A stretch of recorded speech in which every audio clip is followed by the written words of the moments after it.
Alright folks, time for the second day of our investigation in Disco Elysium, 3 days into the game. And folks, between you and me, once again, I am asking for the head of whatever genius it was who decided that since these are the hottest days of the year, these hot months, that what we need to fix it is more daylight. Because yesterday was the solstice, right? Longest day of the year. And it has been so warm lately, and it's only mid-late June. Early late June? And I'm already feeling like Raphael was in his dreams at the end of last night's streams. At this point, I might as well sleep on a sponge, because it's gonna end up more sweat than mattress anyway.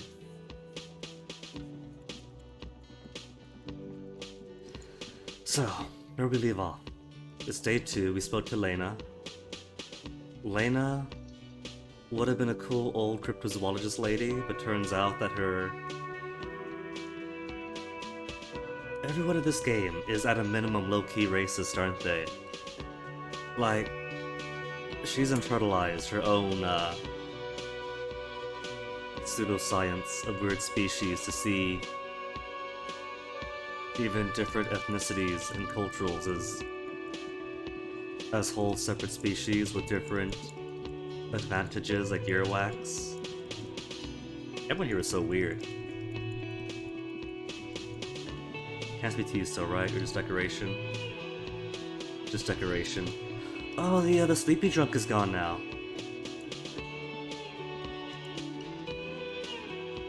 I have my plastic bag. Why can't I steal all the tare from the store, from the cafeteria? So, we could speak to the union. What else do we have to do today? Oh, it's Tuesday now, I'm assuming. Since these all were found on Monday. Our first task out on Tuesday. Let Morrill know if you see him.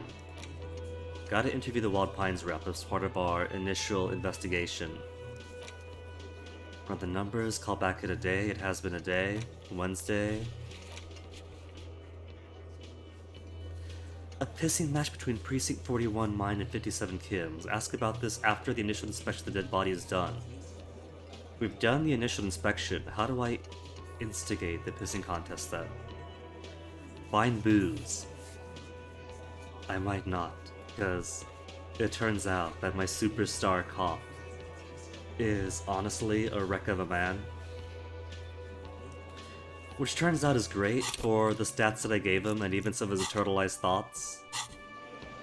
It's all ended up working out pretty well for the RP perspective. Gotta go back to the store too. Badge? I have no idea where that is. I thought for sure it was going to be in the coat that we found, but I guess not. Ascar for tattoo. Body for processing. It's still been sitting outside. I opted against it in the boots, but the body's still out there.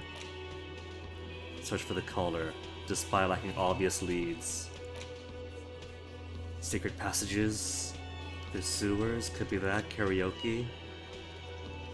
We learned what sad song would fit for us. We have an empty tape reel.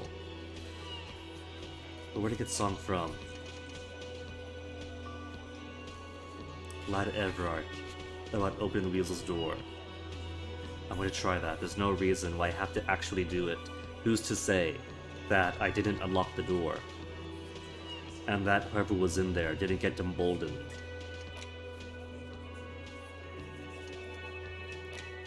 What if my gun is in that locked basement room? Or badge, and the proof that I didn't actually unlock the door is that I didn't retrieve my stuff. It was gonna hand it to me in a silver platter. Fridge the body. What's one more day? Get the boots. Maybe if I freeze the guy, then the boots won't come off as grotesquely. Let me see the state of the body first. Maybe what we'll do...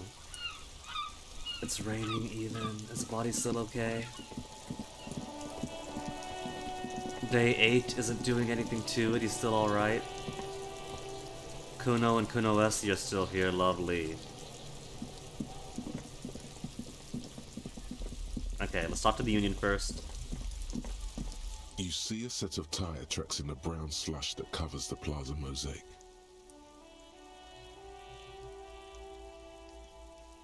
Visual calculus is low. Could change my clothes to accommodate that. What kind of vehicle drove through here? Hard to say. Why am I looking at Cop this? habit. You look at everything. This isn't case related, you think. Is anything interfering with visual calculus? Savoir-faire. I have something for visual calculus though, don't I? Clothes. +1 visual calculus. Put on my visual calculus glasses. Physical instrument with a tank top. Okay, how about now? You see a set of tire tracks 28%. in the brown slush that covers the plaza. No, these tracks are not interesting at all. Let the street sweeper just sweep them away. But Gart kind of implied that I made this hole, didn't he? If I made this hole, where on earth did I get a vehicle then? Okay, glasses off. I want my drama points up.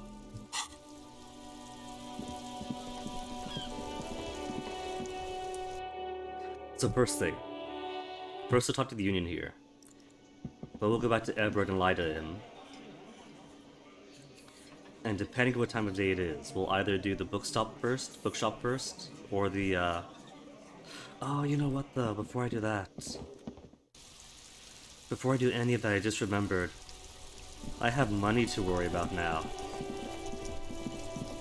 I've only got 13.25 real, and I gotta make... at least 17 more. I've already used up these trash cans. I thought for sure they replenish daily, but maybe there's a time aspect to it. There, 1 tare. That's 10 cents earned. An additional 10 cents.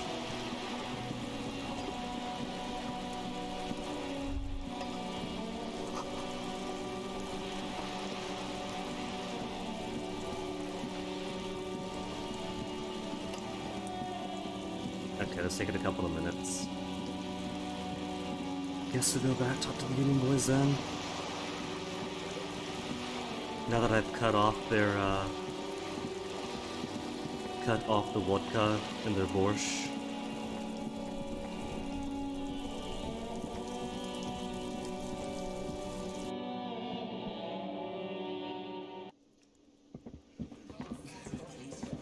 Let me handle this.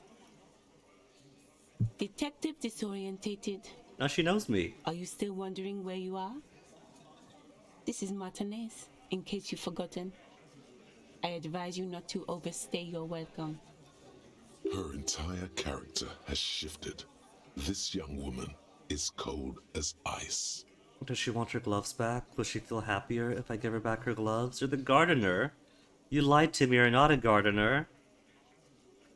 Just want to know more about this place before I checked it out. That's normal. You lied.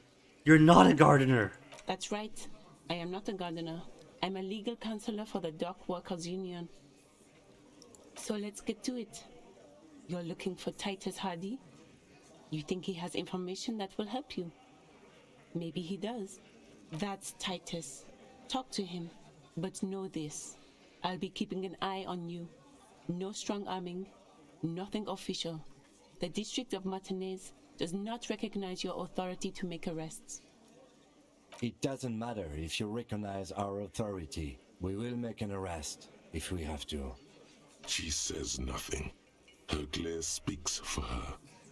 Does it have to be an arrest? We could just hand out the slip of paper that says you're required to show Will up. this be the Miss Buford that Easy Leo mentioned?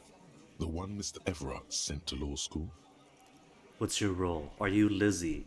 Elizabeth? Miss Buford? I suggest not wasting time on trivial pleasantries and focusing on why you are actually here. Even though she has excellent control over herself, something moved behind her eyes. In the way she stands. In her face. You caught her off guard. Ooh. Push her some more. Pushes some more, says authority. Easy Leo told me about you. He likes you a lot. You are not here to chat up the legal counsel. You are here to question these men. You set the pace and the topic of these conversations here. Establish that. I think this time I might listen to the voice of authority in A me. man like Easy Leo could have said anything. Do not be restrained, sire. Drama suggesting I've been ambitious in my lies. You're the union fixer, you fix things. Said you're in debt to Mr. Clare. Mr. Everard sent you to law school. You're Mr. Everard's doux et sucré death machine.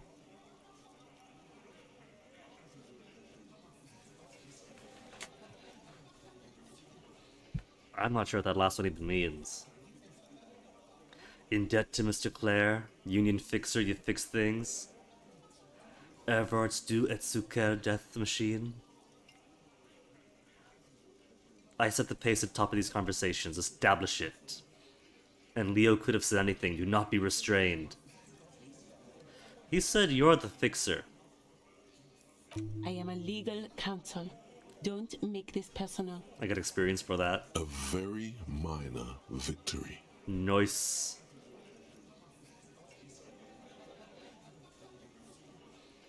What if I want to talk to you and not Titus? What you want is of no significance, officer. Don't test your authority. In Martinez, you are no one. I saw what you were thinking. You want to say, what are you going to do to me? Don't. Just because it's in your head doesn't mean you have to say it. For once, the voice of authority is a voice of You will reason. not lose out on anything good by not saying it. Volition agreeing. I will not miss out on anything. Why are you so aggressive? We're all friends here. You saw me help the union out earlier. Aggressive? You make your living enforcing violence. These people are just dock workers. Dock workers that got at least one mercenary killed. The union admits to that. So you were spying on us, and now you represent murder suspects. Just dock workers. Well, Kim, if she's our legal counsel, it is a crucial role in a just society for even criminals and murder suspects to have the legal counsel. That's okay, Kim. That's Listen, fine. You moral lackeys. You're a mob, enforcing the unlawful privatization of Revachol. 20 fat men in the Occident are stealing it all, and you're their bodyguards. Can't argue there, Liz. Fuck yeah. So ask what you came to ask, or get back to your commanders. The world needs a financial buffer zone, does it? Privatization is not unlawful, it's cool and funny. Is it? I don't know where you heard that, but it's wrong. The RCM is principled and strong. Unlike you socialists. I like that. Good start. Let's take it a step further. Armed uprising. What are the union's plans?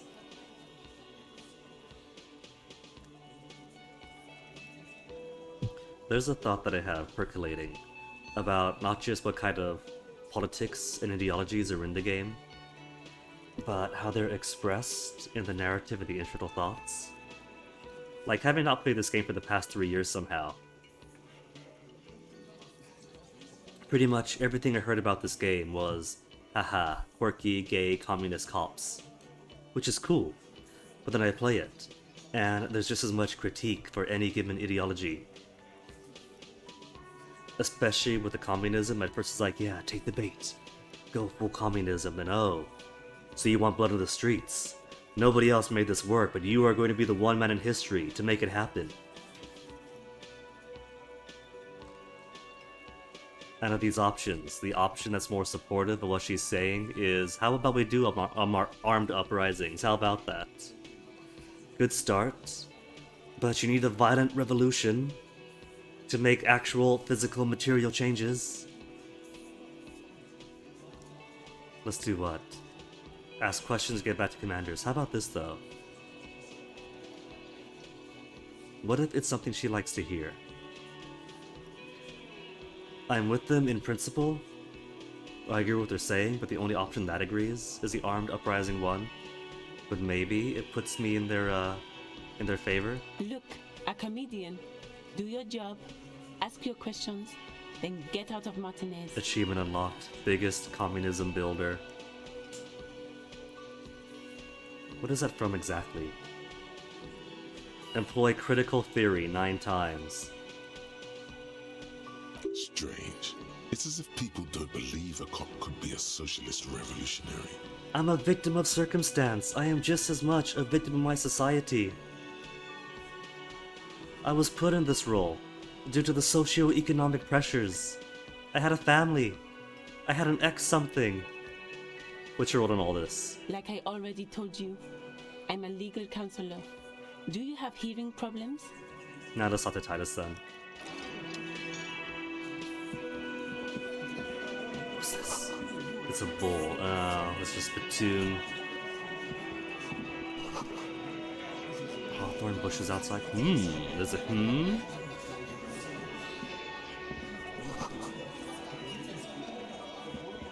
Behind the dock workers, a ceiling height window. The hawthorn branches scrape the glass like bony fingers. It's not time yet. -12. Ouch. But I've seen the mysterious door. What do you mean, not yet time? There's a little slide panel up there to let some air in. No need to open it in spring. It's still too cold outside. Is that what they mean by it's not time yet? Have you got to wait till spring? I get to play all the way up until spring? I have no idea how long the game lasts, like internal time-wise. Revert my gaze for now, then. How high is my perception? I added 1 point to it, so it's a whopping 6. No, that's empathy. It's a whopping 3. Motoric space 2. Learn skill 1. And I have 1 more point to spend. I could do an extra point of perception now.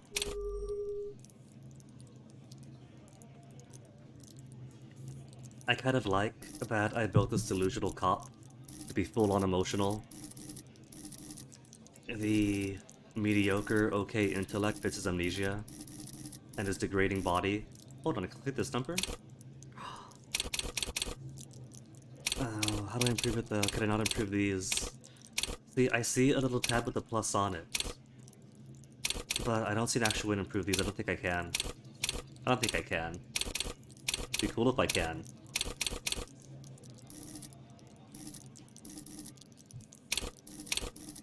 Electrochemistry, I completely distrust. I don't think I'm going to make any friendship with electrochemistry. Cool for high flyers, party enthusiasts, cops who need lightning. At high levels, electrochemistry makes you a man of unrestrained pleasure, an unrepentant Lothario who leers at people with a bottle of speed and a plastic bendy straw in either hand. But with a low electrochemistry, you'd be too innocent to be effective. Really? I'll be too straight edge to be effective at my job? Without a working knowledge of drugs and sex, the city would be difficult to understand. Oh no, so it's a balancing act. I can't be too straight edge, I need to be somewhat experienced. I have a base of 3 though, that means it's as good as my encyclopedic knowledge. And better at my logic, since this whole superstar persona that I've adopted has maybe too detached from reality to maintain much logic.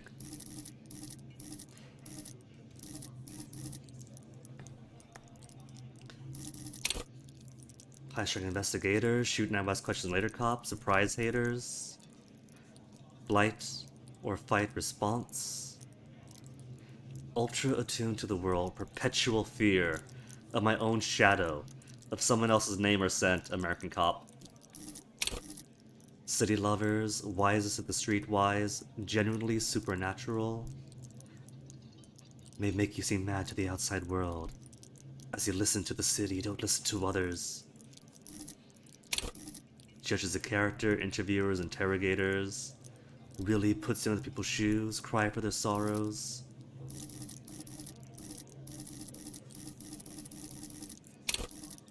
Muscle men, bare-knuckle brawlers, gym teachers, interfacing for machinists, tinkerers, composure, card players, military fetishists, a Acrobats, thieves, unbearable show-offs, reaction speed, shot dodgers. Have I got to dodge shots in this game? Fine detail detective, sensualist, urban scavengers. Ooh. Will that help me get more tare to get more cash? Take in every fine detail of the physical world, not to overwhelm all but the strongest minds, however. With low levels, you're going to miss out on everything. Can't arrest what you can't see, hear, or smell. Fighters can take a hit. Look out so you don't sleep. Human batteries. Unstoppable fighters, definitely not this guy.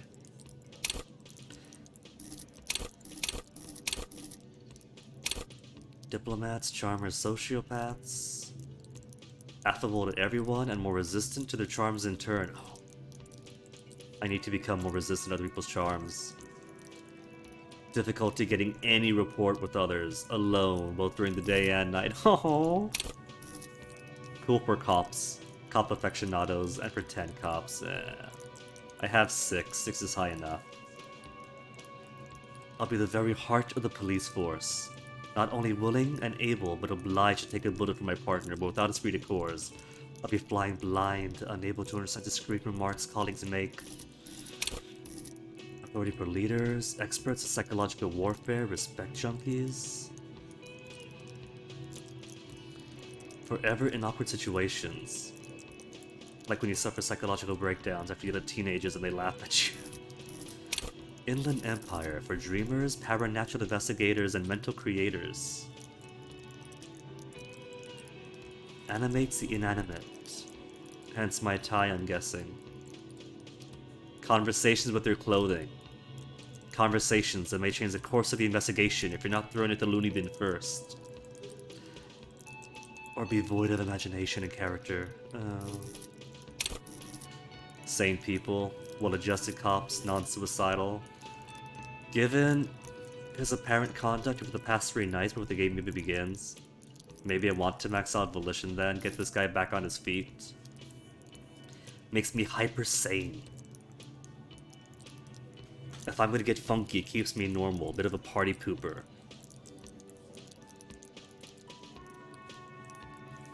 And without it, I'm too unstable to cop, as he was, before the start of the game. Forensic scientists, tactical fighters, math-minded people. World reveals its secrets to me. But don't notice the crooks steal my pets. Without it, my mind's eye will be blind. I have Kim with me, that counts as outside help, I'm sure. Creative, psychedelic fanciers. Makes you go big, too big, ostentatious, demanding grand displays. But I need it for creativity.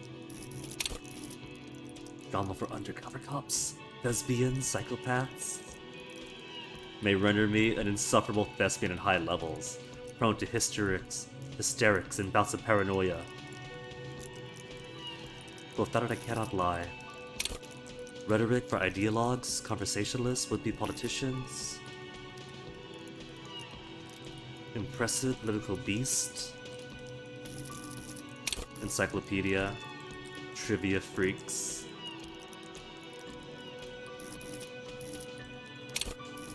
Do I need logic? At high levels, solve the most complicated puzzles. Very proud and thus susceptible to intellectual flattery, oh no. And those blinded by brilliance often miss important clues. So, I want more awareness, both spatially, mathematically, want more imagination. I feel like is what I want more than anything else.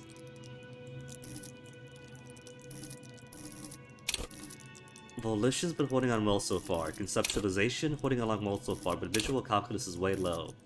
What's it down by? Bonus from thoughts is -2. Which thoughts are sapping it? My Mazovian socioeconomics is given -2 visual calculus. Otherwise it'd be where? It'd be 3. It's only for 3 hours more, then it comes back. And I don't need it right now? I'll hold off on the points. Oh, money.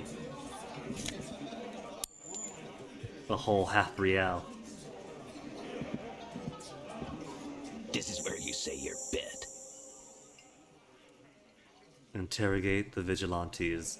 Is it you all then? What, who killed the guy who was hanging outside? He's used to giving orders and having them obeyed immediately. You should not indulge him. Okay, so don't say my bit. Detective, Precinct 57's finest scans the room, leaving the speaking to you. He trusts you, maybe against his better judgment, but he does. Say nothing yet. As to not say my bit. Don't say anything yet. Hey, dipshit. You hard of hearing or something? The boss man's talking to you. Do not let their squeals disturb your serenity. These are but simple peasants, sire. The chatter is too inane to reach your ears. Raise your chin and gaze into the distance like a prince. Okay, I'll listen to drama this once. What, is he fucking kidding? This guy high or something? I mean, he was. Apparently, he was on speed all yesterday. Hey, asshole, up here. We're talking to you. we are looking for Titus Hardy. Well, I've done my bit. I made my share of machismo. But I feel like talking about his attitude isn't gonna make friends. We need to talk about the man out back. Oh, this is about him. A real looker, that won't. You sure took your time, huh? Waited for him to get real ripe and pretty for you. Oh, he was a real pretty boy. Hanging up there, letting out that pretty boy smell. I can't for the life of me understand why you did it. I mean, I would have just left him up there. You must really like cleaning up other people's shit. You might want to start asking your questions now. It's not going to get better than this. Or you can go back to their boss, get into his good graces with a good lie, and then come back with more union points, right? These guys are so macho, they're ready to confess to first-degree murder. Ask if it was them. I mean, they pretty much all but admitted to it. The hangman outside, you did it? The pretty boy. You guys really love talking about that pretty boy. Funny, but my partner and I have a serious matter to discuss with you. Well, suggestion. Asking if it was them didn't get a straight answer. Why is there a container belt around his neck? I have spoken to the dead man in a bizarre occult vision. You're involved. I just don't have proof yet. Why was there a container belt around his neck? Container belt? Like we use in the harbor? Yes, exactly. Because we took it from the harbor where we work. Then we went out back and used it to hang him. Confession! We did this Book him, Kim. together. All of us. Until he was dead. That's why there's a container belt around his neck. So you confess to murder. That's it. Game's over. We got the perpetrator. So you just confess. Goddamn right. And then Liz speaks up as a legal counsel. You don't have to answer any cops' questions. No. Hey. These 7 honest men have equally come forth. They told you what happened so that you don't waste any more of your time. All 7 together. They're diluting responsibility. It's an anti-arrest tactic. Is it? I mean, I got several sheets of paper. We'll just issue all of them. Orders to appear. They're playing to their considerable strength in numbers. Don't talk about arresting them. You'll only bring attention to your inability to do so. You murdered him just like that, no remorse? Who called the shots? When did this hanging incident occur? Why? How? Why don't I just arrest you? Murdered him just like that, no remorse. How many people have you sent to the Shays? Ever felt remorse for them? Or send them to Reunion to rot. For 20 years. For life.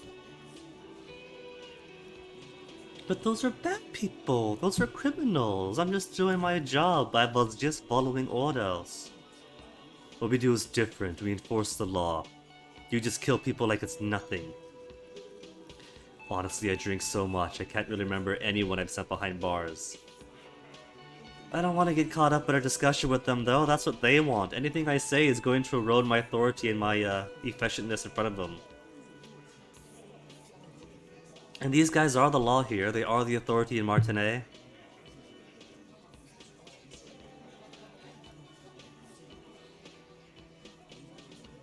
To them, I'm sure that guy outside must have been a bad person or a criminal.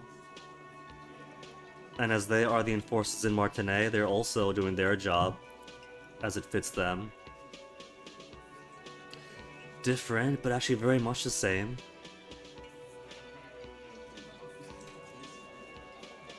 But it was a lynching. A lynching's a bit different. I'm gonna go with different. More killing than any sort of state definition of justice, if I consider the Union to be the state in the state. But you see, a lawman, is something people agree upon. And here in Martinez, we agreed that this man had to die. And who called the shots that night? Are you deaf? There will be no singling anyone out. You can't arrest a Hardy Boy without arresting all Hardy Boys. Again, Liz, we don't have to arrest anyone. We got slips of paper to summon them. Do you think you could do that? Do you think you could arrest them all? A trick question. Don't let her lead the conversation. Titus, keep addressing him. He wants everyone to know he's in charge. Authority says address Titus. Feed in to his machismo ego. No, but seriously, Titus, who calls the shots around here? Who do you fucking think does? You do, you get commands? Elizabeth, I thought she did. Fat Angus. The biggest animal dominates the herd, I'm guessing he's a big one. The bearded man. Gangs usually run by the oldest, most venerable member. The harbor? What's the harbor option? Everard Clare runs the Union. You answer to him, right? Ooh, is that a threat to arrest the boss man?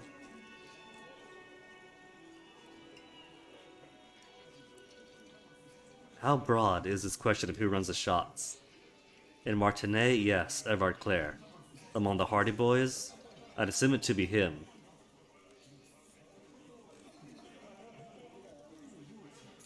I'm gonna go wait for the top. You keep him the fuck out of this. We have autonomy. It's all on us. Everard runs the Union. I run the Hardy Boys. I got a confession and I got full culpability. You lead, you get the orders, you are my target of opportunity, my high-value target. When Titus Hardy says he runs the Hardy Boys, he means that in an administrative capacity. On that night, everyone acted as one man. Sure, Lizzie, sure, I appreciate your legal counsel, but the perp just confessed to his role. So, when precisely did the hanging incident occur? You don't have to keep answering his questions. I know, Lizzie. Relax. We killed him last Sunday night. Seemed like a good way to end the week. And how long had you known the victim? Known him? We don't associate with scum like that, asshole. Yeah! Who do you think we are? Had to know in some capacity to measure him as suitable for killing. Quiet. He came around about 3 weeks ago when that Pines cow first sailed into town. Happy? By the Pines cow, you mean the representative for White Pines? The shipping company you're striking against? No. I mean the Pines cow. The stupid-ass cow they sent in to fuck us over. But you know what? Uno was talking a lot, and what I thought was random about liking cows. Somebody should have talked to him about liking cows? I thought that was just Kuno being Kuno. Why don't you ask her about the pretty boy? I'm sure she has interesting things to say when you ask her hard enough. That's enough insinuation for today, Titus. Officer, your interview is drawing to an end. Don't waste your last questions. Last questions, plural. Okay, got two more I want to ask. Why did you kill him? Why? 'Cause he was worthless mercenary scum. And he stepped out of line in my town. He was a mercenary, that's it? That's the only reason? And he stepped out of line. In what way? Could I push on in what way he stepped out of line? What kind of mercenary? The kind that shows up when you start a strike. The experienced kind, too. Had Kohoi and Semenine written all over him. Ex-Oranese Special Forces. A live grenade, right here in our bar.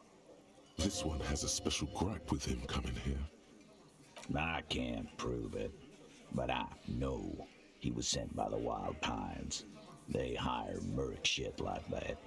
Story of every strike from here to Samara. How do you know he was even Special Forces? What did he actually do wrong? We could get the insinuation of it. Big, hardened mercenary type brought in to break the strike violently. But how do you know he was in Special Forces? 'Cause one night he walked straight up to the mic and said, "I'm one of these goddamn special forces, and I'm gonna fuck you all." Did he really, Eugene? That seems a bit bold and tactless for anybody. Really? Yeah, really. Had a gin and tonic up there, sang some Oranese paratrooper song, and said he's gonna fuck everyone. We couldn't believe it either, but he fucking did, right there. Like some kind Checks of being animal. backed up. So we must the have. tale is true. This is a serious violation of the karaoke code. Besides crimes against karaoke, what did he do wrong? Wrong? He harassed women, raped one, Yeah.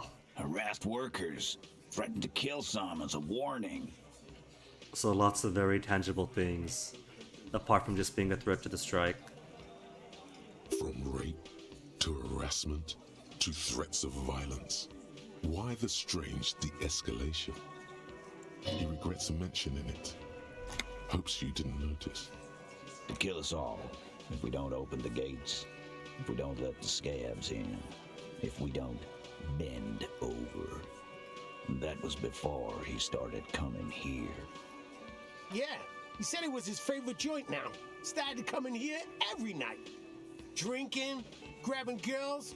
Grab one of ours mid-karaoke, right there on the stage. He grabbed someone? Yeah, this girl's on the mic. A beautiful girl, young. Gets into the second verse of Lover Lake. The fucker grabs her legs, starts screaming. I have to admit though, this conduct almost sounds as bad as Raphael's. Show me your cunt! Why don't you show me your cunt? Okay, Then, worse in different ways. Gets knocked on the head with a wine bottle. Doesn't even fall down. Same girl who was sexually assaulted and raped, you said. Was it? Aren't you fucking listening? My man is talking to you. He took care of it. They got the girl out before anything else could happen. Yeah, me and Eugene got her out. Aren't you fucking listening? There's something odd here. Seems like they don't want to talk about that rape Titus mentioned. Why not? This is a serious allegation. Make them talk about it. We're the cops, we have to push uncomfortable subjects. Who did he rape then? This is very serious. No, you're not getting the name. That's a Martinez matter, and I'm not discussing it with you clowns. Despite the stonewalling, you can slip one more question in. One more says my volition. Says my voice of being boring and reasonable and not too outlandish. He says I can push it, I'm gonna push it. Who was it? Titus, do not answer. You have been forthcoming enough. Fuck off, Carl. She's gone through enough without you harassing her too. She doesn't need more embarrassment. What are you talking about? Embarrassment. If someone has been sexually assaulted, we need to... What you need is to get the fuck out of my face. I've had enough of explaining myself to you fucks. He's dead. It's done. As you can see, these men can only take so much baseless scrutiny. I'm doing my best to keep the situation civil, but... It's true. She was the only thing holding him back. Okay, final question. How did you kill him then?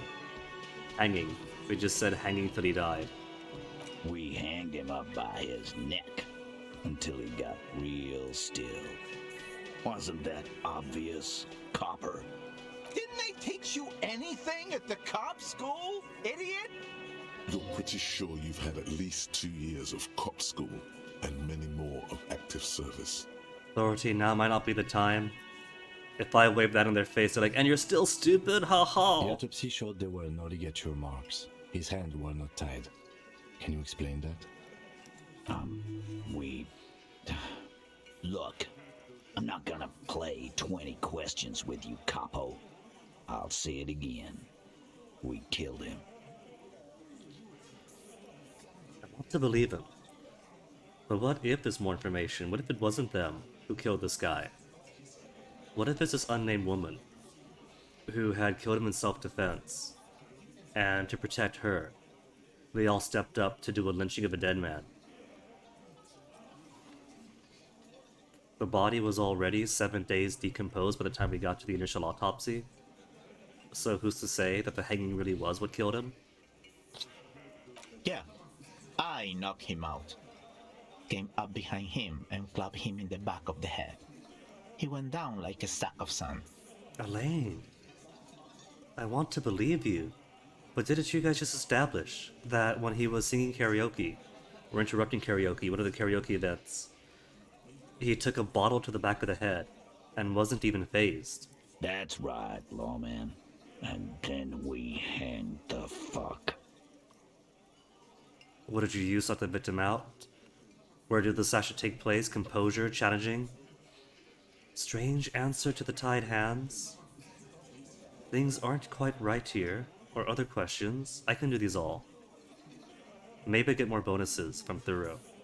What did you use to knock the victim out? My fucking elbow, Copper. Samaran boxing style.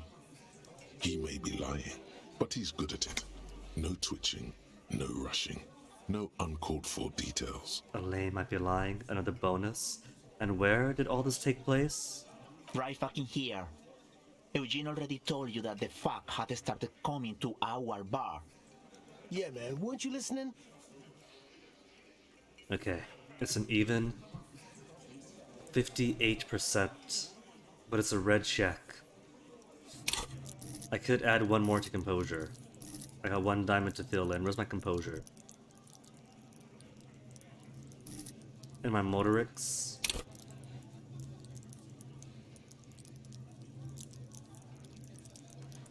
Currently got a +1 from item.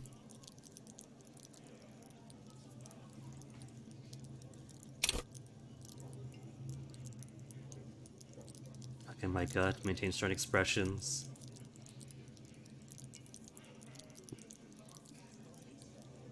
But it's low, and it is low. I'll always be the first to crack.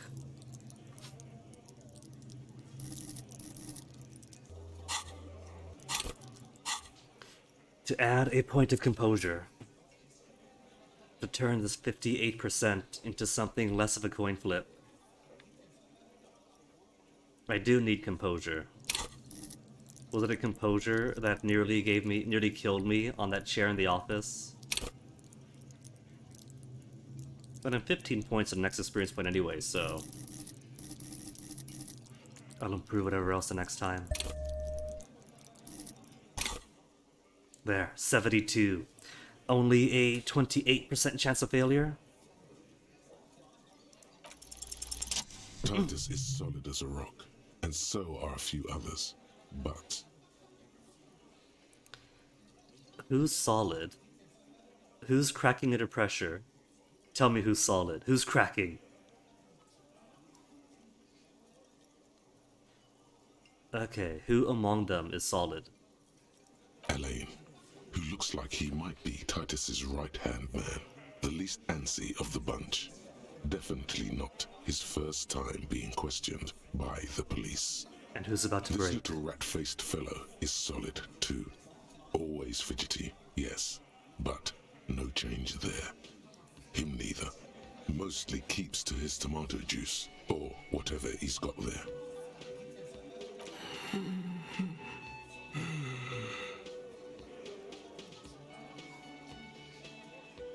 No extra voice for that, just wheezes. Fat Angus sweating profusely, difficulty breathing. Smartly kept him out of the conversation, the weakest link of the chain. Point to him. Having trouble breathing. It's a bit rude of me, but where's this gonna go? Gotta play bad cop sometimes. No. Of course he's having trouble breathing. Just look at how fucking fat he is. Fuck off, Shanky. Angus is a powerful guy. All muscle. Keep your eye on this powerful guy. Sooner or later, he's going to break like a piece of twig. So what are you not telling me? And fuck you too, copper. Picking on Angus like this. We're done with this schoolyard shit. And just so you know, he doesn't have trouble breathing. Did I do wrong by pointing it out? Should have kept that under my hat. His all-muscle comment wasn't sarcastic. He's genuinely trying to look out for Angus. This one is a stone wall. You won't get more out of them about the night of the murder. Not yet. Not yet. Composure, you better be right. Got my eyes on you. On all of you. Like what, copper? Just to arrest you and step closer to Titus. I don't need to arrest any one person though, right? Although, if he's trying to protect Angus, at least one other person in this coterie was less than respectful to Angus. Maybe Titus is the only one. I wouldn't say protecting him, but maybe protecting him? Keeping him respected?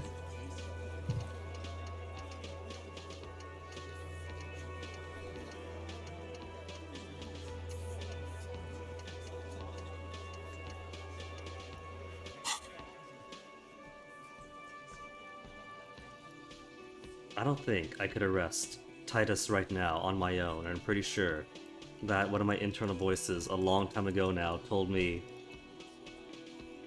to avoid the possibility or bringing up the possibility of trying to arrest someone, because that's going to erode my authority here. I'll come back to them. I'm sure I can. This case isn't anywhere near complete. What are we going to do now then? Nothing. Your investigation here is done. Leave Martinez, go back to your stations where you belong. Prove my authority to Titus Hardy. I think we're going to stick around, thanks. Some things don't add up here, Titus. I've done this job for long enough to know that people don't just confess to first-degree murder. Even if it is a group responsibility, we're going to look into this. Good luck with that. You've heard everything a rent-a-cop is gonna hear from us, real law officials. You're lucky you didn't get a beating. Rent-a-cop. So that's what this is about. He doesn't see you as his equals. Weak when you first met, -1. Godly rule to establish authority. Scan the room. Starting from the right. Boot size 44. 44. Blonde man in his 30s. Overbearingly masculine. Sitting on his right. Standard working boots. Size 45 or 46. Eldest in the room. Probably mid-50s. Smoker. Quiet. Across at the other table. gang tattoos. Mesk or Sarah Mauritian in his late 30s, early 40s. And then, standard working boot. Steel reinforced toes. Size 46. The big dick. Wide at the shoulders and lean at the hips. Rugby cap. Fingerless gloves. And numerous scars. A little under 40. The emblem on his vest says Rowing Club. A little patch below it reads T. Hardy, Captain. In the far corner, standard working boot. Steel reinforced toes. Size 44. 40-something. Non-alcoholic beverage in hand. You squint. Is that a plectrum? Plectrum? Where? And what's a plectrum? On his neck. Forget it. It's not important. Let's call this one the musician. Size 41, with the light step. Not a child, after all. An older man with a rat face, mean, watery eyes, and 2 front teeth missing. In the middle, heaving and wheezing. Big guy.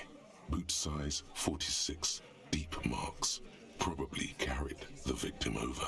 He, alone, is 130 kilos. Add the man in armor, and you could easily exceed 220. Okay, context for me. How much was it? 130? 130 kilos? Oops, not that. 130 K2 LBS. 286 pounds. Dang, big boy. In conclusion, these 7 are the actors on the crime scene. The footprints were theirs, but there's a discrepancy. The odd soul out. Exactly. You've stood there for about 4 seconds, not saying anything. Hit them with questions. Where's the 8th Hardy? The fuck is with you, fella? Just staring at me, staring at them. Talk about the hanging again. Found 8 sets of footprints, but only 7 of you. Where's the 8th Hardy boy? What are you talking about, madman? There's no 8th Hardy boy. There's 7 of us and we're all here. Or what? You want to be the 8th Hardy boy? We ain't hiring. Actually, boss, we've been talking and we think she could maybe... Oh, there's a she now? This person Glenn wants to hire, he really respects her. Is it Liz? Was Liz herself involved on the night of the hanging? Shut the fuck up, Glenn! I do the talking here. Now what the fuck do you want, cop? Too late, Titus. So let me get this straight. There is an 8th Hardy boy. It's a she, and you don't like us talking about her? Get him, Kim, get him! That's right. We're not talking about this. This is a private Hardy Boys matter. Nothing to do with your shit. And... Hey, you treat Kim right. You're not cops here. Oh. Don't go digging around if you don't want a bullet in the back of your head. I'm watching you. Good. We are all watching each other. That's just oversight. Officer, your question. There's no point in pushing it further, he thinks. This is already a victory. We'll learn more about this 8th Hardy sooner or later. I doubt there's anything more I could ask about just now. Again. Just get the dead guy's autograph, since you're his biggest fan. Yeah, nothing Good one, new. Titus. Apart from trying to arrest Titus, but that's probably a bad idea at this juncture. Fucking time. Discuss the 8 Hardys, so it rose up by 1 solitary point. It's now an 8% chance. I shall return.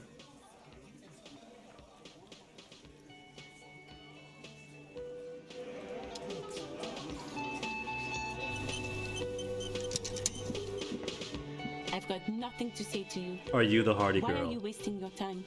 Are you the Hardy girl? I am not. You could be Liz. You could be anything. You could even be a model. Even a mod? Glenn, I went to law school. I am an attorney. Hey, Gregory. Traitor? No, she's good. She's a legal counsel. She's just doing what she has to do. I've seen no tricks yet. He's right. With a face like that, she could be on the cover of Le Debutante International. He's right, you're very pretty. Get a grip, Glenn. She went to law school. Now, if this was me, then I would keep professional decorum and not be all flirty with the well, with the contacts in general. But electrochemistry is telling me that, yeah, she has got a pretty face.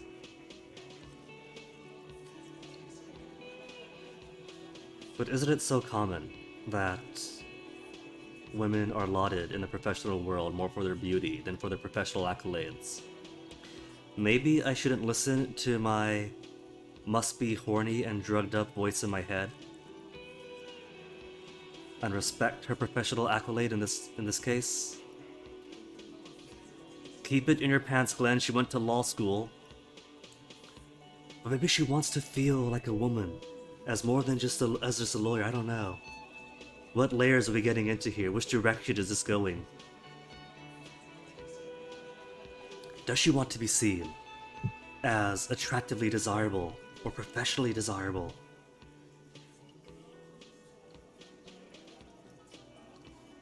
Either role-playing or role-playing myself, that's the beauty. Harry got himself so drunk as to cause total ego death and left room for me to sneak in and fully John Malkovich him. He is Raphael now. Roleplay is however I want to play him. This is my head now, Ralph. But the big question is, do I dare listen to electrochemistry? It's a success. Electrochemistry success is saying that she could be on the cover of La Debutante.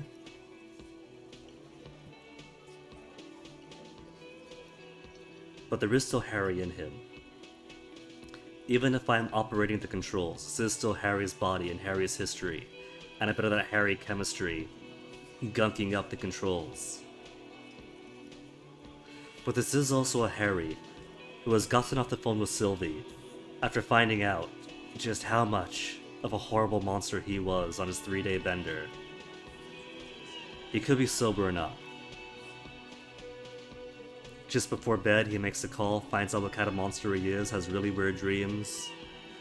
Once he wakes up, his electrochemistry is like, hey man, take more speed, you're coming down upper high. But he's so freaked out and shaken that he sides with his volition instead and tries to clean up. Get a grip, Glenn. She went to law school. So fucking what? Lots of models are actually really smart people, fuckwad. Yeah, but she is more than a piece of meat. She is a professional at watching your butt to keep you safe from me. No, Glenn, they aren't.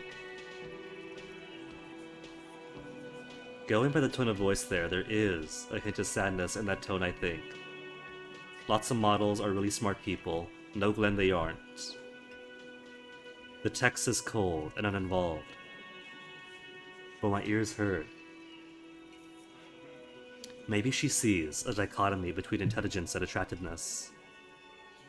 This didn't change her opinion of you. It's not her. She's not a hardy girl. Definitely. Though I could also see the other option. I am not You could be, Liz. even a mod. He's right. With a face like that, she could be on the cover of Le Debutante. He's right, you're very pretty. The cold look in her eyes Not speaks amused. louder than words. So it wasn't right after the first time. It's not her. She's not a hardy girl. Definitely. Okay, either way, not her. Already messed with the borscht. Still can't get through the door, turn the pen in. Then I guess...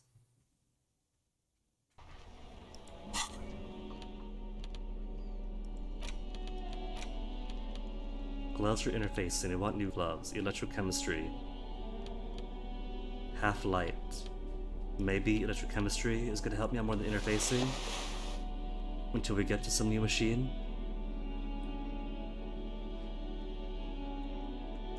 Is she a sellout? I haven't seen anything yet that would suggest that she's selling out anything. She seems pretty sincere in helping out the union.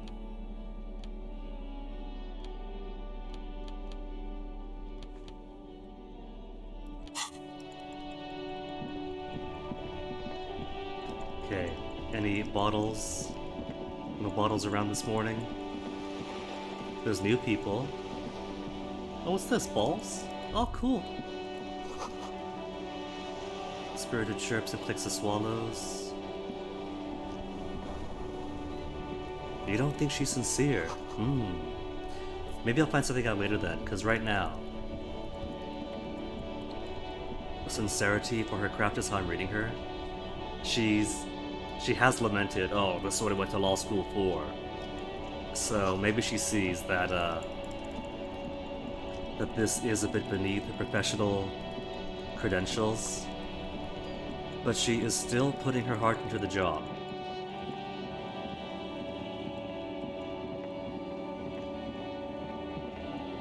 And for that, at least I do respect her. More trash? There's a pile of cheap sunglasses in a small box. A variety of shapes and colors. You like sunglasses, officer? I've got the latest styles right here. Try 'em on? Rummage? Try 'em on. Abort. These are hideous. What's more, they don't even fit your face. Ah. You can feel them pinching your nose and chafing against Children's your brow. sunglasses. Damn, officer! You look like a mega secret spy. Very secret. They're practically made for you. I'll let you have them for 2 real and 50 cents. 2 real 50? I'm still $6.25 short for rent tonight. They're perfect for concealing your bloodshot and baggy eyes. It's going to be very difficult for anyone to take you seriously with these things on your face. No, you are definitely not buying those. Don't tell me what to do, Kim. You're right, I'm too sensible. Are you sure? But they look so good on you. What else have You you got? should think this through, officer. These are all boring. Boring third-rate ho-hum sunglasses made of cheap Syrahese plastic. The kind of plastic that melts in the sun. On my face even, no. Those UV stickers are almost certainly just there for the show.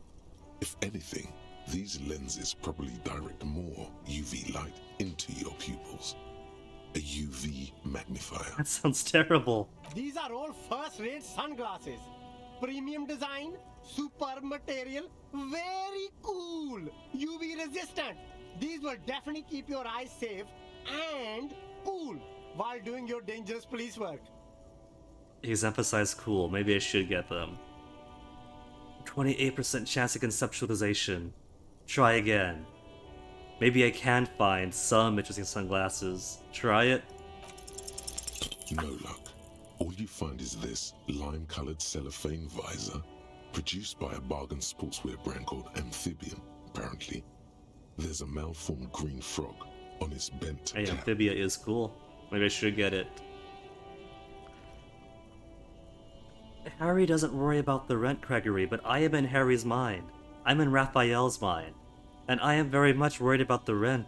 The game straight out said, lose condition, if I don't have rent by 2 a.m., it's over. So I gotta worry about that. If he doesn't, I have to for him. That visor is perfect for you, officer. It'll definitely keep the sun out of your eyes while you're shooting criminals. Bang, bang! And all for a mere 6 real. 6 real? For visors? Kim, are firefights something we should be prepared for? I hope not. You don't like it? Sure, Square Joe. No problem. Let's get you some real shades. Lovely glasses. -1 logic. My logic has already taken a hit. Due to my delusions of superstardom. +1 perception. Oh. Actually, that's not too bad. That's pretty cool, actually. Unless it's better. I might take the +1 perception.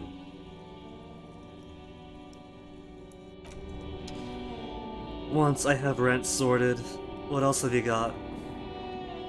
You see 2 lowly, defeated speakers. Thralls. Slaves, basically. Perched atop them like conquerors surveying the land. A pair of found, durable wear sneakers. Ultra serious. I can see you've a taste for luxury, officer. Can't keep your eyes off those sneakers? My current shoes do give a -1 to Sabwell fare, which is pretty terrible. Do we have better sneakers here? A pair of found ultras. The design is impossibly sleek and simple. A futuristic silhouette with a sleek monochrome colorway, a jet black upper, and a silver-lined midsole. Those sneakers, mister. Those sneakers are the latest found sneakers. Super Air, super fine, super cool. Only 50 real. 50 real, man. Kim, could I get the other 100 from your hubcaps? Only? That's madness. It gives -1 encyclopedias with +1 reaction speed and +1 hand-eye coordination. How about the speakers? These once respectable speakers have been conquered, reduced to a mere prop by the indomitable Faun Ultras atop them. No, don't look at the speakers, officer. Look at the sneakers. Sneakers, The speakers, same are the thing. stars here. Already looked at the sneakers. What about the speakers? Already looked at the sneakers. Then look at them again. These are the premium lifestyle sneakers, officer. The best on the market. Can't I just buy the sad, conquered Samaran speakers? No way, officer. These aren't for sale. They're bad speakers. Low-fi socialist junk. But I need speakers, that's why I want them. I think I might be lo-fi socialist junk myself. No, officer. You're a high-class policeman who accepts nothing less than the best. Lucky for you, I've got the best on sale. What if I do deserve more than lo-fi socialist sound system? No. You don't know what I am. I don't even know myself. I want the speakers. Well, if you want them... But see, they are the pedestal for my sneakers. If I let go of the speakers, where will the sneakers go? I can't leave premium lifestyle sneakers on the ground. We have what appears to be a wooden pallet perched atop concrete block. Your sneakers are gonna be fine. If, on the other hand, you wanted to buy the sneakers too, I could maybe throw in the speakers for little extra. 50 cents? 50 real 50 for the sneakers and the speakers. Oh, that is a steal. If I had 50 real. The garbage thing is though, I've got my damage ledger. I could issue out fines to people up to 1,000 real maximum. But I don't have to because they have smaller denominations. I could squeeze everybody on the street for like 25 or 50 real here or there. I want to do that, but the Harry mechanism that I'm operating is too just. He's too good cop. There are clothes inside. Cheap second-hand. It's not a lot of work. I got a smelling of pen. Strangers' body odors. I have a pen and I got documents. All I gotta do is write it, and then it's free money. Don't be shy. These are premium class clothes. Good quality fabrics, best retro design. Save the economy with your style, officer. So alright, the paper is a bit soggy, discolored, and smells of urine. But it's official paperwork. If it's good enough for the initial autopsy, it's good enough for street fines. Save the economy? That sounds off. Save the economy. What are you talking about, rhetoric? Haven't you heard, officer? We've got to be economically conscious. Recycle your cash, keep it in circulation. Don't buy new things. Buy eco. Doesn't make sense. Why does the economy need saving? Thanks for the advice. I'll be more economically conscious. Why does the economy need saving? Look around, officer. You see all these premium goods just sitting there, not getting bought? We've got to keep the flow of goods moving. Is this really the economy we want to leave to our children? We have to save mother economy. But I don't have children, I think. It's just nature. Powerful economies expand. Weak economies go extinct. I feel like Measurehead would vibe with that sentiment. This economy is really just a distraction for cultural issues, you know, immigrants and look, man, I just want to buy some clothes. That's good, officer. That's exactly what the economy wants you to do.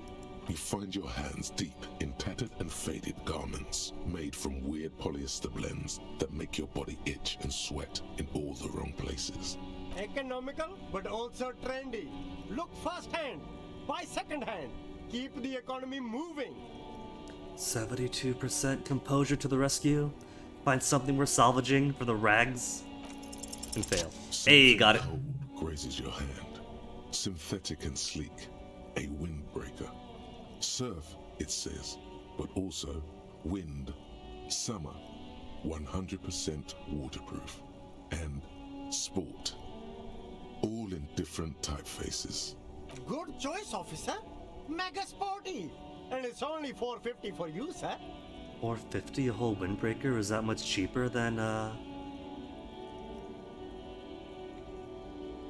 pair of shoes? -1 shivers, though less in tune to the city. Dressed in the very 90s windbreaker, but more composure. Nobody's gonna break my composure in this. It's $4.50, so it's kind of, it's pretty reasonable. But either way, none of that is junk I can pick up and sell. Come on, trash bin, I'm holding. Yes. I am holding the bag in my hand. That means I can collect junk. Tare from the streets. So you to tell me no trash can has any tare. Maybe it's too early. Maybe what I should have done was do a sweep of all the trash cans in the city before bed. There's a cup underneath, but I guess cup isn't tare.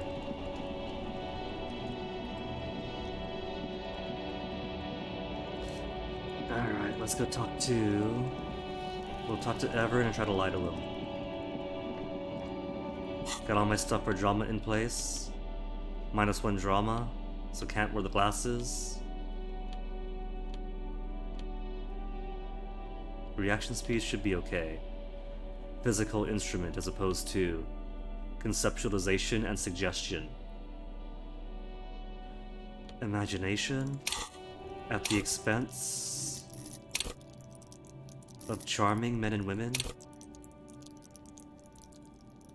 More affable, more is their charms. In exchange for, what was it? For imagination? Maybe I'll keep it. Because they're both pretty middling. 4 and 4 each. So it doesn't matter too much.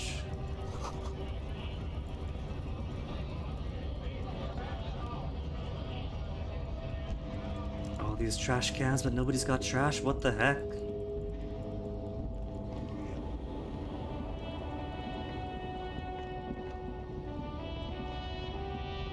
And I've already picked up all the bottles from upstairs on the top of the harbor, so I doubt that's gonna replenish. Manana, you know anything about a missing 8th Hardy boy? Hola, wandering man. How can I help you? Hey, do you know anything about the Hardy Boys? Los Ardis? They're an independent militant group. A bit too high-strung, but it comes with the responsibility. They're sort of like you. Preserve the rule of law and all that.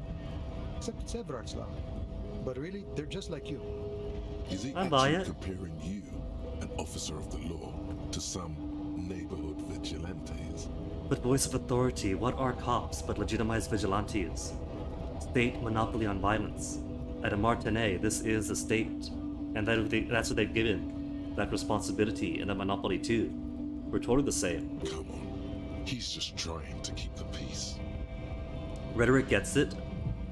There's only one law and that's me, let it go. The man whispers a jaunty tune. A coastal breeze ruffles his hair. Otherwise, he's got nothing on Hardy Girls.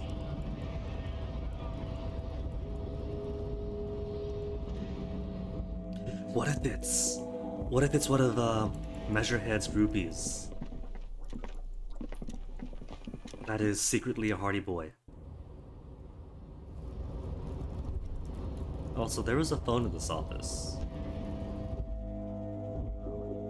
Kim, do we have any way to trace calls from this phone? The already familiar cold touch of plastic. I can make a call. Could I trace it?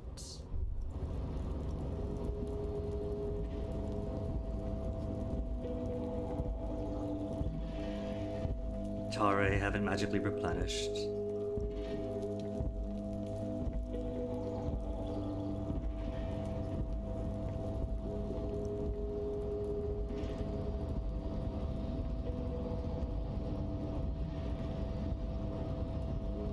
Magically rhetoric. This door to open this morning. You're back before the cargo container. 3%. Its draw has not lessened since you were last here. If anything, it seems to have grown slightly. If I roll 2 6s, We can burst this open with the power of luck and persuasion. Open doors. Despite the Got dark it. that surrounds and trails you, a beacon of light emerges from deep within. And actually rolled 6 plus 6. Hello, is there anybody in there? The door stands silent. Satisfied, detective? Try again. If there's someone in there, I'd like to talk to you. Just like that, you hear a click, then a rattle. Some mechanism unlocks itself inside the door. I actually got it to open with the miraculous double sixes. Mega rich light bending guy. You can't be serious. Oh, this is serious, Kim. Welcome to my world.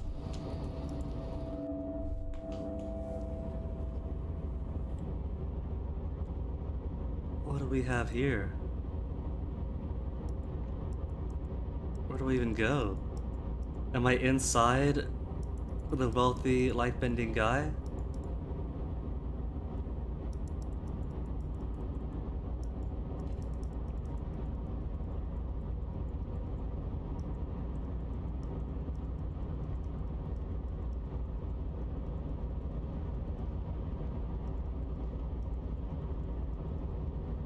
Hold on. Is that a dialogue interaction thing? The man There he stands is. at the On the far spot. end of the shipping container. It's hard to say anything more about him. You cannot make out any of his details, but you do feel the overwhelming presence of capital. Is this who Oompa met yesterday? The feeling causes all the hairs on your body to stand at attention, like soldiers preparing for review. Squint. Cover my eyes. Cover them. Something's amiss. The light beams bend around his face and scatter in 1,000 directions. It seems the laws of physics do not apply here. They are suspended, distorted, and echo. Trying to visualize the physics of the failure. is liable to give you an aneurysm. Don't think about it too hard. Impossible though. 7 versus 20. I wasn't gonna roll 2 6s twice in a row. In the general stillness, only your tongue moves, flickering as you utter. Wow. What's going on in here? Or a very casual hello! Welcome. Come in. Make yourself at home. Sorry, I'm not better able to receive you. I wasn't expecting visitors today. You can't hear him exactly, yet you're able to understand every word he says. It is very strange. An overwhelming hum covers everything. Voice doesn't escape from him. Now, what can I do for you, gentlemen? See, this body appears composed, sharp summer suit, yacht boots. Who are you? Get back to investigation, thank you. Who are you then? Who am I? Oh, I haven't been asked that question for such a long time. I don't meet a lot of people outside my circle these days. He's got a circle too? Anyhow, my name is Rustam Theodore, investor, license holder, and extremely high net worth individual. And you are? Is that why I can't physically perceive him as the enormity of his checkbook? Mr. Theodore, I am Lieutenant Kim Kitsuragi of the RCM, and this is my partner. Harry and I'm an alcoholic. Harry and I'm a detective. Harry, I'm an alcoholic detective. My name's Raphael Ambrosius Cousteau, most likely. I'm gonna hold on to that. He chose the name Raphael for himself. Forget Harry. Harry is old him. Pre-John Malkovich him. Pleasure to meet you, Raphael. I'm surprised in a positive manner, you understand, about your exceedingly high net worth. See, he gets it. He appreciates it. It is not. Never mind. Oh, don't you worry, Lieutenant. I can tell a good man when I see one. How'd you become so rich? What you do in this container? You're a rich investor. Could I have some money? We'll get to there. What are you doing in this container? How'd you get so rich first? Oh lord, not this again. What's the matter, Kim? Oh, nothing. It's just that we've got this murder to solve, and yet you go around asking everyone about money. And every time I ask, are you sure this is related to the case, you say, sure, Kim, I think it is. Kim, you don't understand. You have a house, you have money to afford rent for the night. My entire net worth is like 13 real.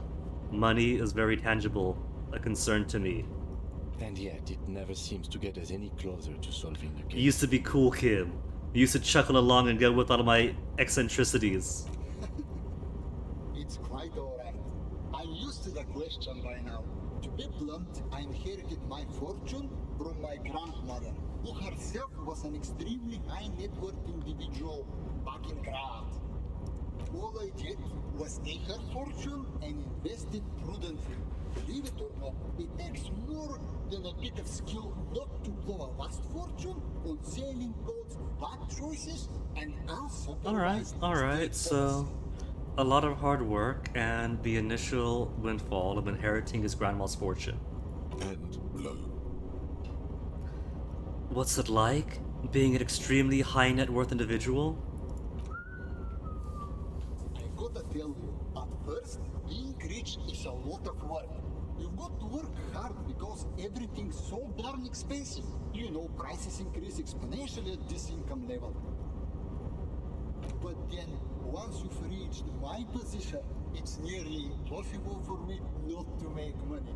My assets are so diversified that I'm bound to come out ahead no matter what. I've read an article either early this year or late last year about how for the ultra billionaires it is literally impossible to lose money.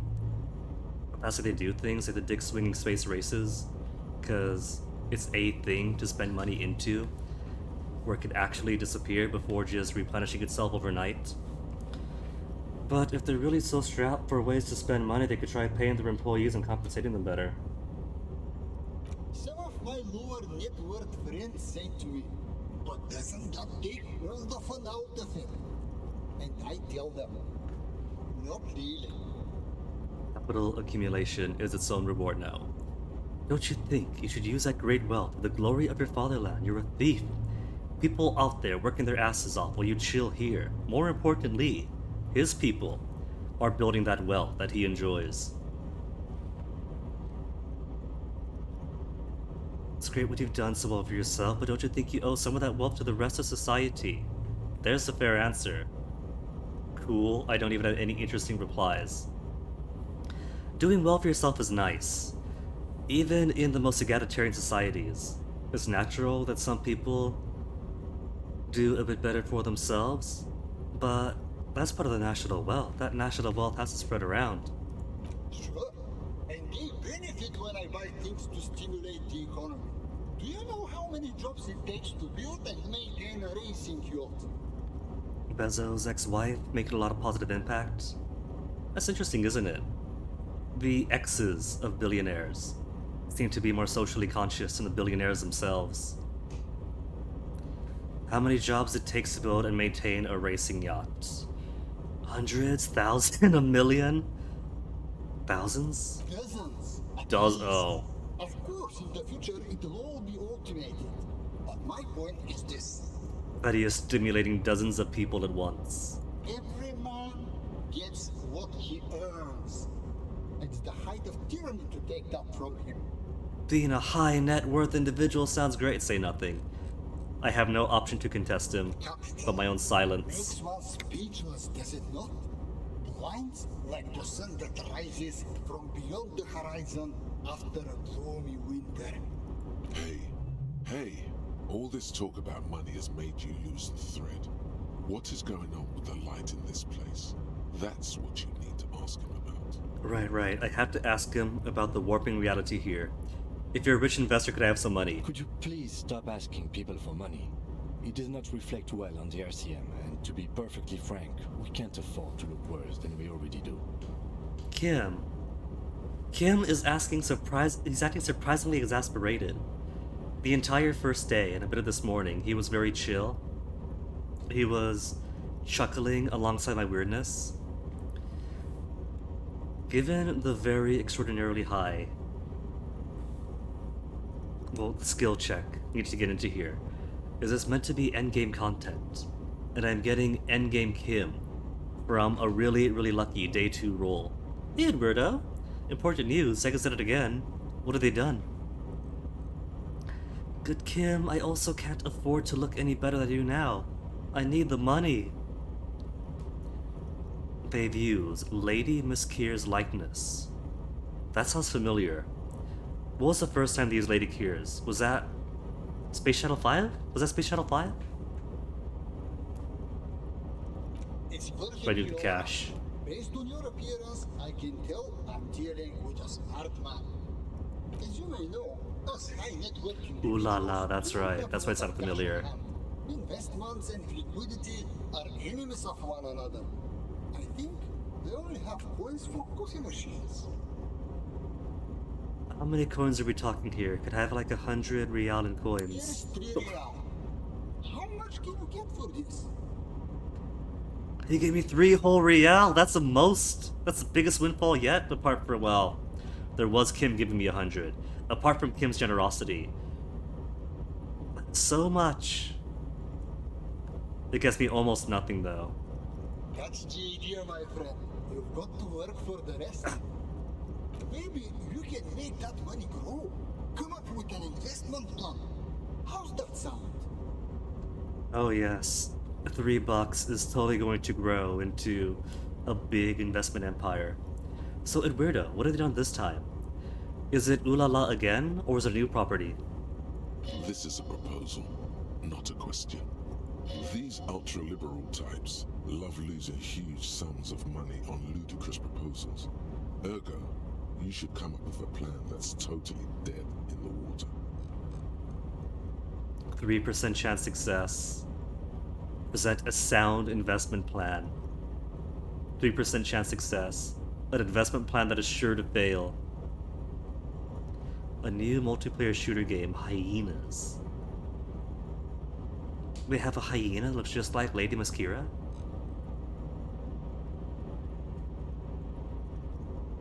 Okay. Maybe I'll roll double sixes again. Conceptualize an awful investment plan. Congratulations. You've somehow managed to fail at failing, which means, in a strange way, that you've succeeded. I have producers this. I was only 5 off though. You should invest in a youth center. A youth center, huh? What kind of youth center? Creative Assembly's making? A place to teach Creative them Assembly sounds familiar. I can't remember what they skills made. like teamwork and self-discipline. Come on, tell him what he wants to hear. What he wants to hear, conceptualization. Conceptualization, you failed. Empathy is saying. Practical skills like teamwork and self-discipline. Instilling liberal economic values in children from low net worth families. Want to inspire the future leaders of tomorrow to public service. You know, regular youth center, basketball courts and stuff, teach teamwork and other emotional skills. Okay, so public service or teamwork and emotional skills. Alien isolation. Ah, I did enjoy that one. But that is not very multiplayer shootery, so I can't get a good grasp. Well, best of luck to him, especially in this latest round of, hey, you stole my face.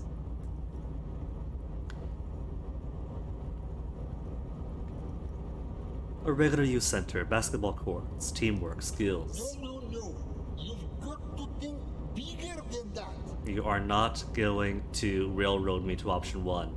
Future leaders to public service. I like that you're thinking about the future, but couldn't the center have a more economic focus? I'm being forced to instill liberal economic values in children from low net worth families. That's just going to make them into good little worker drones and make them vote against their own interests. But I have no other options in this train's fever dream. Brilliant. Without children, who'll be there to buy stuff in the future? And if it doesn't work out, we could always repurpose the center as a shopping mall or a private equity firm. This whole interaction is going to build up all of my... I've already got 1 point of ultra-liberal. But game, you're not giving me a choice. 69 on Superstar Cop and Sorry Cop. When life closes a door, it opens a window, yes? What's the expected return on this? Highly educated, work ready, human capital ready to be directed towards any number of your vast interests. With human beings, there's always a risk associated, which is why we've got to hold on to the center itself as a fallback.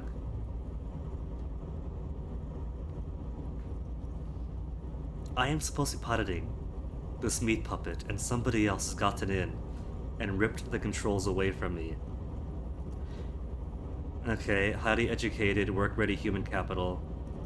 You're deep into ultra-liberal territory now. Good work. Conceptualization, I had no choice. Very impressive. You've got a natural eye for unusual investment opportunities. Thank you. I don't normally do this without a formal pitch deck, but to hell with it. What's the point of being rich if you have to follow all the rules? How's the damage? Still 1 point, okay. I'm going to assume that was a warning from conceptualization then. Here's the round of seed funding. This should be enough to prove out the concept and get things off the ground. Alright, I got 100 real though for telling him what he wants to hear. Cool. Cha-ching. What'll it be? Speed? Electrochemistry, please shut up. Cigarettes? This is 5 days of rent. This means anything else I earn can go to clothes or maybe vodka, but still. Ratan, now's your chance to take some time off. Spend it with your good buddy and get absolutely wrecked in the process. Drugs do go with money. But sorry, I'm an investor now. I have to stay sober to calculate risks. I am the homunculus inside the brain. This is my option to take. What is this shit? Calculating risks? Ratan! The risks you can't calculate are the only ones worth taking! I'm sorry, I don't see the ROI in that. I'll give it some thought. The lieutenant looks at you with horror. You've been mumbling to your necktie in a daze for several minutes. Ah, yes. Now you're displaying it. The eccentricity that becomes a wealthy individual. Get the money, Saints Visage. Thank you for placing your unwavering trust in me. Thanks for the handout, sucker! You've just redistributed wealth. Remember, it's not a handout. It's an investment. And I expect to see returns. The lieutenant stands there, dumbfounded. His mouth opens slightly, then closes again. What do you think, Kim? Not bad? All I had to do was taint myself with a point of ultra-liberal. I'm not unimpressed. Let's leave it at that. Now, was there anything else I could help you gentlemen with? Okay, so with money out of the way, what are you even doing in the shipping container? There's something strange about you. What are you doing in here first? This is a shipping container in a Union Harbor. How is the ultra-rich bending reality in this shipping container alone?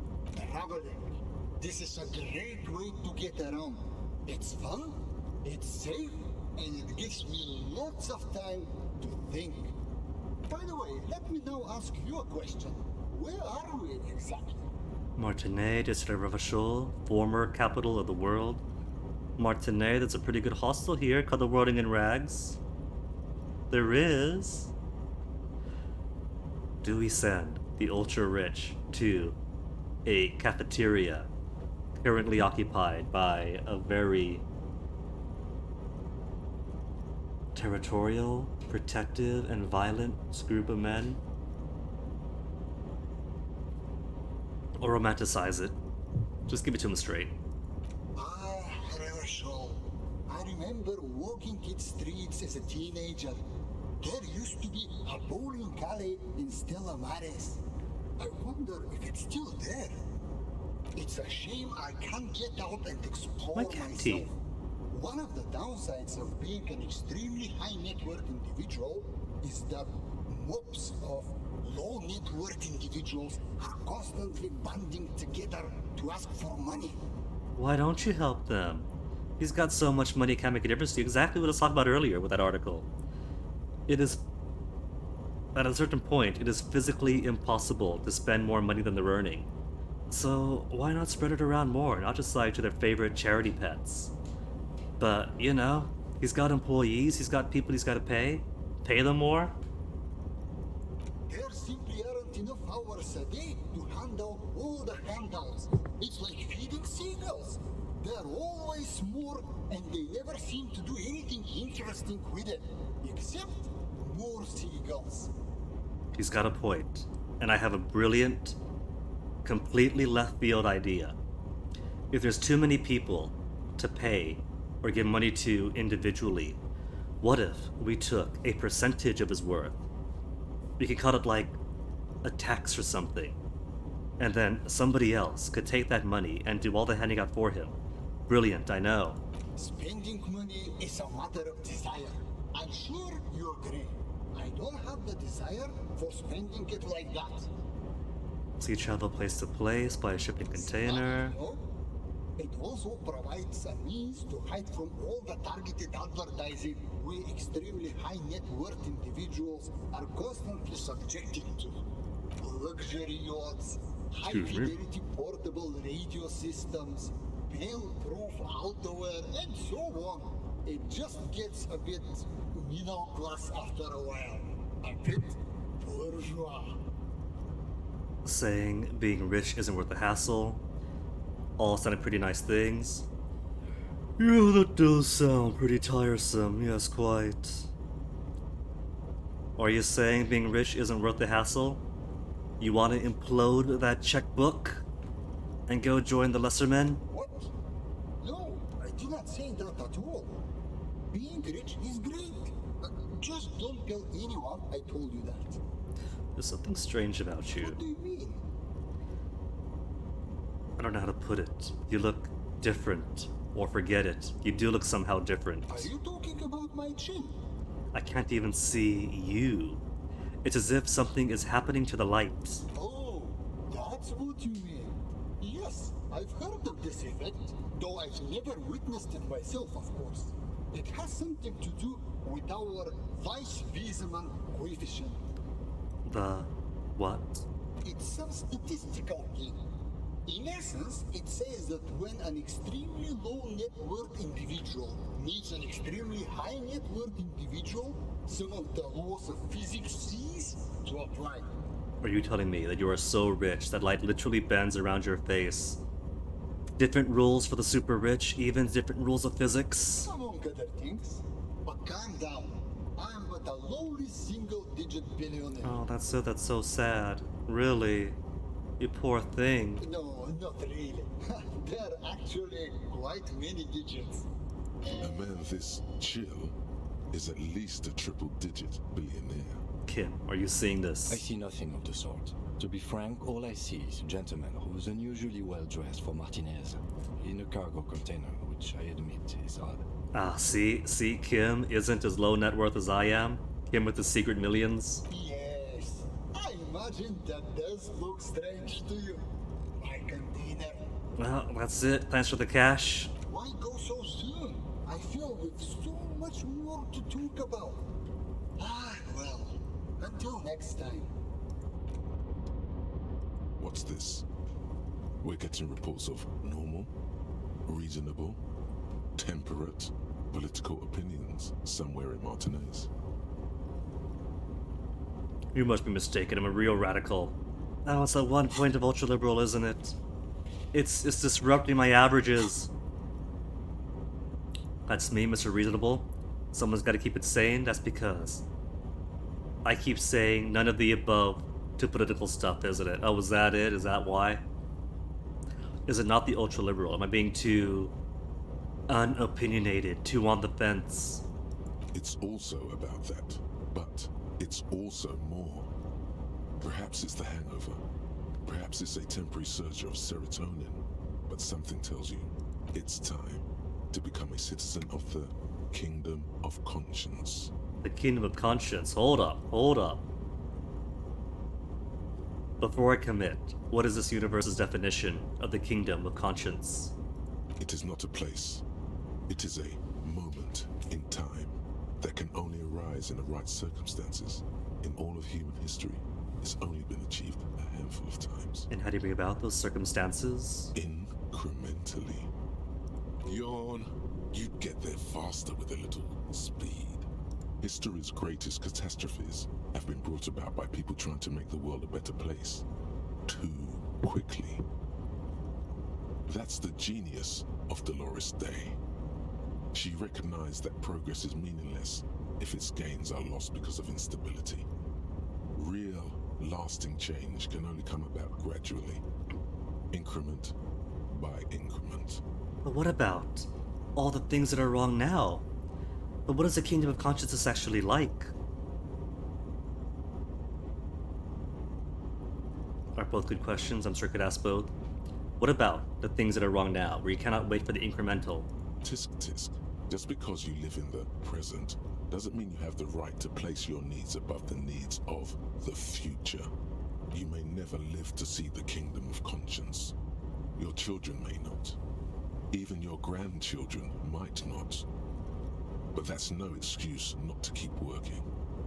I want to believe that this is a parody of the idea that it's not the revolution that makes real change, but the slow progress you make over time.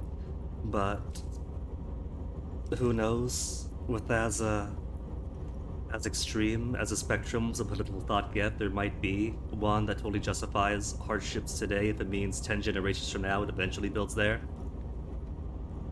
What sang-froid? What benevolence? What a fucking joke. Is the kingdom of consciousness really about doing these things, or merely preserving the status quo? Do you believe the status quo is preferable to chaos and bloodshed? Empathy, that's kind of a loaded question, because the status quo could be chaos and bloodshed. Just because it doesn't make the nightly news doesn't mean that a portion of the population isn't living in a more chaotic reality or a bloodier one. Plus, I don't know what the status quo is. Status quo in this game is a lynch mob has the state monopoly of violence and can string a man up on the tree if they decide to. Turns out they had good cause this time, but still, lynch mob's a lynch mob. Is that not chaos and bloodshed?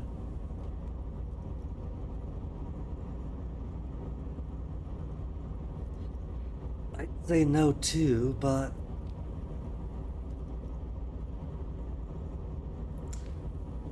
it's one of those moments where I don't really feel it because, one, I don't know what the status quo is. The status quo that I have seen is chaos and bloodshed.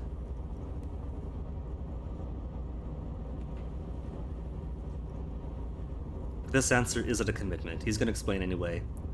Keep going, empathy. Then you've never lived through real chaos. Sometimes, in the face of great disaster, defending the status quo is progress. Though I suppose one could possibly use the 2020 elections as an example of that. Might not be a great victory of revolution in the outcome of the election, but it was a return to a status quo away from some very chaotic and leaning towards very bloodthirsty times. In that sense, let's see what the game is doing is asking me to pick extremes. And we didn't have to be extremes. Both revolutionary actions and incremental stuff exist side by side, and both work to bring changes. Like take LGBT stuff. On the one hand, there has been incremental progress from 50s to today, which makes some things comfortable, but without the major jumps, you don't make real progress. But even then, those real big jumps happen, but you still need incremental stuff to iron out the edges.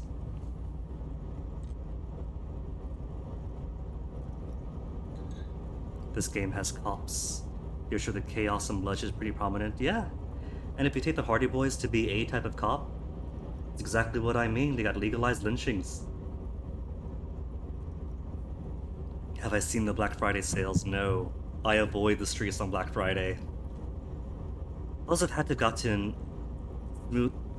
I want to believe that between pandemic and online shopping it must have gotten smoother. But come to think of it, I still hear the trampling news. But what's the kingdom of consciousness really like? The kingdom is difficult to comprehend and even more difficult to describe. Partly because humanity will need to discard many of the categories that define and limit it today. The kingdom of conscience is post-capitalist, post-national. It's also post-industrial, post-ideological, and even post-sexual. Sounds incredible. Alonzi, let's go right now. That seems fine, but similar to the present though. Sounds terrible. I don't want to be a moralist anymore. Now, I'm sure that the goals of this is fine. The bright and shiny future, where we are beyond such categorizations and beyond such modern hardships, is a good goal to get to, but there are things today that I'm sure Raphael could get his hands dirty trying to tweak out. Live in the present. What you want is immaterial. The kingdom of conscience is coming, whether you like it or not. Only very slowly. Well, good. If they're expected to come slowly, then I'm sure they'd appreciate my rushing things along.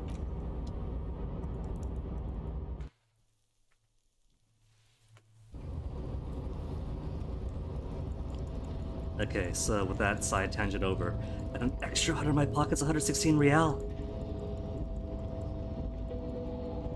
That is 5 nights at the Whirling. That is now guaranteed. But I think Raphael should reward himself with some clothes after this. Oh, hey, mister. I knew you'd be back to talk with old Leo here. Yes, I did. Yes, I did. It's like Leo, could you get the reading shorter in the future? Mister. Absolutely. I'm always willing to help out nice fellows such as yourself. Thanks, Leo. I was thinking maybe you could talk to my mini Lizzie.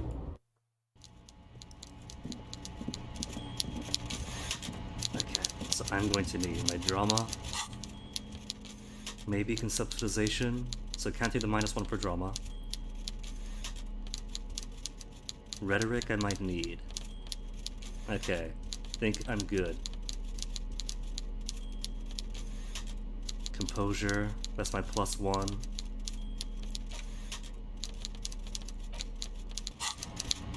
Hey Upa, did I find the Infinity Man? Was that him just now? Was the ultra rich in the shipping container whose net worth was so brilliant that he bent the laws of reality around him? Was that the Infinity Man? Because if so, then yes. Mr. Dubois, every worker is a member of the board, is a living god, the organ of the great state organism of war. Also, looks just like me. He is infinite? Then yes, we just met him. Every worker for himself, every worker a member of the board. That's right, Mr. Dubois. I see the socialist democratic fervor now burns in your heart, too. How can I help you today? He's infinite. He gave me $100, which was great, but he also gave me a point of ultra-liberal.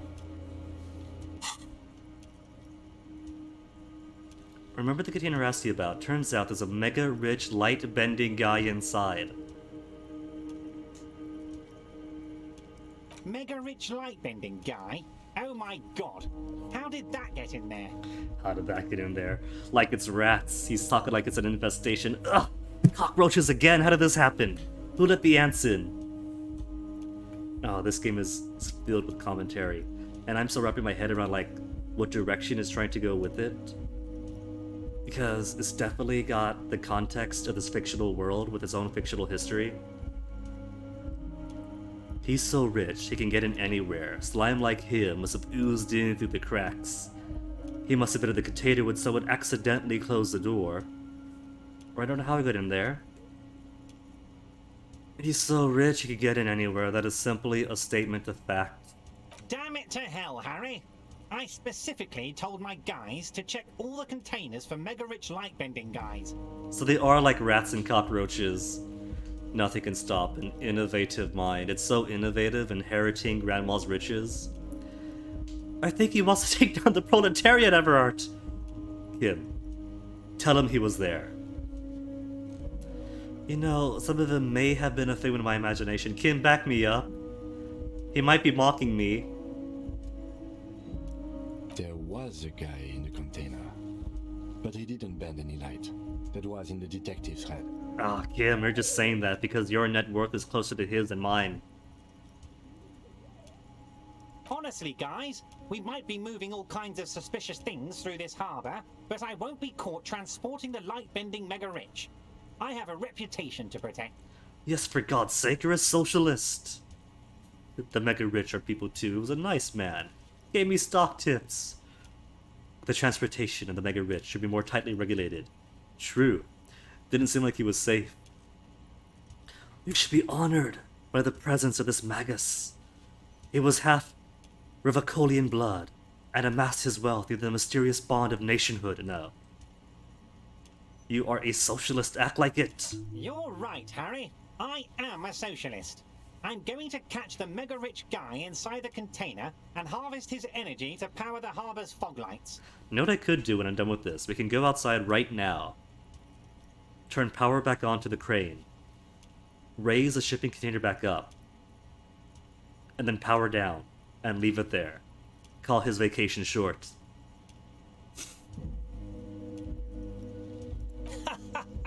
I shudder to think what you're going to tell me next, Harry. Eat the rich while I consume them as living batteries. Not for 1 second did he believe there's an actual mega-rich person somewhere in his container town. You mean he was making fun of me, drama?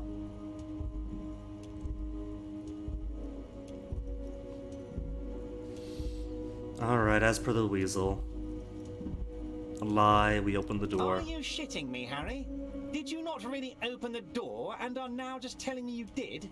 You're a wild one, Harry. Still a -1 from failure to hide panic. I've taken the key. It cannot be retried. I'll get back to you on this then. No, Harry. You don't need to get back to me. You need to open the door. Very simple, really. What's this it? What's this it we turned off? You talk about the shipping container still, the crane? What? Oh, the shady brew. You told me to make it even shadier. I didn't. It had alcohol in it. Now there's no alcohol. Did I? Well done then, Harry. I like not knowing about it, and I'm sure you made the right call. I spend the whole day delegating tasks, and it's a great relief to see people taking initiative. I don't even want to know what all of that means. Brew, shady, alcohol, turned off. I'm gonna let the world surprise me. How close am I to another pointed drama? 25. Oh, no. Already got the level up. Okay, drama, don't fail me now. Not just for my lies, but other people to lie to me. I want to see when they do. Are you shitting me, Harry? 58%. Did you not really open the door and are now just telling me you did? You're a wild one, Harry. To leave the conversation, and then quick save, and load if I fail. What's the worst that happens? If I fail the bluff, I simply gotta go out and really open the door, right? Or maybe he won't trust me anymore. It's slightly over a coin flip. Slightly over a coin flip is good, right? You didn't say it with nearly enough confidence. Be it far from me to ever question your integrity, Harry, but you must have opened the wrong door. Next time, please be certain you get the right one. You see, Harry, it only benefits me if you open the right door. If you open the wrong door, then it makes things harder for me, because now you're scaring random people in my district. I don't want them to be scared. I want them to think, wow, I feel so safe. I like Everard. I only want weasels to be scared. The lieutenant shrugs. Well, at least we get to see what's at the door now. He's still telling me to go back and do it right this time. He means, fuck it, let's open the door then. Alright, Kim's on board too. Alright, I'll be back. How close am I to internalizing Mazovian socioeconomics? 14 more minutes?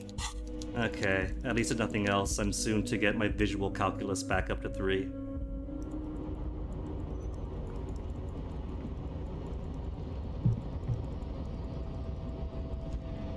Could have been good guys about this, but well, everyone's mildly corrupt. So... Even my voice of reason, straight man Kim was like, yeah, sure, whatever. I'd prefer not to, but if we gotta, we gotta. With several knobs.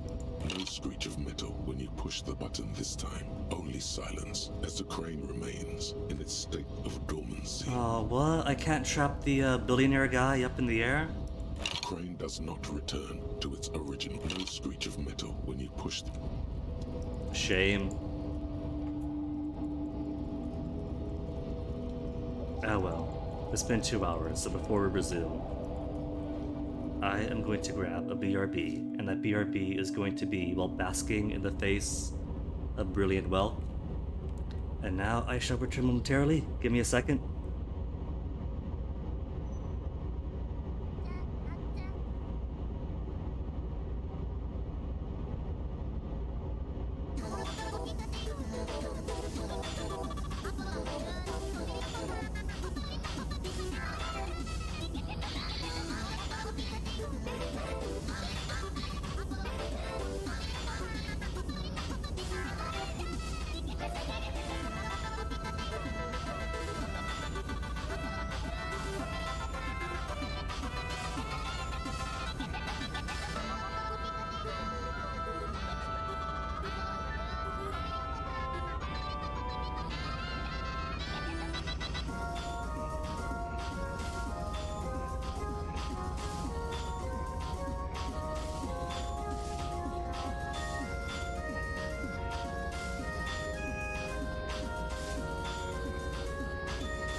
Cannot wait for this heat to be over. Brewing all this tea in bulk the night before takes so much more time than just getting a hot cup as needed. Alright, let's go. Bathroom break.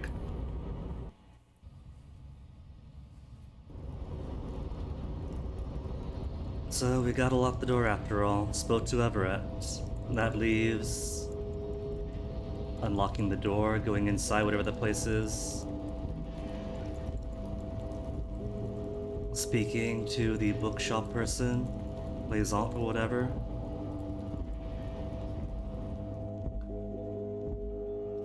To get us to a freezer to freeze the body. Even though day 8 of decomposition isn't going to be any better than day 7.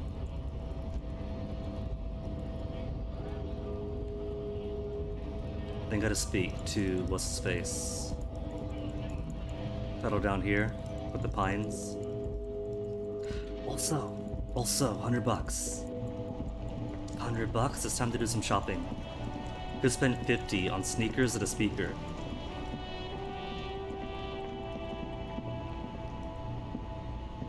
The shine on these sunglasses lasts a lifetime, officer. 100% guaranteed.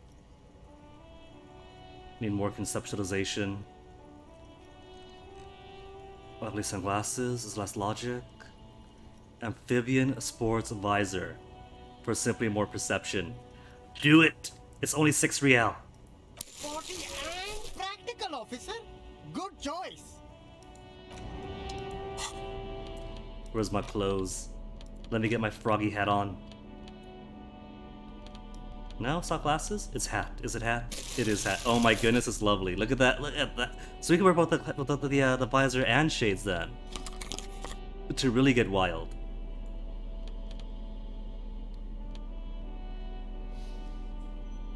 And that'll give me a little bit more visual calculus.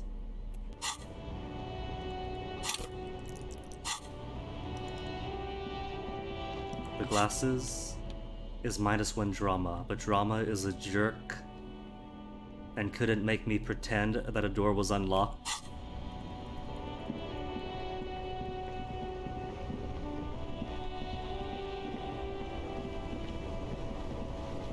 I haven't spoken to these guys playing their bocce ball. Life doesn't need to be a struggle. I'll be with you in a moment, officer. Let me just finish my sandwich. Talk to Angry Hard René first. René? Have you no shame? Whining about your back every time you bring out the measuring tape. René, you're a man with a fork in a world of soup. A regular Please, poet Gaston. Let's just try to enjoy the game, alright? I'm trying to, but you keep breaking my concentration. You're old. I can see that. We're both old. Now stop grabbing your ass like it's a girl. These manly men are playing balls. This is a ball game. Grab a ball and play it. Don't ask questions. Shoot first. Ask questions never. But shouldn't I ask what the game is? No, you got this. There's the ball. You're the game. Acting without hesitation is +2. Do it. Grab the ball. Show them how it's done.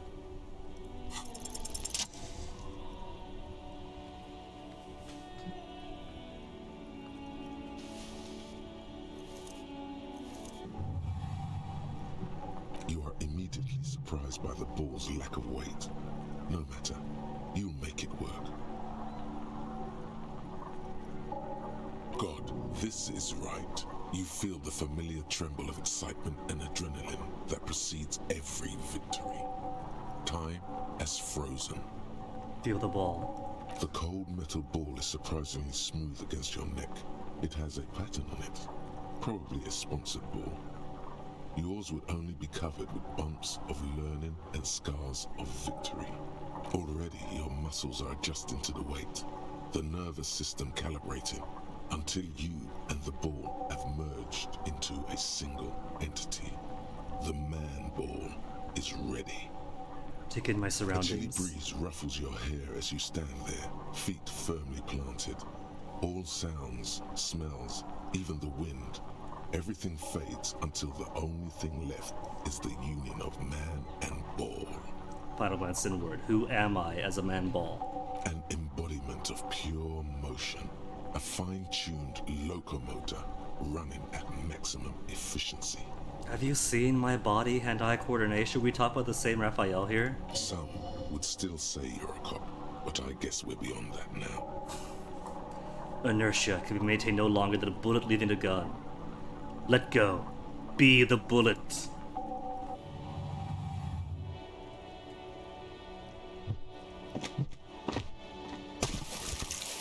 And toss their ball. Shot put their ball into the sea. Bordel de merde! And they're clearly playing bocce ball. A whole house of shit. What the hell is your problem? Did I make friends? Not a weak right triceps, that's for sure. Problem? Don't understand?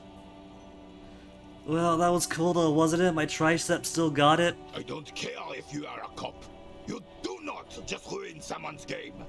It's so goddamn disrespectful. Sorry, cop. Wait, what? Ruin your game? What are you talking about? I'm sensing anger. And I do not understand why. You vandalized our game, son. We can't play pétanque with 5 bull. Sorry, honest mistake. Are we good? Pétanque? Oh, pétanque. Now I understand. I thought this was shot put. Well, it damn well isn't. It's pétanque. You ruined a pétanque game. We want our bull back. If I go into the sea just fish for the bull, could I fetch the helmet while I'm down there? Take it easy, René.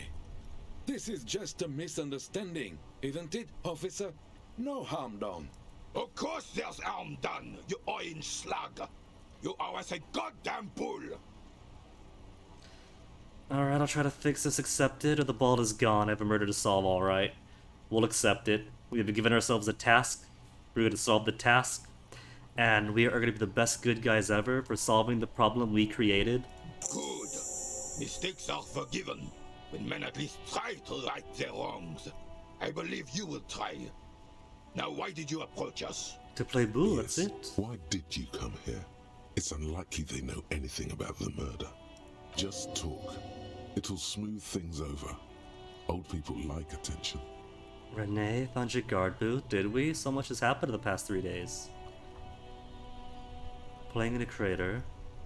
Saw a statue of Philippe. Renee, I found your guard booth. Oh yeah, that's right. That's his guard booth over the harbor, right?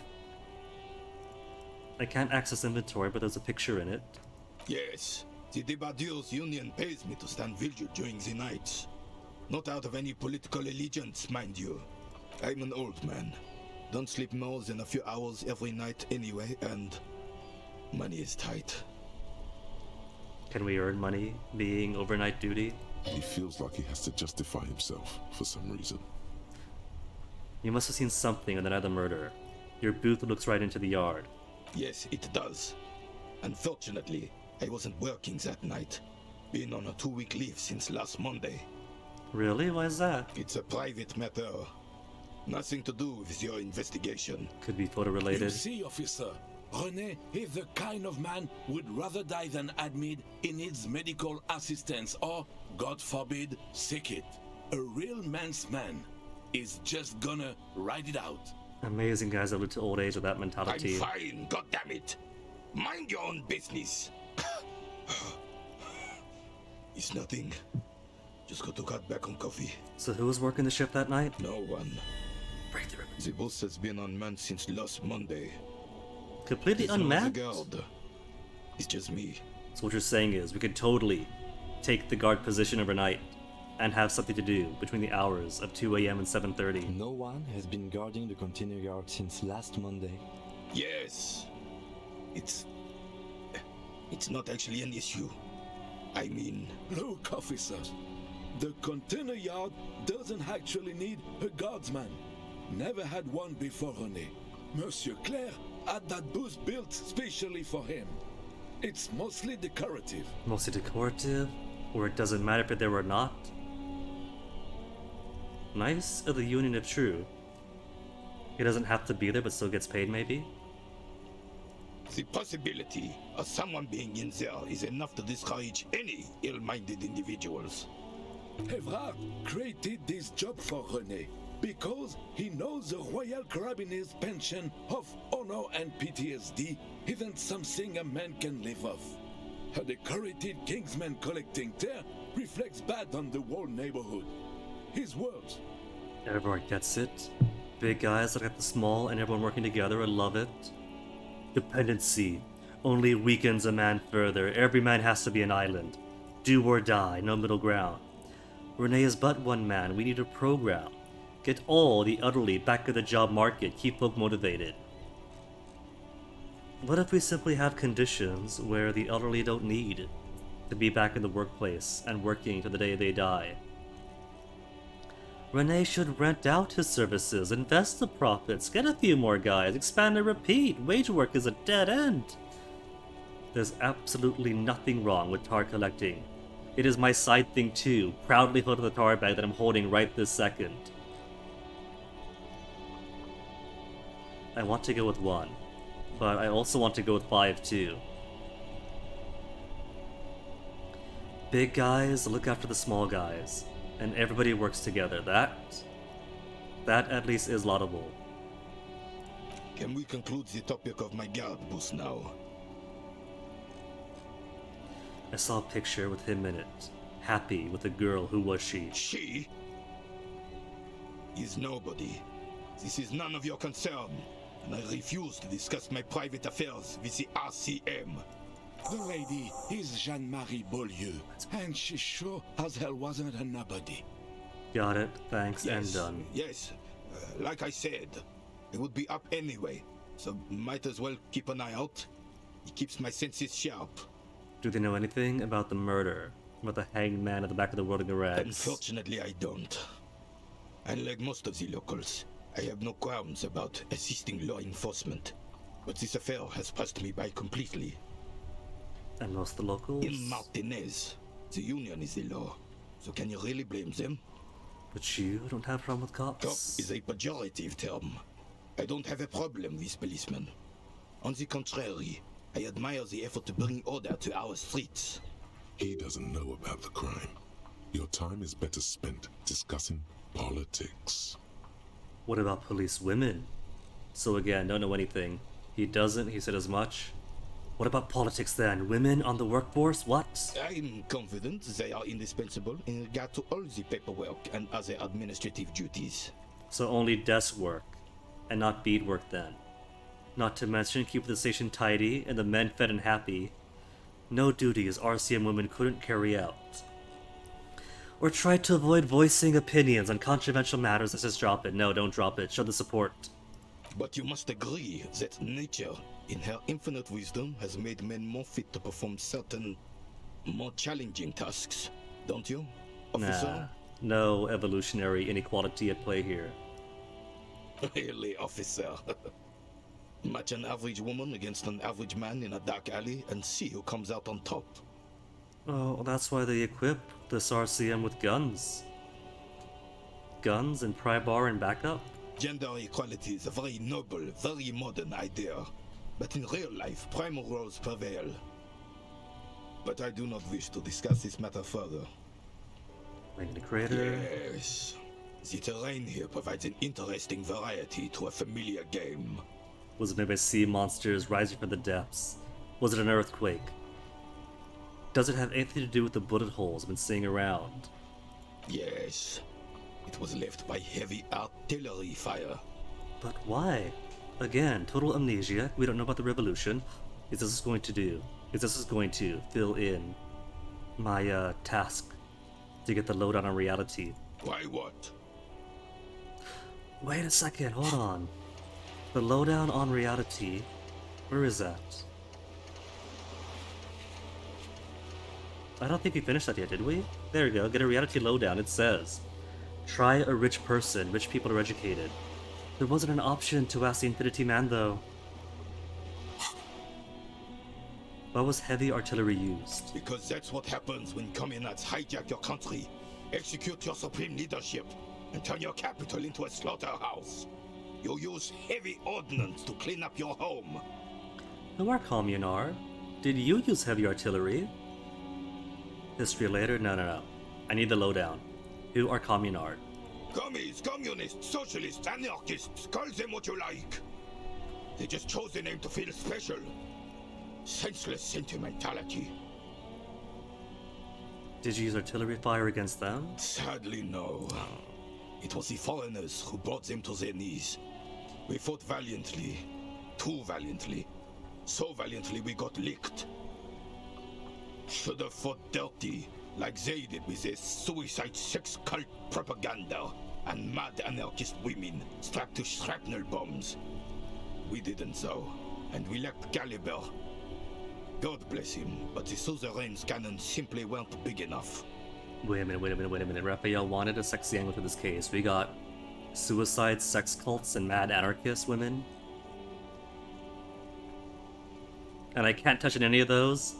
Why show them here in Martinet? Should have chosen a place away from the people to the buildings. I understand I'd bomb this place too. Why not choose a place away from people and buildings? This place is the damn beachhead, son. They had to soften the commies up first. The beachhead? Yes. The military coordinated amphibious landing to take back Revachol. He finds your lack of historic knowledge troubling, a sign of mental deterioration in the preceding generations. Martinez was used as one of the 3 footholds in Revachol during Operation Deathblow in 08. The other 2 are off in Stella Maris and the Delta. Deathblow sounds grim. Not thoughtfully, look northeast, shake your head, look down at the crater.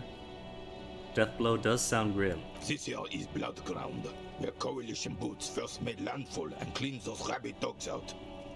Most likely, we're playing pétanque on their mangled corpses. Blood ground. You got old René going there. Like he isn't hungry enough already. What's the coalition? Is that why everything is so bombed out? Which explains all the war damage. What's the coalition, Grandpa? Don't get me wrong, officer. I hate those foreign dogs, but the enemy of my enemy and all that. They're the lesser evil. Already know all this, do I? I want the history lesson. Is that why everything's so bombed out? Damn right, son. They laid the fire of hell on the city before they stormed it. And it worked, too. The rest of the city got cleaned up, but Martinez they keep as a monument. And now the Union Socialists are practically running the place. Well, it's your own damn fault. You, we, the coalition, Revachol, whoever you want to blame, never finished the job. Officially, the party never surrendered. Of course they still all influence. You don't even begin to truly understand the players at the table, let alone the specific circumstances surrounding the... Yeah, that's why... What do you think? That's why I'm begging everyone for a history lesson. Thinking men have opinions on these things. Present one. That's how it should be. Soft socialists paving the way for the hard-working class to take over. Foreign powers cleaned up our mess. And now they rule us. Shake your head in shame. Coalition quite capable, actually. Commies just understand how many works. Nothing. I just do.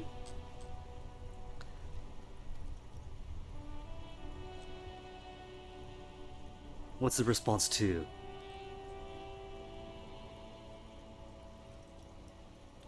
Players in general, to the coalition, to the union and now having a foothold.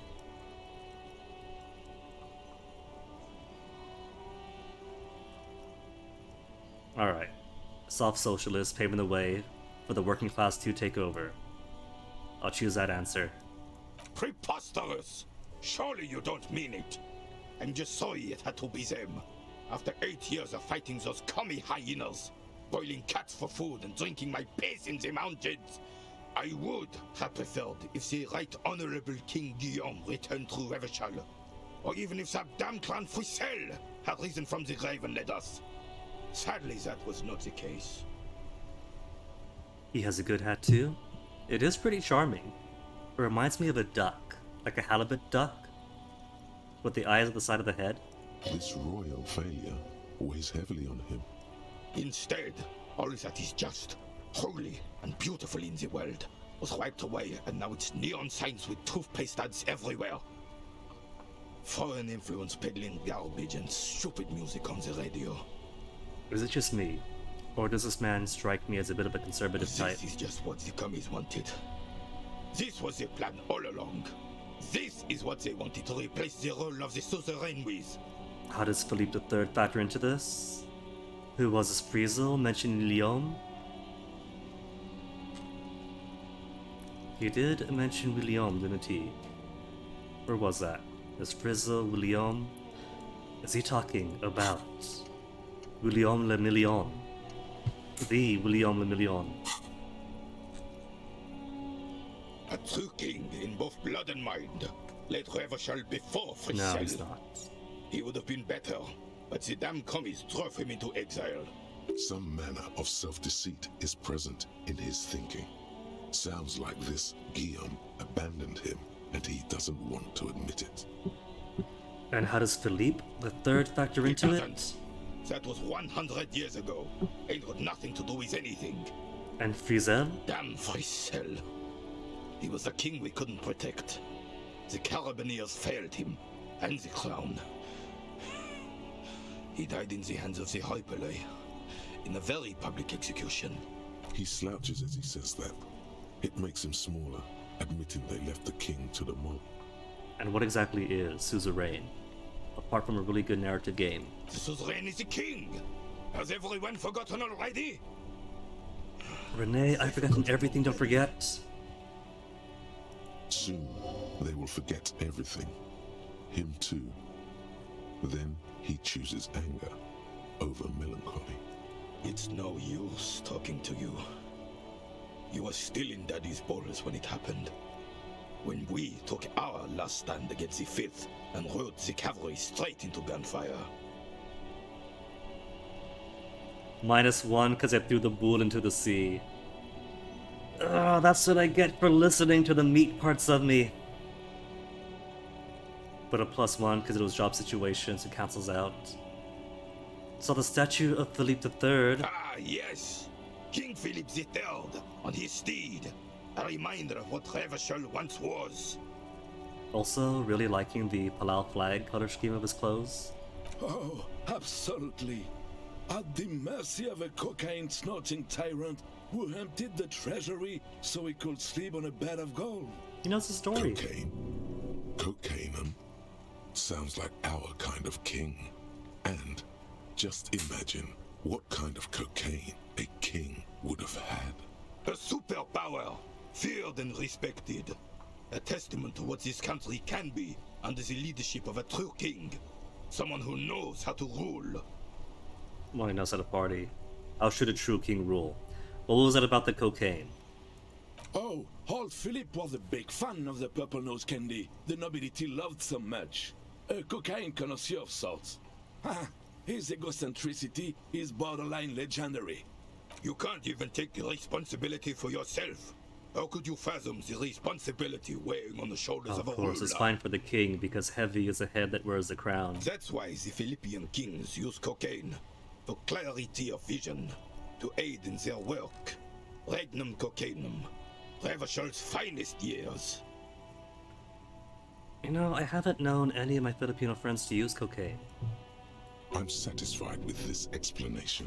Of course, you'd be electrochemistry. Of course. Clarity of vision. Awareness. Philippe III was even brought into this world with the help of cocaine. The court made him administer the dose to his mother when she was in labor. And it is well known that with the help of cocaine, only the purest, of course, he was able to connect with higher realms. Higher realms? Of course. It all makes sense. He's just making excuses for the king's habits, isn't he? What's about higher realms? Such responsibility requires a boost every now and then. I sometimes need one too. Seems like irresponsible behavior for a monarch. Drug users shouldn't even operate heavy machinery, much less rule countries. Or thanks for clearing it up. What is that about the higher realm bit? It's really not. Please, do spare us the cocaine fairy tales. I am wasting so much time on my day listening to these two guys. It's already almost noon. Yes, indeed. We're not here to investigate the drug trade of centuries past. We could always talk to them later. We got a Right. case to do. Though maybe I might get some benefit to this composure check. Ah, yeah. Oh, Cocaine. a superpower. If I ask how King Feel should them rule. decisively, without fear of offending the sensibilities of the frail and weak-minded among his subjects. This is something the insurgents never understood. Seems to me, a leader should take care of his people for himself. Sarangel whips. Powerful leaders, not afraid to do what must be done, is what the country needs. Or no answer. Yes, the people first. Always make sure your subordinates eat before yourself. A nation is only as strong as its leader. That's why it was such madness to And try a leader is only as strong as his people, Renee. Don't get started on that again. What happened, happened. The carabinier doesn't reply, but his entire being communicates unbreakable resolve. No one and nothing can change this man's mind. He is as rigid as they come, still in that antique uniform. It's a symbol for him. Alright. And now I'll fail to check that I tried everything. No bonus? What is it about this old soldier that makes him stand so proud? It's only a 83% chance of failure. That's not impossible. It could be beat. All you observe is a veteran Damage morale. refusing to let go of the past and his old uniform. This is not uncommon. Which is going to give a penalty. Damage -1 to volition. This is the uniform of the Royal Carabiniers in service of Frissel I, Guillaume le Lion, and the valiant King Philip V before him. Guillaume le Lion? Well, we were the uniform of Guillaume le Million, who is clearly the superior Guillaume. You do not speak his name, Craven, although he was a clown. But he was our clown, ours to ridicule and to mourn. There's something you missed. You will get to it. Don't worry. Okay, can come back to it later. Thank you for your time. And I could find it here, this thought. Mazovian socio-economics. 0.000% of communism has been built. Evil child-murdering billionaires still rule the world with a shit-eating grin. All he has managed to do is make himself sad. He is starting to suspect Krasmezov fucked him over personally with his socio-economic theory. It has, however, made him into a very smart boy with something like a university degree in truth. I'm going to get my logic back. Communism, he now builds a precise model of this grotesque, duplicitous world. What's the bonus?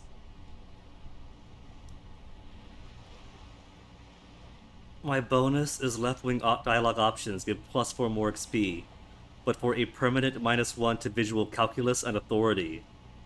Reaction! Reaction everywhere! -1 for downtrodden and Inva communist. I have paired myself into some guy that just gets all of his knowledge from podcasts after all. Maybe I'll spend the point to forget it. No, it's alright, it's a part of me now. The good and the bad.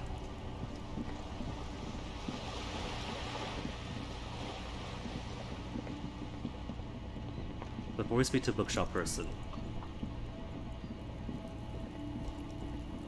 Hold on. We're on the roof. At 11 a.m. So does that mean room access? Roof access is your room? We have a reason then to go through it.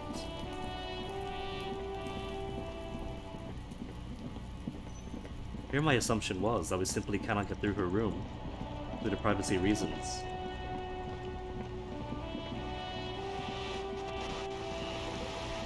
We apologize, took a few points of apology cop for. Maybe we could rebuild rapport and get in there. Just an ordinary walk.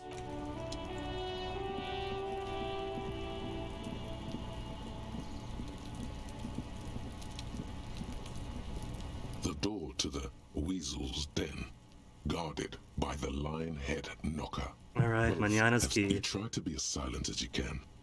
It takes a bit of rattling of the handle to loosen the bolt. All we were told to do is unlock it and come back. But what's in here? Finally, the door unlocks with a small clack. Thoughts race through your head. If I'm gonna open this and do a bad, I want to go in and see what's so important in here. Only curiosity could account for stepping over that threshold. Maybe there's treasure in there. A white alligator. A fountain of quicksilver.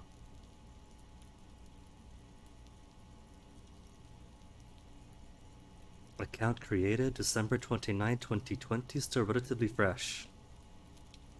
And already part of a bot farm. Tragic.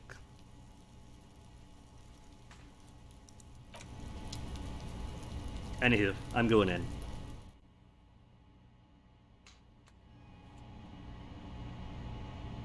There are things around here. There was no order not to snoop around.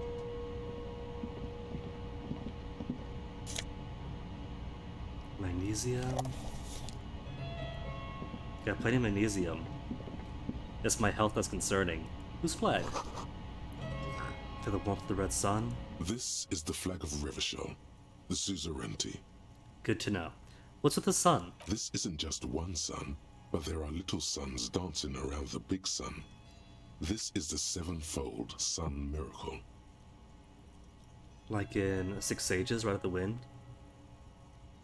The Sun King Yelm, and the little suns around him? What is a sevenfold sun miracle? It's an optical atmospheric anomaly the first settlers saw. Happens in cold weather. 6 small suns around the big one. This complex halo phenomena is how old Revachol got its flag. So does Yelm. It is but one of the many strange optic atmospheric phenomenon of this wondrous archipelago. You're sure you once saw sundogs in your youth, and blue flares. Lieutenant, the old flag of the suzerain. Bow down before it. Don't bow down to it. Lieutenant, look! The tenant is an old-fashioned guy. This isn't Renee's room, is it? By old-fashioned, he means very right-wing. In that case, do not bow down to it. The flag doesn't seem to mind. It's just a colorful fabric with a sun sewn onto it. Like all feudal flags, it looks like a children's drawing. There's a diary. I want to stupid everything else A row first. of mugs sits on the shelf. Each one depicts a human figure.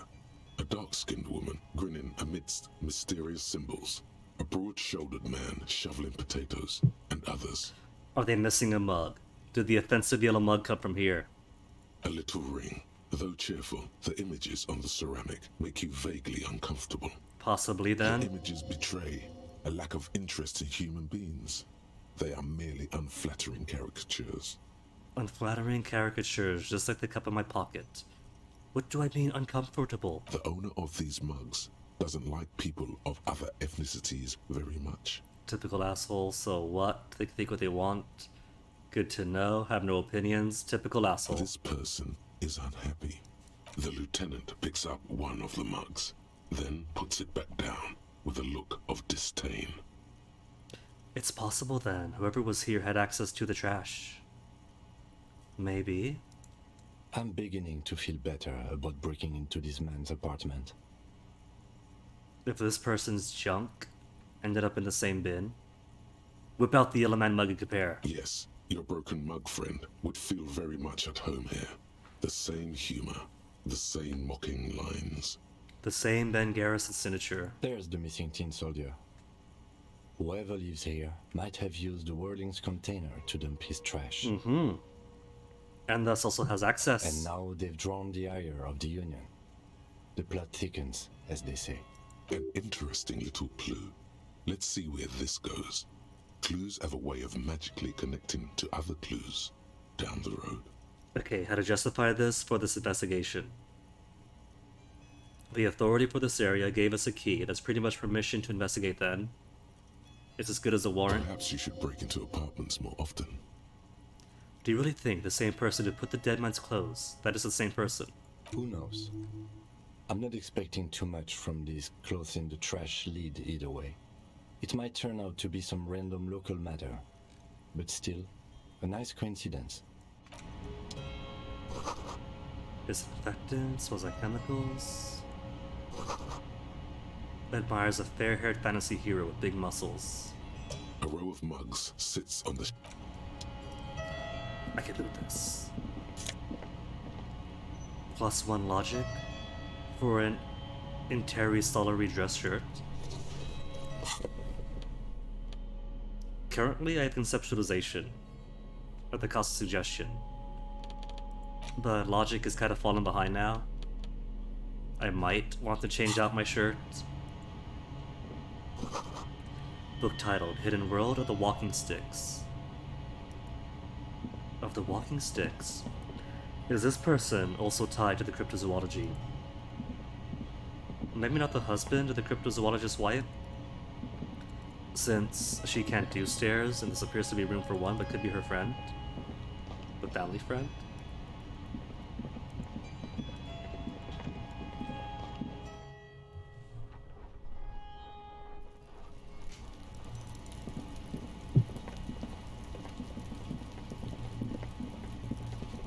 Okay, so almost noon.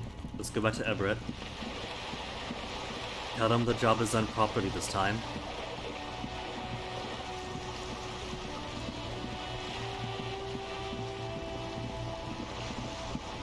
I don't know how long the book lady is going to take, but probably won't take the full afternoon.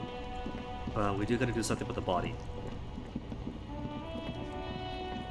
So maybe see her first, then the Pines fellow.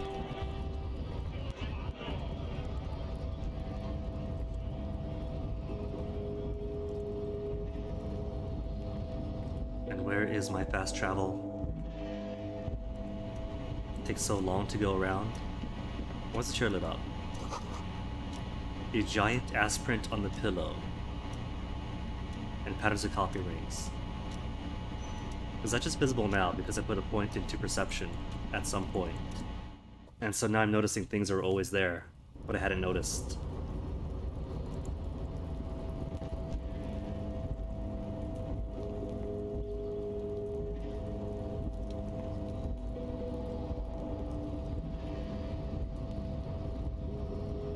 There's still no raising the guy back into the air? A rusting control, no screech of metal. Fine. No economic justice then?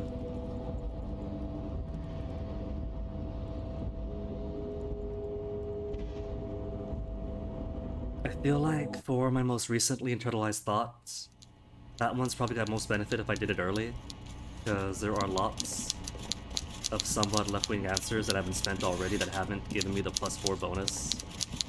Mr. Dubois, every worker, member of the board. How can I help you today? It is done. Doors open for truth this time. I'm very glad to hear that, Harry. One question. You didn't actually happen to stumble in and see what's inside the apartment, did you? You never said we couldn't, so I totally did. He's trying to figure out if you're lying. There is no way to sway this man in any direction. He is unsuggestible and unswayable. Just tell the truth. May have gone inside and seen a collection of racist mugs. Did go inside. Weasel had the flag of old Revachol on his wall. The deal wasn't for you to go inside. The deal also wasn't not to. Okay, who am I going to feed? Composure needs more work. Drama is fine on 4 for the time being. Visual calculus of 3 is okay, it's better than 1. Volition, might want to get more beefy, but it's keeping me alive for now.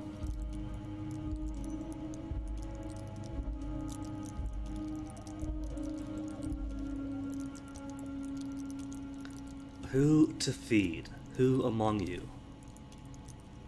I'll wait and see who needs it later. Got inside, seeing the collection of racist mugs, to include a fitting partner for the one in the trash bin, where the murdered man's clothes were. Just as I thought. Culturally antiquated mug collection. What a weasel. Pissing on Everart's Rainbow Coalition. He was testing you, and you succeeded. Now let's get down to brass tacks. It's time for men like me and you to figure out who's killed who and why. Real police work is gonna start happening now. I promise you, Harry, this is gonna be good. Again, Raphael. The mug collection I mentioned was in the apartment, but a similar mug in the trash, with the hangman's clothes. But also heard a connection between the lynching and the strike. First, the tangible evidence. Racist mugs in the trash and in the apartment? You guys are just light years ahead of me.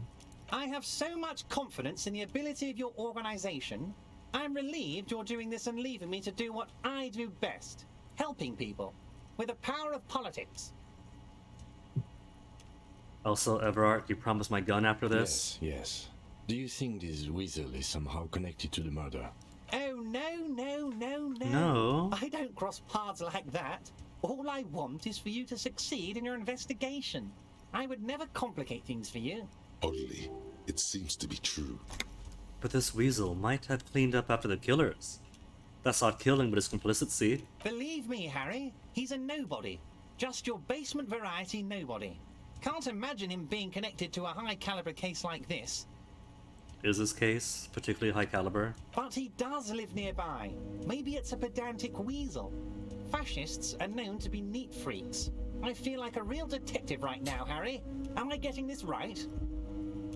Great technique. You make a great sergeant. Bashing somebody with a baton. There's more to police work than whacking an imaginary baton. Great technique. Woody? I'm not so sure about it. Oh, you're too kind, Harry. Way too kind. I know I'm not a real police officer. You are.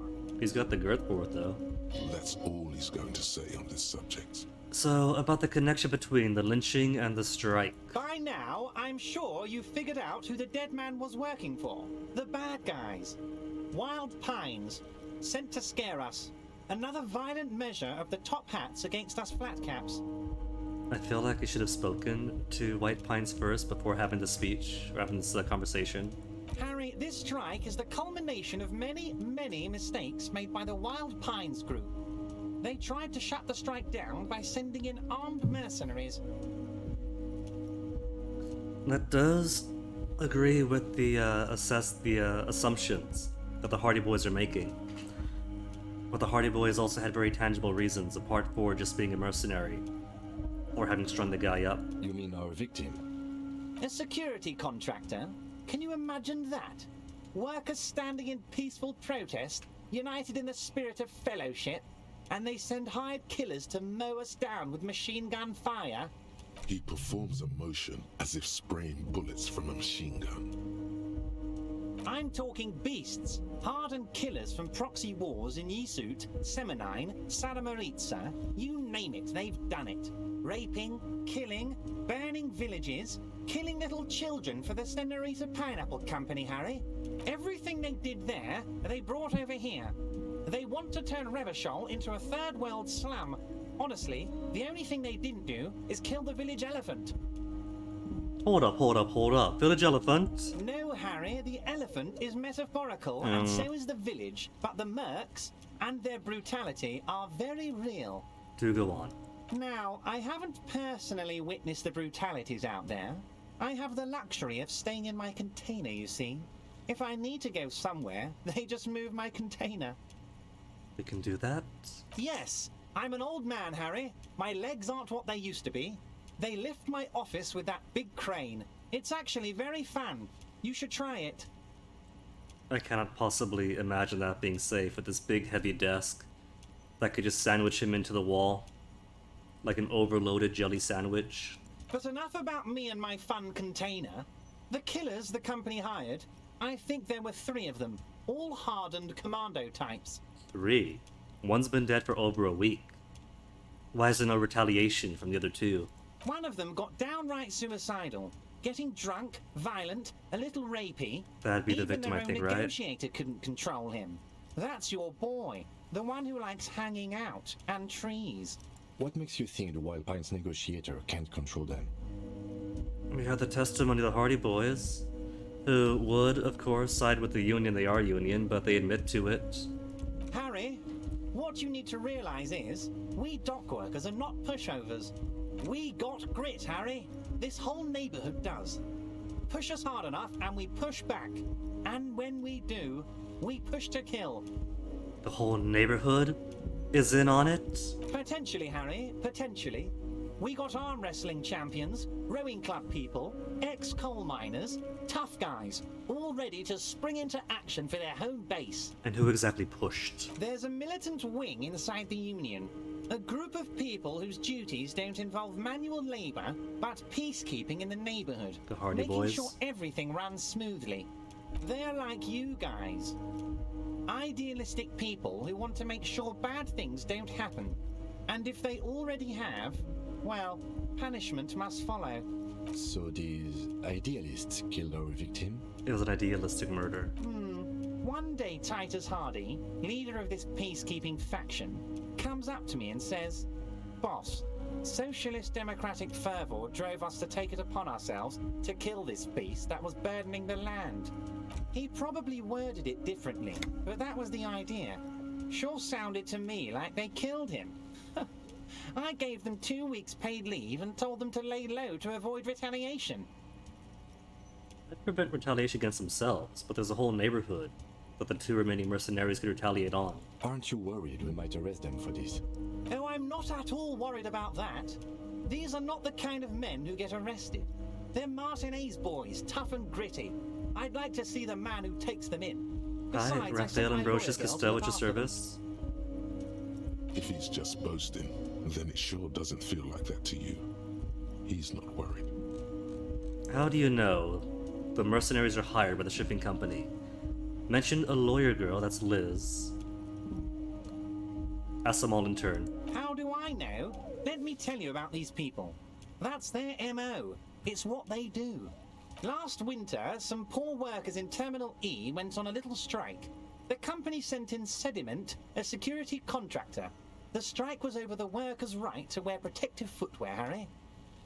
These guys turn up and start beating people. Tell you what, Harry, I wouldn't be surprised if we got the same mercenary company after a little rebranding.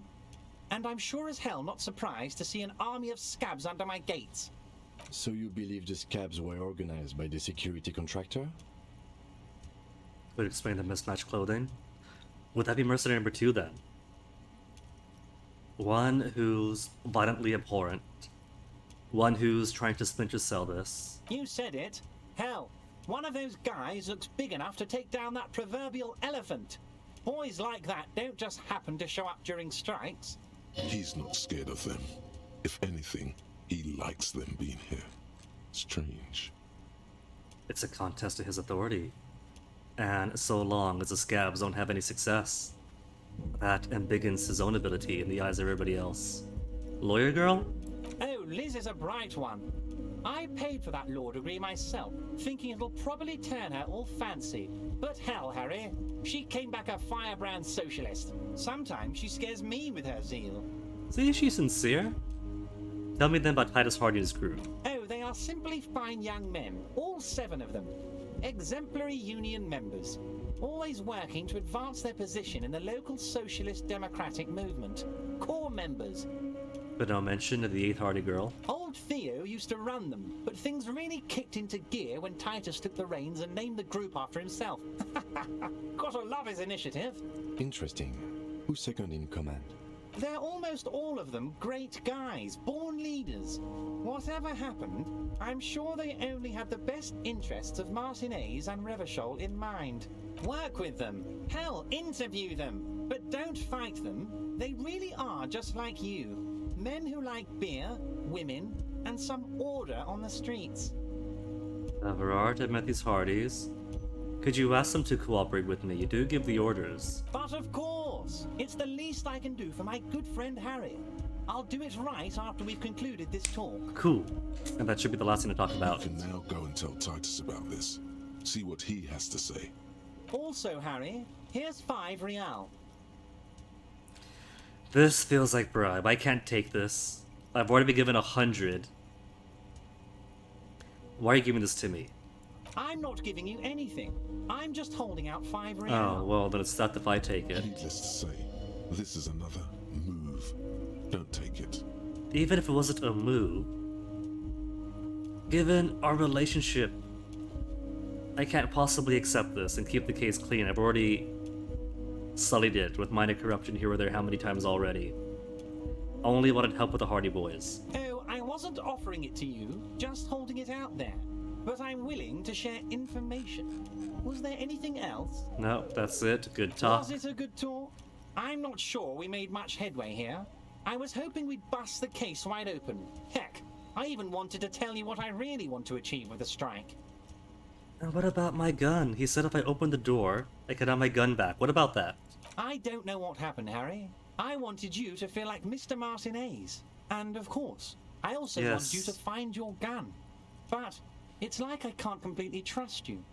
Yet. Really? Really, big man? Yes, Harry.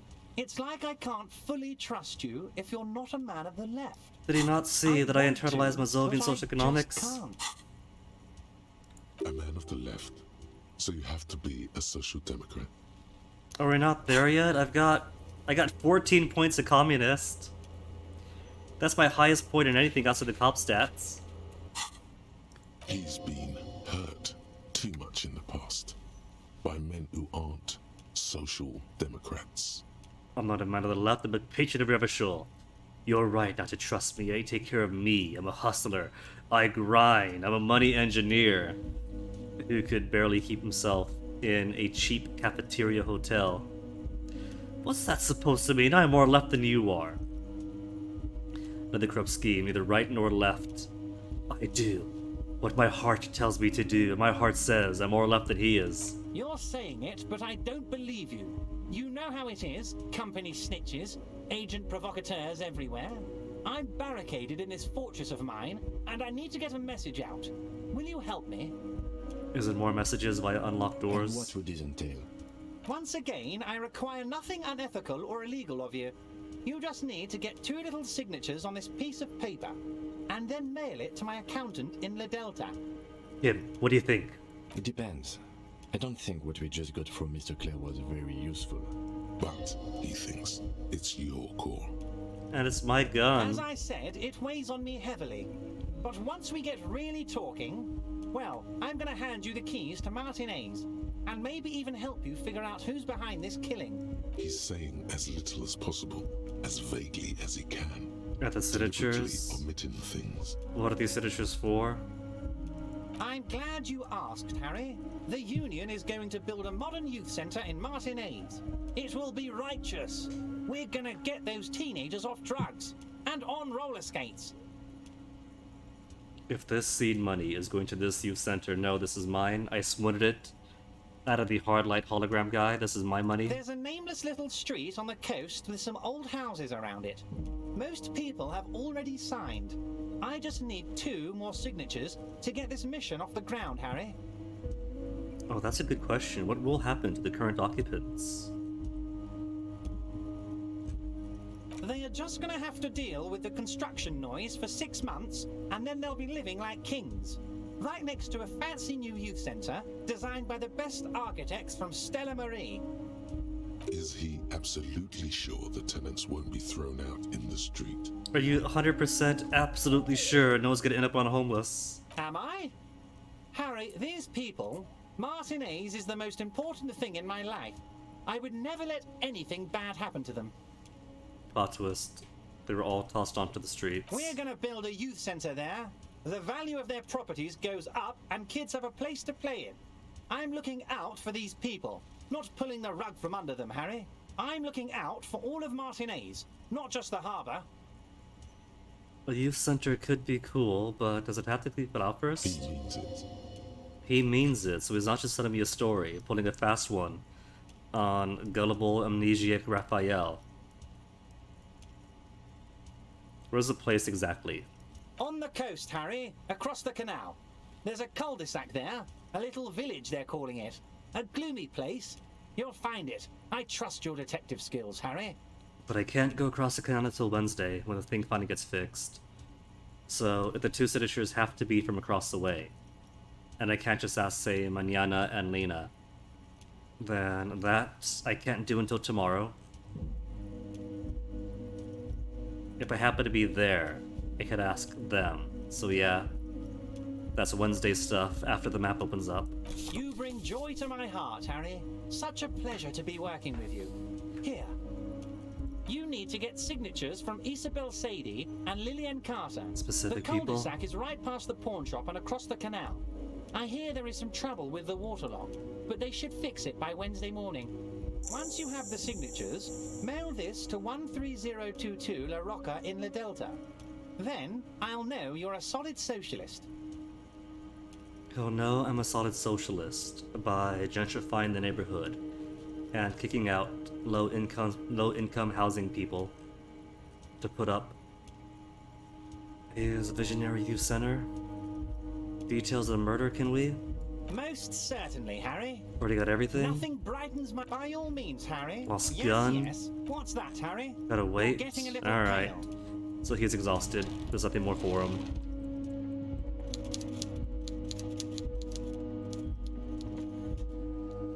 So at least that means he got multiple things to do across the canal tomorrow. A missing husband and signatures.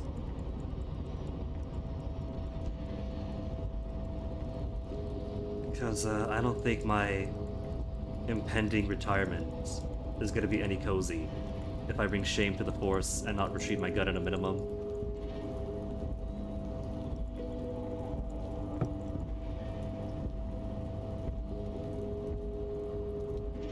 So currently it's about noontime. Pines fella was probably going to be there for who knows how long, but I do not know when the the bookstore is going to close.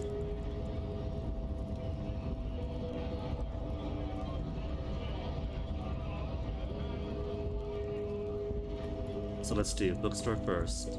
See if we can't get into that basement freezer. Also, is what's her name still out here on the roof? She is.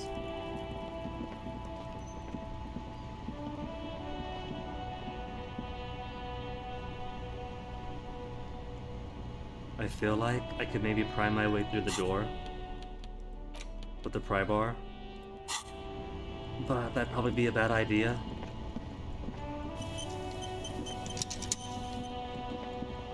Trash still empty.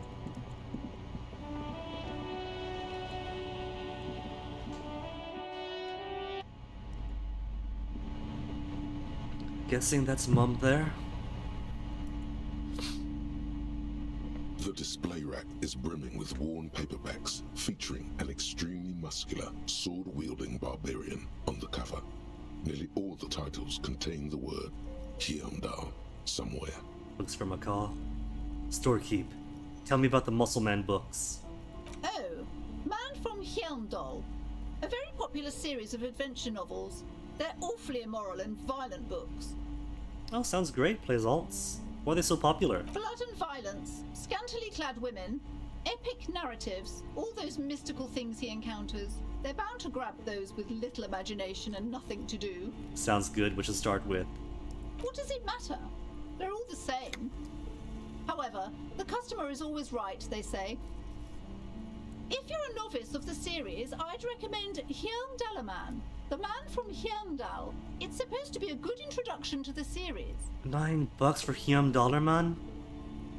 What else have you got? Rows and rows of Heimdall men blur your vision. You make out some titles. Man from Heimdall and the Mammoth Riders. Man from Heimdall, Return to Heimdall. And the solipsistic Man from Heimdall and the Heimdall Man.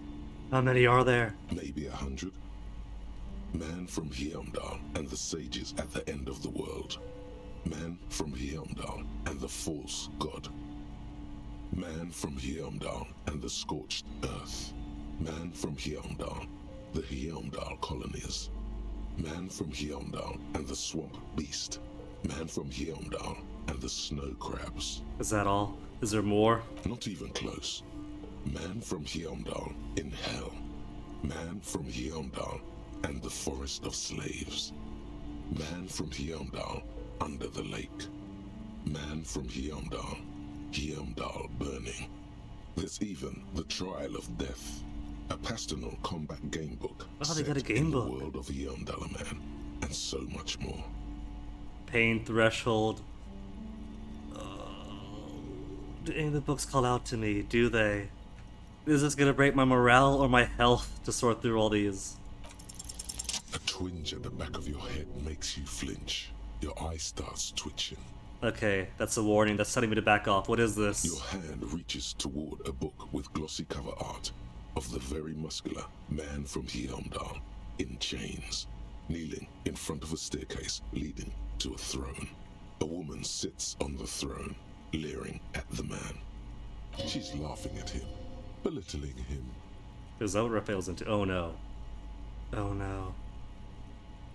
Is this gonna remind him of his ex something and kill him at full health Between again? the throne and the Heomdalaman lies a bonfire, casting shadows on the wall.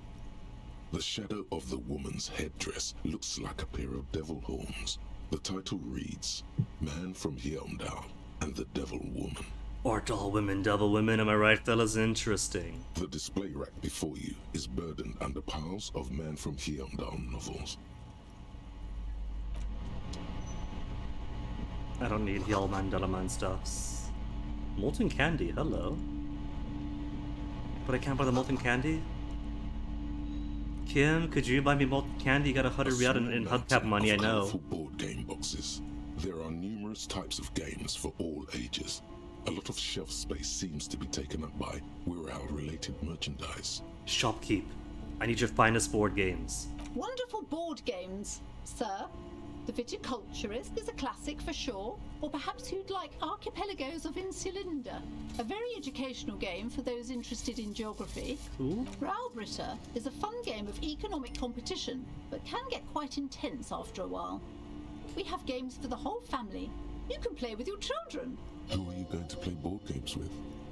Do you have friends or family? Children, a family? Do I have friends? Kim? Are you actually friends? Or just colleagues thrown together by circumstance? Look at me. Who'd want to have children with me? I don't know if I have any kids. Yes, kids, friends, chicks. I have all of those things. He's got chickens. Nah, I don't think Raphael has any kids. And we are getting over his self-loathing. We're trying to pick this man up now that I am in control of his meat vessel. Friends are technically like family. For playing with friends, I'd recommend Suzerainty. It's a civilization building game where you build a civilization, then set off to brutally colonize and repress other civilizations. Lovely. It'll cost 12 Riyal.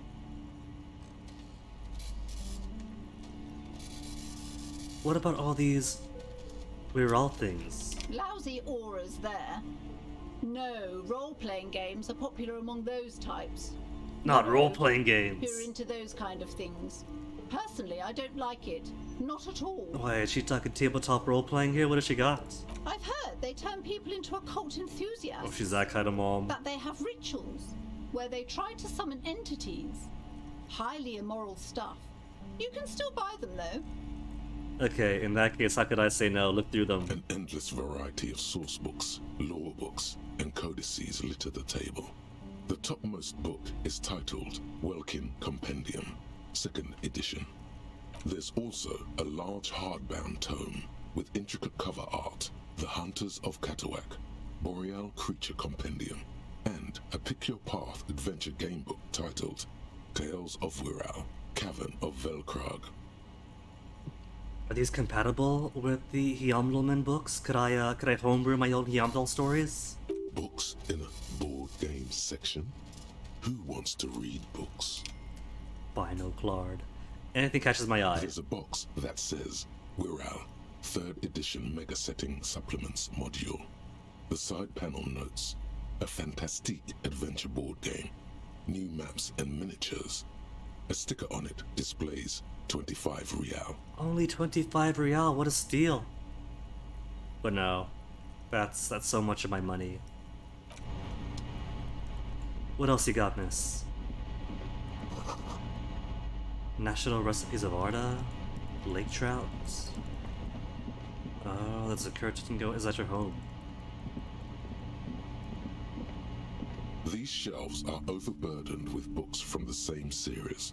You see the name Dick Mullen. Dick Mullen over books. and over. A couple of spook novels hide amidst all the detective books. Thrilling tales of spycraft and daring do. Storekeep?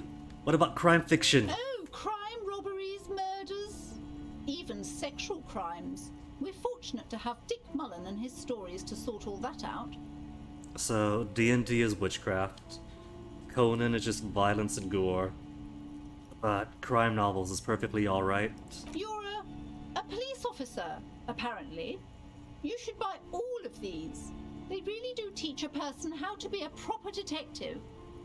Can they really? I didn't see any benefit to the books, but would they function as skill books? Crime fiction is a disgrace.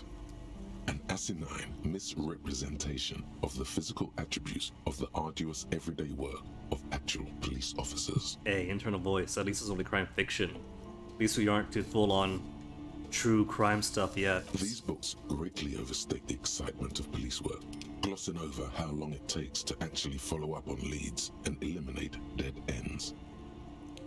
But you wouldn't be like that, would you, Disco Elysium? What's more, they completely ignore the psychological hardships of year after year coming into contact with people during the worst days of their lives. Not a single mention of all the stress this work creates upon the officer's family. Detective fiction just doesn't tell the truth at all. Now, would you like a list of all the books found on the shelf? A full list. Yeah, give it to me. You see Dick Mullen on the job. Get Me Mullen. The Stalwart Adventures of Richard P. Mullen. Dick Mullen and the Murder in the Orchard. The Sordid Affair of Dick Mullen. Keep him coming. A killing is declared. Dick Mullen in the murder house. The final case of Dick Mullen. An obvious lie. Dick Mullen in the clock tower. The ordeals of Dick Mullen. Dauntless Dick. Dick Mullen's funeral pyre. The murder of Dick Mullen. Dick Mullen dies when he comes back to life, he has to. Oh no, turns out he faked it to solve a case. Any more? Or is Dick Dictums in here anywhere? Yes, there's also the dame who did it. Farewell, my Mullen. Faking death seems to be a common trope in the Mullen series. The morbid tales of Dick Mullen. A dark tide turns. Not a Dick tide turns. Tragedy calls for Dick Mullen. Another one with fake death. And, of course, Dick Mullen, the murderer. In order to catch a murderer, Dick Mullen must become the murderer. Braver than Batman, then. Come on. This is not the way real police solve crimes. The real police are some 20 kilometers away, sitting in an armored motor carriage. Come on, Chester. Tell the story again. Again? Man, I tell that one at least once a month. It's not that interesting. The fuck it is. And these guys haven't heard it. You see, Chester here. Chester here? Not gonna finish it about Chester faking his own death once? Gosh, why? A very fucking dangerous case, ain't that right, Chester? They almost got you that time. Yeah, sure came close. Alright, so I was tailing this guy called Francis the Shoe. After all this, you still haven't found the answer to the one question that matters. Who is Dick Mullen? I think I have clothes that hurt or help my reaction speed, but I can't change my clothes while browsing books. Who is Dick Mullen? Your quick eye notices a small caterpillar crawling across the spine of a book. The title reads, Dick Mullen and the Mistaken Identity. Was Dick Mullen a caterpillar all along? A worn paperback from Dick Mullen's classic hard-boiled phase. The premise seems to be that Dick Mullen is framed for the murder of his best friend and has just a few days to prove his innocence. Why does this speak to me? Is this foreshadowing? Is Kim going to die? Am I going to be framed for Kim's murder? Could it be the motifs of unstable identities and shocking betrayals? That's probably right. I'm a complicated guy full of contradictions. It's got to be something else. Could be that's it. Then this is the book for you. $8? No thanks. A few more things to look at. Probably won't go through all of them, because time is passing pretty slowly, but it's still passing all the same. It's not strictly about crime, romance, and biographies of famous people. There's also a wide range of paranatural literature. Cool. Oh wait, that's right. Books are for passing time, right? I seem to recall a load tip to that effect. Several maps have been attached to a bulletin board hidden inside the alcove. They're held up by small pins. The board has come loose from one corner. Is there a city map? I haven't got a city map yet. I haven't acquired a copy of the city map, and so I don't have a map. The maps look old and faded. Your eye catches a map of Insulinda, a map of Revachol, and a map of Martinez. Storekeep, can I buy these maps? I'm sorry, officer. The map of Martinez is the only one available. The other two are not for sale anymore. And besides, you could scarcely afford them. Will the map afford me fast travel? Do I have to run around everywhere all the time? They're quite valuable, though they might not look it. The map of Martinez is 90 cents, though. Only 90 cents? Why is the map of Martinez so cheap? Because you live here? Everyone's got eyes to see? That old thing. It's an out-of-date map of a tourist location that never was nor came to be.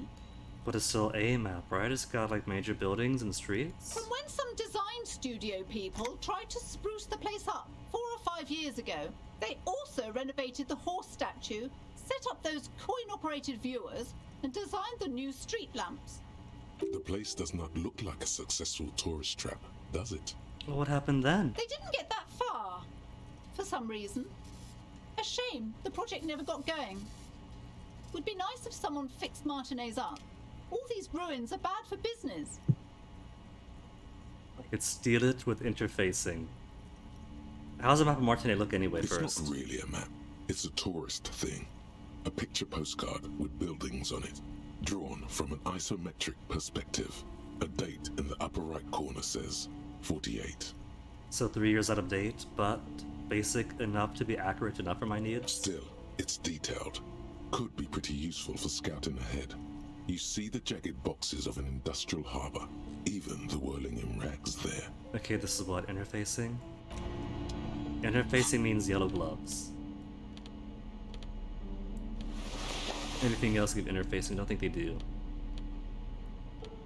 Nah. Several maps. The maps look old So, and faded. 28%. A map of Insulinda, a map of Revachol, and a map of Martinez. Try to steal it. Damage morale again. Oh. You hand toward the map attached to the board. Before you even reach the map, you're interrupted. Perhaps not. It's against RCM policy to defraud small business owners. Yeah, fair. Fine, it's only 90 cents. I can afford that now. Always good to be informed of your surroundings. So, map, how do you work? We got an interact thing. The white envelope. Photo of the tattoos. I haven't been able to ask anyone about the tattoos. I've got it in my inventory. Maybe I haven't found the right person. I have to look at it first. The worn map features the patchwork grid of the streets of Martinez, with directions to appropriately touristy locations. Year 48 resides on the upper right corner. Trace a path. Your finger moves through the various streets, across Rue de Sangs Lane and Rue Saint-Sipar, over Saint-Brun and Martinez North. Finally, coming to a halt on the spot where you are currently standing, although the map gives no such indication itself. For a more detailed view of the map, go to your journal and select the map tab. Nice. I got a map now. Show it to me. We have an actual map. Okay, so the waterfront is here. We haven't left this area. There's a giant dig across the way. There's a church, a giant Ferris wheel. A giant cube, but like that one summer anime. There's a horse statue. Might be the Rotting in Rags. Bookshop is here.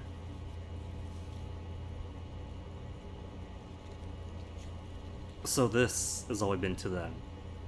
Not even all this, because that we haven't seen. Beach itself, but this is where we have been to. There's a boat. The boat's in the same place.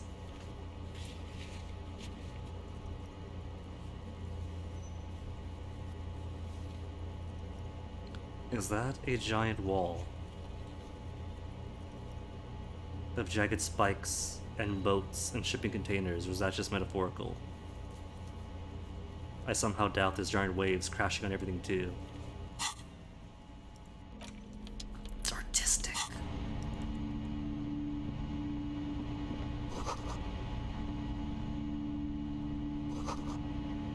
Tome of Fascist Magic. The plaque on the shelf reads, biographies of famous people stuff. Alright, I saw the books. Can we have permission to go into the basement, miss? Welcome to Crime, Romance, and Biographies of Famous People. My name is Plaisance. Be welcome, and please take responsibility for the energy you bring into this space. A golden pendant hangs around the woman's neck, in the shape of what looks like a tiny fish head trapped in amber. Before we go, you seem to be well off enough. Could you give me some money? So this is what Kim meant retroactively about me asking everyone we meet for money. A curious pendant you're wearing, narrow your eyes mysteriously. I feel like there won't be an opportunity to ask later. We totally could ask later, I'm sure. A curious pendant you're wearing? Are you the owner of the store?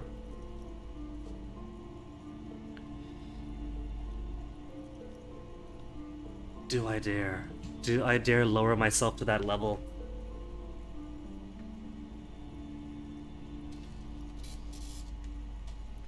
I've got 109, but I could always use more. Could you give me a handout? Sir, don't be ridiculous. I certainly will not give you money. I would be doing you a grave psychic disfavor. One has to earn one's success, even if one is a police officer. Handouts are nothing but manipulation. All they do is make you dependent. So you're saying that in my capacity as a police officer, I should find you instead and have you pay me a bribe? Certainly there are good things to be said about dependence. It would forge ties with the working people, us working people, good practice for fighting our common enemy. You must understand me. I am a powerful feudal lord and demand tribute. This is about traditions. Damn, you're right. What kind of business relationship would that kickstart?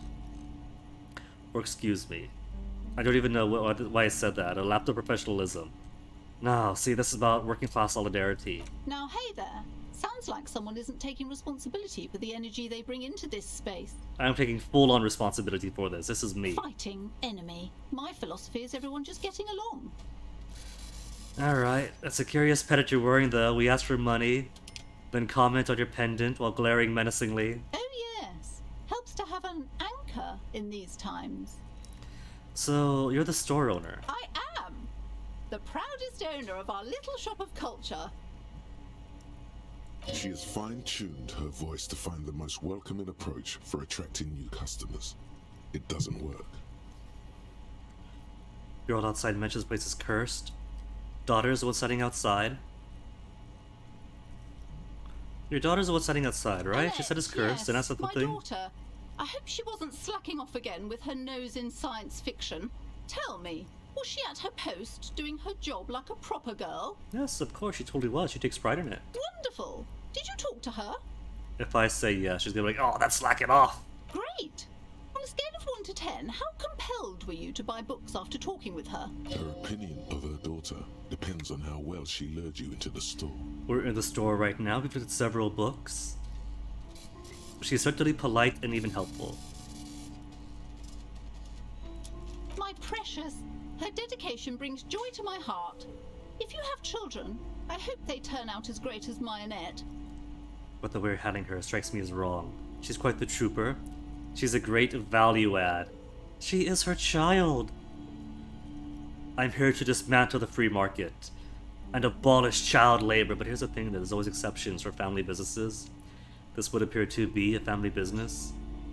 Primarily, that's for like kids at the farm to help out on the farm, but also for the restaurants and whatnot, so I'm sure that abolishing child labor would also put exceptions to Mom's bookstore.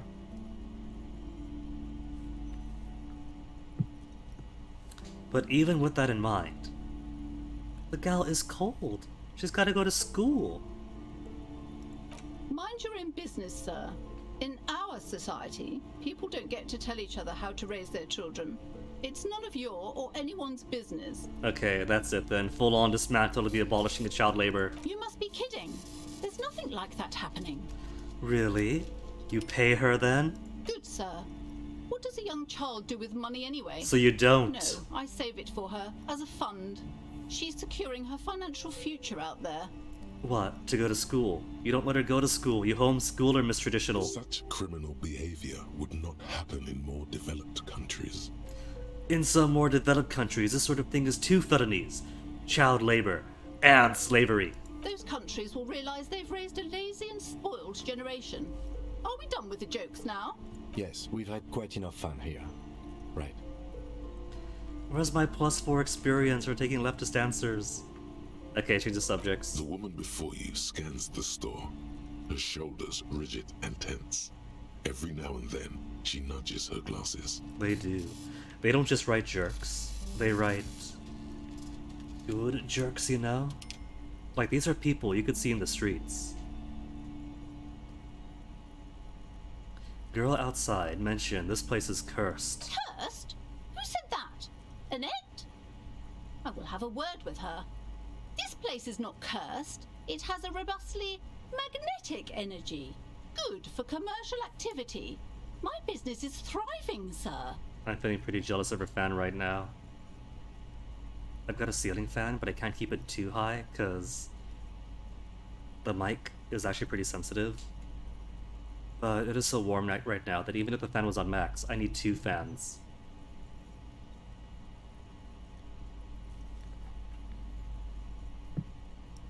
What in God's name is she talking about? Doesn't feel like it's thriving. Feels ghostly. Okay, I was told there's a huge fridge in the pudding cellar. Could you lead me there? A fridge? No, I don't know anything about a fridge. Aren't you interested in books? Your books are too expensive for my taste. This is official police business. For whatever reason, she's lying to you about the fridge.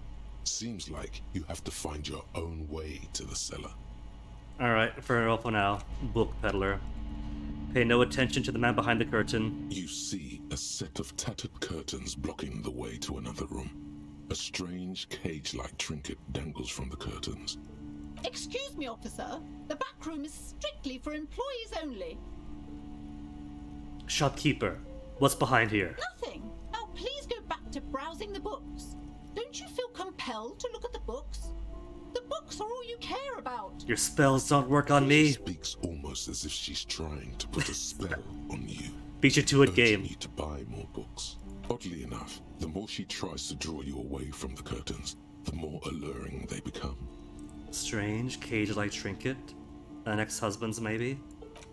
You see some kind of charm, an irregular polyhedron assembled from bones, sticks, and straw. Inside, a disturbing fish head with empty eye sockets stares at you. Aside from poking at it suspiciously, there is nothing else to do with the fish head charm at this time. The curtains remain shut before you. Okay. I don't see a dialogue option on Kim, so I probably can't have him distract the lady for a while. Just put it open. Just as you're about to pull apart the curtains, the petrified voice of the shop owner cries out once more. Sir, don't touch that. I told you it's off limits for the customers. Parapsychologically speaking, we're dumb if you decide to open them. I won't be held responsible for the consequences. It's too dangerous. That's only parapsychologically speaking, though. She looks away, mumbling. Why is everyone always messing with the curtains? Why can't they just buy books like normal people? I've heard there's a fridge in there that I need. Is this about the curse? Is that why you're afraid? Ma'am, this is different. I'm a police officer. I need to get in there. But I sense this place is calling for me. I must investigate beyond the threshold. I don't care. You can't stop me. I'll open them. Is this about the curse, miss? Is that why you're afraid? No, it's just a storeroom room for the employees, I told you. Now please step away from the curtains. But miss, I heard there's a fridge. Everybody suddenly needs something from there. Leave the curtains be. It's what it wants. The curtains want this now? Ma'am, I am a police officer. This is official police business. Why? It's not like anyone was killed there. Was anybody killed there? I'm sorry, I don't mean to be so impolite. Just please don't go there. I can't allow that. You'll only make things worse and unleash the powers. Okay, that is it. Between murder and the powers. I'm opening these curtains. No! Please just talk to me, officer. Come here and let's talk this through before you decide to do anything extreme. Are we going to get to talk then? Talking is always good. Go see what she has to say. There is something mysterious about the curtains. Be careful.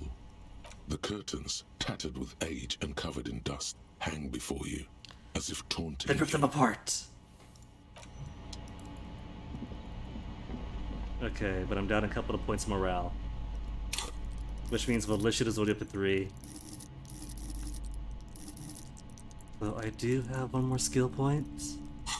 Have I got any more disastrous stuff to internalize? I got rigorous self-critique. Temporary research bonus. From my -1 to authority.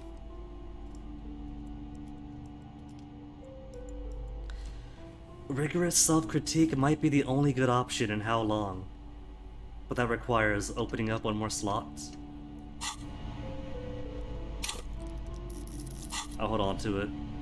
Just take my magnesium, chug it on down. What about before I talk to her? Since I cannot change clothes in dialogue. Suggestion as opposed to esprit de corps and shivers. Half-light probably won't be too useful. And I probably won't need esprit de corps too much or shivers. Though who knows, maybe shivers will feel something behind the door that is going to call to me.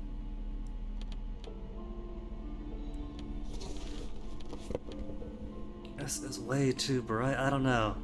I don't know about this. I might do the classic RPG thing where the stats are good, where the coat is too ugly. Logic or conceptualization just cancels out the suggestion. Less rhetoric, electrochemistry, physical instrument. -1 drama. I'm gonna keep the drama. Okay, miss. Now that I've changed my clothes right in front of you. Hello again, esteemed officer, and welcome to crime, romance, and biographies of famous people. Okay, so why are you so uptight about the curtains? I just want to know what is on the other side. I already told you, it's just a storage room for employees. I don't understand why it's so important to you. Just let it go, officer. Go buy some goddamn books. You're supposed to be drawn to the books. She recites it like it's a poem, or like she's playing a role she's grown tired of. Why are you talking about books? You're trying to put a spell on me. If it's just a storage room, then why do you have that strange trinket on the curtains? If it's just a storage room, it wouldn't hurt if I just peeked inside. It's not like it's cursed, right? No! Okay, fine. It's because this place is cursed. Just like Annette said, they don't call it the doomed commercial area for nothing. Are you happy now, officer? Happy that you've ruined everything? That's it. Curse is no big deal. Host of hosts, she prays. Guard me and my honest business venture from the curse that lurks behind the curtains. So she really does believe in the curse. Take it easy. You've broken her resistance. Pushing her further will gain nothing. Okay, so that probably means no number 2. How does it manifest? The curse is so much worse than you could imagine. It's a disease, eating at the very foundation. It's the curse of financial distress. Oh no! Ruin and bankruptcy. Didn't that curtain just move? I'm confused. What does it mean? I had mentioned that the previous tenants have experienced some financial troubles. Well, that's it. I was hoping for something more paranatural. And if it's not paranatural, then how does financial distress manifest behind the curtain? It's not just that, officer. We're dealing with something supernatural here. It's the cacodemons. The feeding on cacodemons? bad business practices and disappointing income statements. There's something wrong with this building, I can tell you. Ever since I arrived, I've sensed an eerie, lingering presence. As if I was unwanted here. Perhaps you are. Why don't you step out for a second, grab a smoke break, we'll go behind the curtain to our business. Sounds familiar. I've been unwanted too. What does that mean? Truly so? Perhaps the dark energies are leeching off you. You shouldn't stay in the store too long. It may be dangerous. Have you sought help from anyone? Yes, I've contacted numerous parapsychologists, and even a pair of Simonese mediators. They provided me with the wards. The wards help to keep the doom at bay and protect us against the darkness that lies further in the building, even though now I fear it's not enough. Is the pendant also part of the wards? Oh, this? No, it's a special Himian amulet, blessed by desert pygmy shamans, with a spell of compulsion. It's to compel people to buy books. So she has been trying to cast a curse on me. There are numerous spells cast throughout the store. I had the books anointed with a different inducement spell, for example. It's guaranteed to boost sales 15%. Has it worked though? Or is she in financial distress because she's wasting her money on all of this junk? Desert pygmy shamans. That sounds like a rather questionable way to describe a group of people. Thank you, Rhetoric. Well, would you like me to take the case? Could investigate, see if the curse is real? Don't care about the curse, need to get to Fridge? We'll ingratiate ourselves to her. If it gets us behind the curtain. Most certainly not. I don't want anyone who's not familiar with the psychic arts to get involved in this mess. Stay away. Leave the spirits be, so they can return to their slumber. My liege, you know what this case calls for? A para-detective. Can we be that para-detective? Tell her there's a dead body involved. That will make it easier. Seriously, need to get the Fridge of the cellars, police matter. I have a dead body to take care of. A few more questions about the curse. I gave smart-ass paratic advice. But it's okay. It's 83%, that's only 17% chance to fail. Convince her to let you investigate the doomed commercial area. Slither up to her, you silver-tongued fiend. Show her what world-class perfidy looks like. What if I don't want to lie, though? You're not lying. You're giving her peace of mind.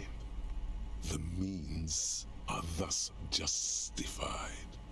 When you put it that way, ma'am, I came here to help. I've handled paranatural situations before. Are you sure? Don't think I haven't seen charlatans before. I sense the psychic emanations from afar. The sleeper beyond calls out. I have returned from the void, a para-detective from a long line of para-detective. My inland empire did feel something. I'm not sure I can trust your claims. Honestly, you look like a bit of a drinker. I'm sorry for being so blunt, but... The lieutenant keeps his usual stony calm. He silently picks out his notebook. The whole point of keeping this flashlight in your face is so you cannot see the drunkenness in my own. Go ahead then. Rock her world, he thinks. I'll compose some notes. I admit I've had my share of drinks, but only because the spectral realm is parapsychologically taxing. You see, it's necessary to drink the spirits in order to contact the void. No, it's all about the parapsychologically taxing spectral whatchamacallsums. How do you know all this? We're an expert. Here we go. I am the Void Revenant. I have the powers to debad all the bad energies. I should have realized. A pattern lies within the fabric. The hand of fate guides us. Our meeting couldn't have been mere chance. Perhaps you truly are the one to deliver this woman from the doom. But I am not the only one at risk. I have to think of my daughter. You are certain you can help us? Keep us safe? I can't allow any collateral damage to hit us. Yeah, of course. No problem whatsoever. Your family is safe. The phantoms. are no match for me. Ask my partner Kim, he'll vouch for me.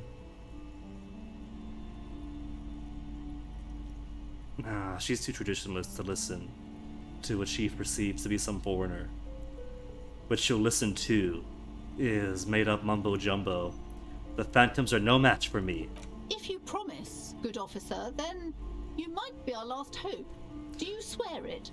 Hand on my heart, on my honor. Thank you, sir. There's one more thing I haven't told you about yet.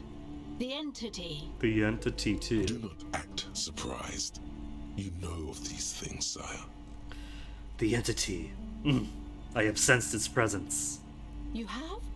The entity takes the form of a woman, a witch probably. I've suspected that she must be connected to the curse ever since I first saw her. Did you know that she lives inside the chimney? Chimney. The passage between heaven and hell, of course. Yes, that chimney is part of the building's central furnace, and it's enormous. She has barricaded herself behind some metal security curtains. God knows what she's doing there. Could this give me access to the tunnels below? Some unnatural magic, I assume. You should go find the entity and ask what happened to all the companies in the building. What is the source of this curse? Here's the key to the warded door behind the curtains. Take it. It is 12:47. I can totally see this taking the entire rest of the day, and then we don't get to talk to White Pines. Oh, and please do return to me after you've looked round. I'm quite anxious to know what she has to say about the curse. What you discover in there. Unbelievable darkness and ruin. One could hope in an empire, one could hope... What you discover? Probably just office space. And the damn fridge. Don't be scared. Okay, no more questions. Let's get out of here. Let's get some work done. Get into better clothes. Kim, let's move. A set of tattered curtains. You see a dimly lit room full of dusty furniture and trash. A doorway stands in the back, covered in dozens of scary little cage-like trinkets, your shadow looming over it like an omen. Oh!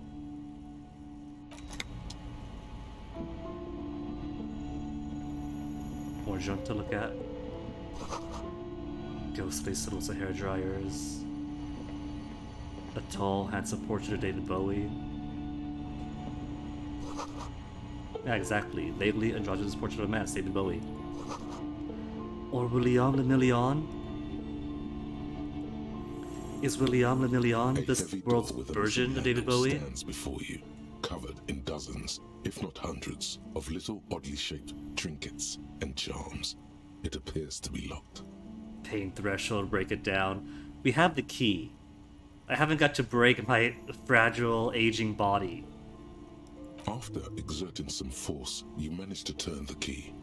It's eerily silent. The door slides slightly open, letting a draft of cold air into the room. And first, nah, we have seniority and experience. We were the super cop before we lost our memory. We go first.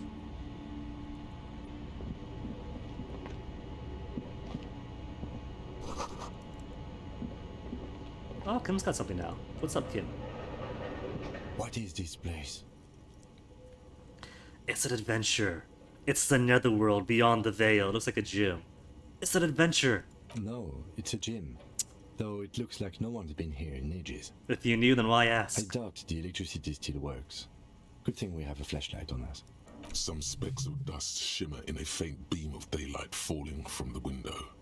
Other than that, the room is dark. An eerie feeling rises in your chest. What if there's a reason why no one's been here for ages, or just keep going? Sure, it's a regular abandoned house, nothing mysterious. What if there is a reason? Apart from the economic degradation of the area that leaves many of these buildings unpopulated. Yes, because it's closed. Or We that. need to look for supernatural explanations where a banal one will do. Now let's move on, shall we?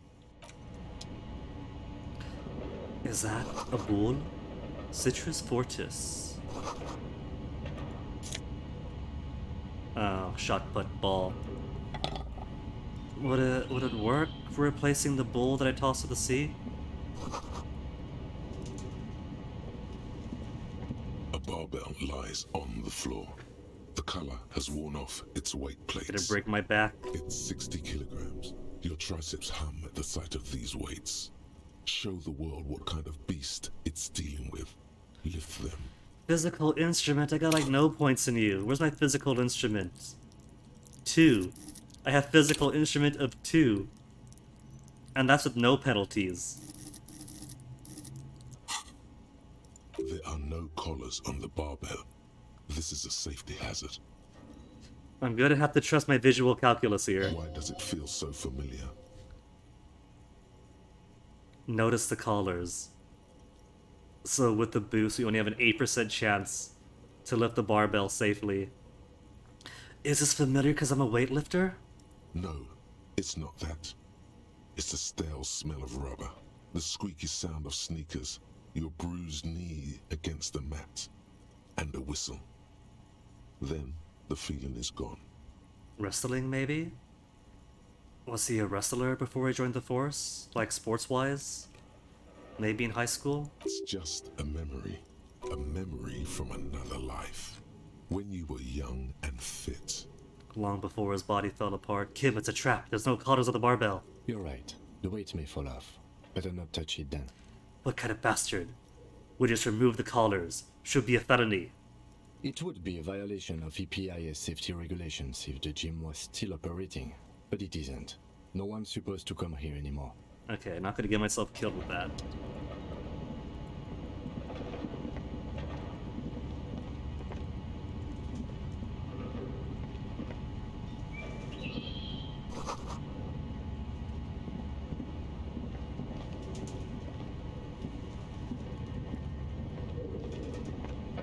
Be a bird.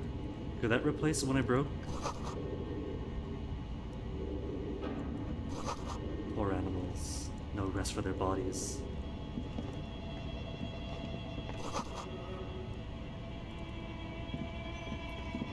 More importantly, it cannot replace the restaurant one with it.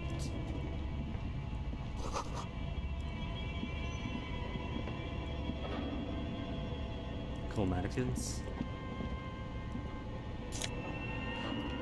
3.12 real. Oh my goodness, there's more money inside this abandoned place than out.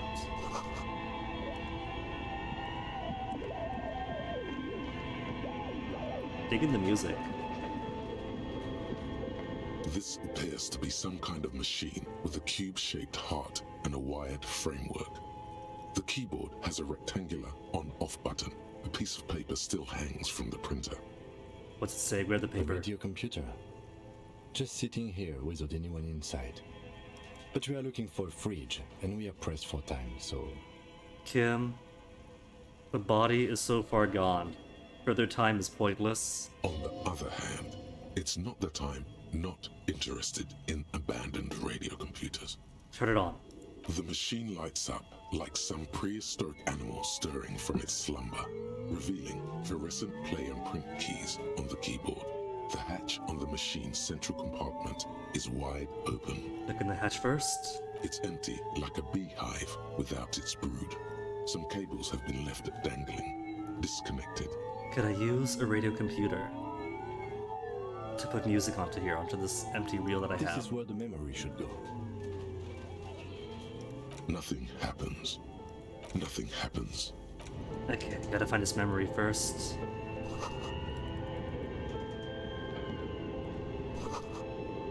Developers of the most advanced RPG in the universe. This old Dev's fireplace office? is covered in lines drawn in blue and red marker. The mesh spreading over the stone like blood vessels on alabaster skin.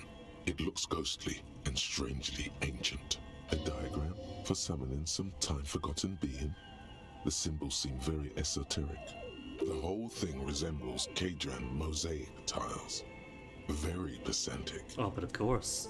How do I know what Kedron mosaic tile is supposed to look like? History classes, students with their textbooks open, studying the roots of our civilization. Those aquarelle blue tiles looked beautiful in the sun. So what precisely am I looking at?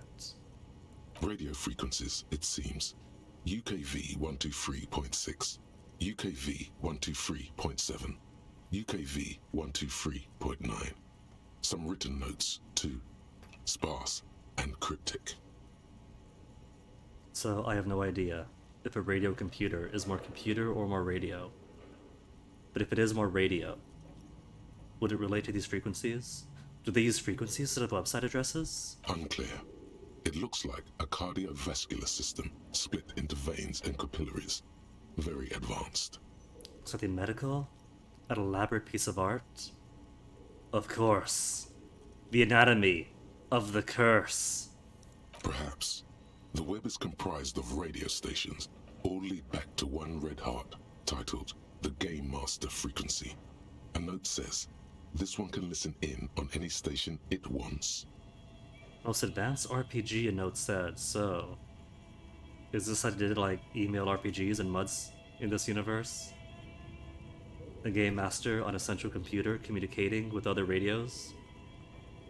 Who's the game master? Someone very important. The leader of a massive on-air game built by these people. A conductor for the hundreds of story threads that pass through the Game Master's frequency. Then who's playing? Or more accurately, who was? Whoever decides to call in to a call-in station, it looks like. A list of names under the stations suggests people across 6 Isolas would be playing. Muindi, Insulinda, Kotla, Grad, Samara, and even Ilmara. All of this is gone, left unrealized.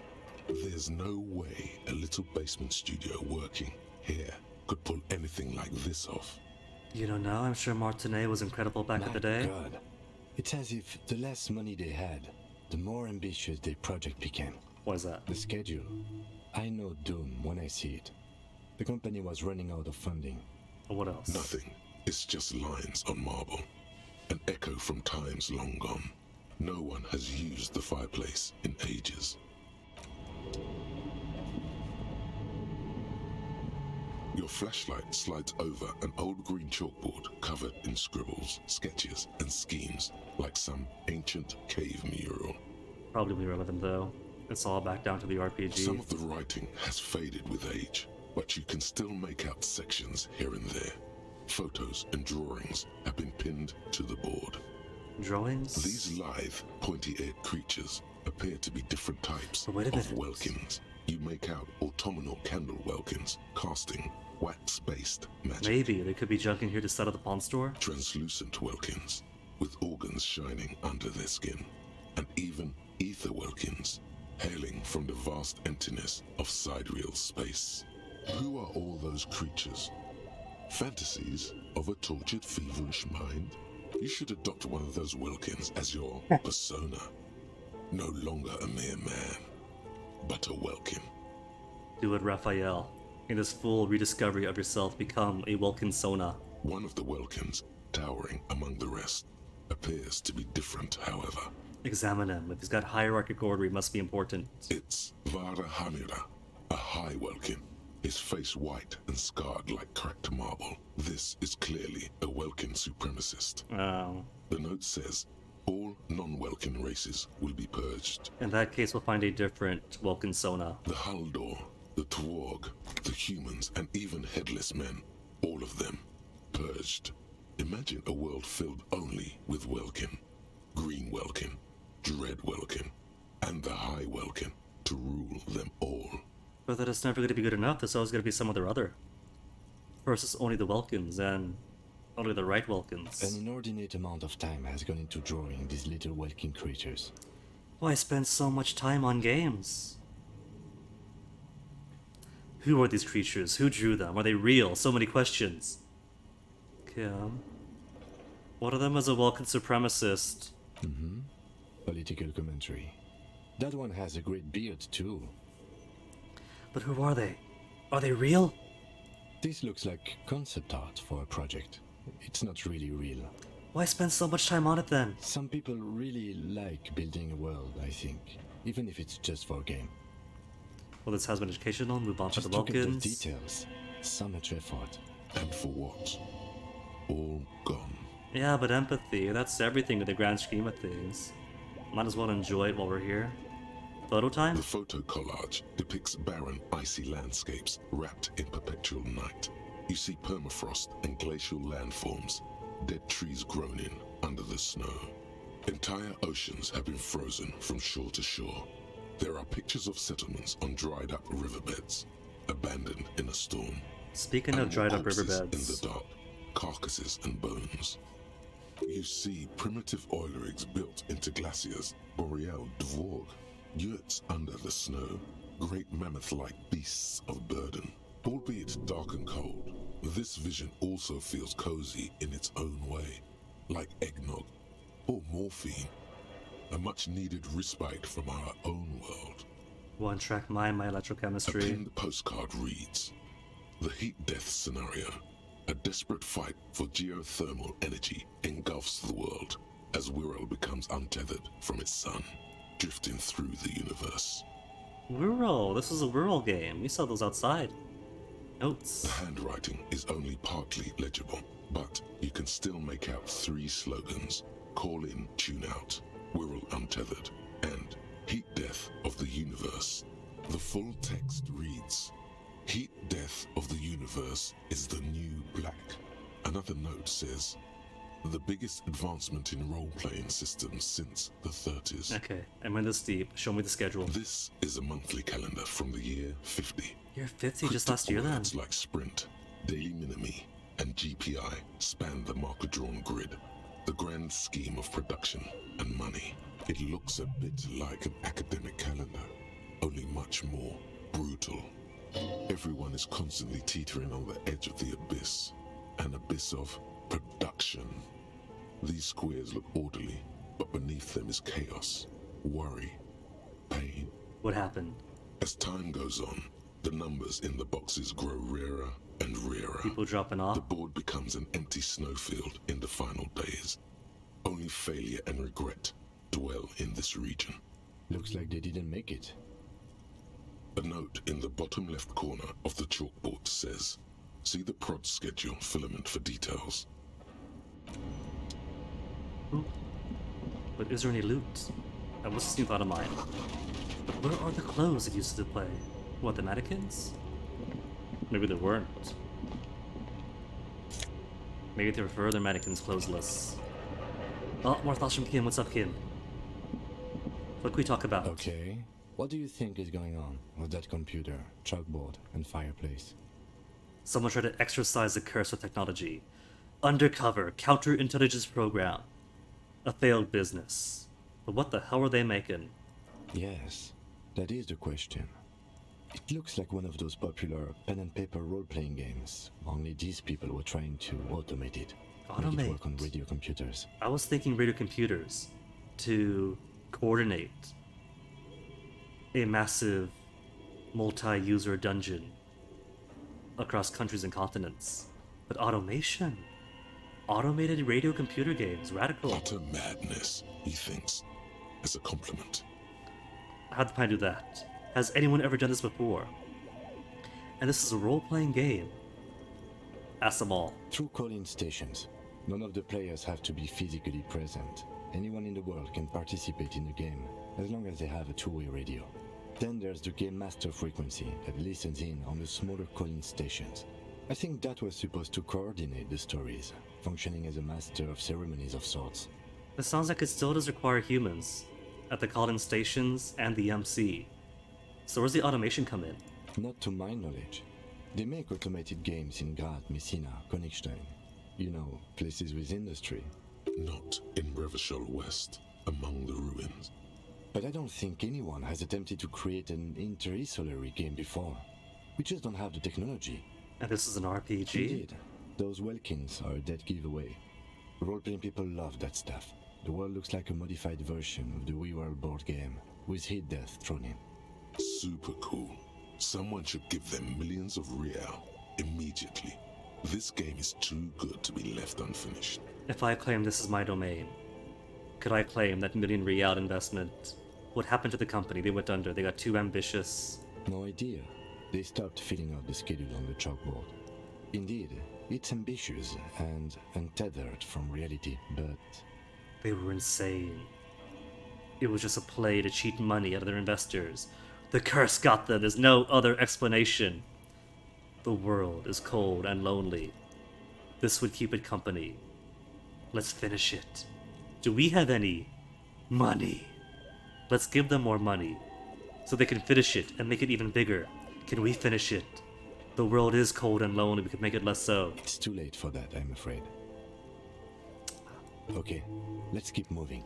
Tried at least. And I'm sure he appreciated that. Slipstream. Slipstream again. Productions get filament memory. Okay, so I slap this into the computer, right? Is that how this works? Tiles on the cube are Insert production schedule. Like a smooth draw, the filament slides into place. On the keyboard, the play key starts blinking. A bar of fabric right above the keyboard starts producing a soft hum. The sound of static seeps through the machine's planar magnetic driver. Have you stirred the ghost of the doomed commercial area from its rest? Could this be its dismembered heart beginning to flutter? Could it, my poetic inland empire? The static gets louder, slowly filling up the abandoned hall, until a voice speaks out, crackling and old, cutting into the air. Good afternoon. Fortress accident en rue de Saint-Ghislaine. This is East Insulindian Repeater Station 1.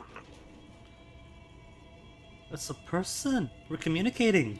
Please repeat. Is this the production schedule? What is a production schedule? They were waiting. There was somebody on the other end waiting for a whole year? Why'd you call me Fortress Accident? Well, are you a machine or are you alive? Yes, I am alive. I am 74 years old and my name is Yvonne. Now please repeat. Is this the production schedule? She repeats passwords. Programming people are all paranoid. Yvonne, my partner tells me you're here because radio computer guys are all paranoid. But where are you? How did you know where I am? I work as a repeater at the East Insulindian Repeater Station. It's my job to know where you are, Fortress Accident. As for me, well, I am sitting in my cubicle, surrounded by a wall of radios. Doesn't it get lonely, sitting there all by herself? Lurk over the radio. Doesn't it get lonely doing this job? Lonely?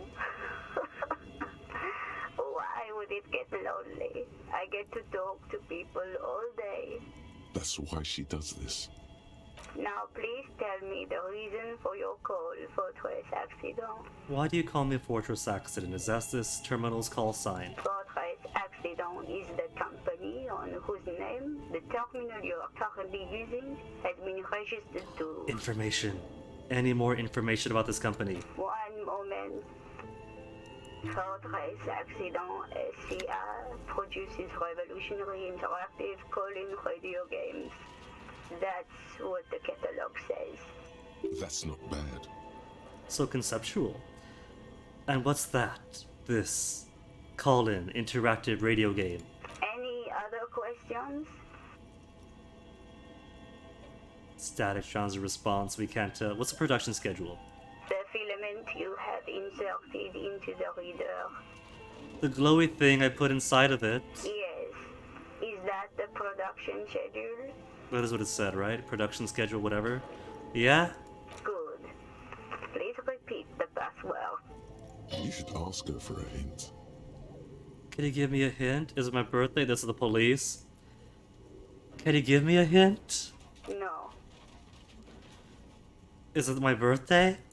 Still no.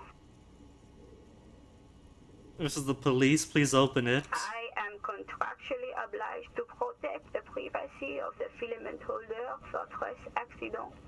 Without filing a warrant with Lintel, I cannot give you access to this filament. You gotta get the password, get her permission, and then print out whatever's on here then? I'm afraid we are not doing that, unless we want to wait for a month. Hey, I don't know how long this game goes. We might have a month. Now, can you please repeat the password? I don't know the password. Received. I will register this login attempt. Don't worry. Passwords have a way of turning up, sooner or later. Fortress Accident. Is there anything else I can do for you today? That's all for now. Thank you, and goodbye. tiles on the cube are still smoldering, casting the Okay. But first, while we are here, it has been 4 hours, and the splatter mine is getting full and my cup is getting empty, so I'm going to give myself another BRB, and when I come back, I'll have a full cup of tea that lasts for the night, and we shall hopefully finish exploring this building.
Got that last cup of tea.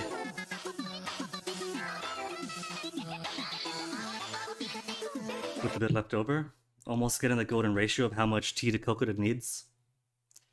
Alright, Kim. Where are we going?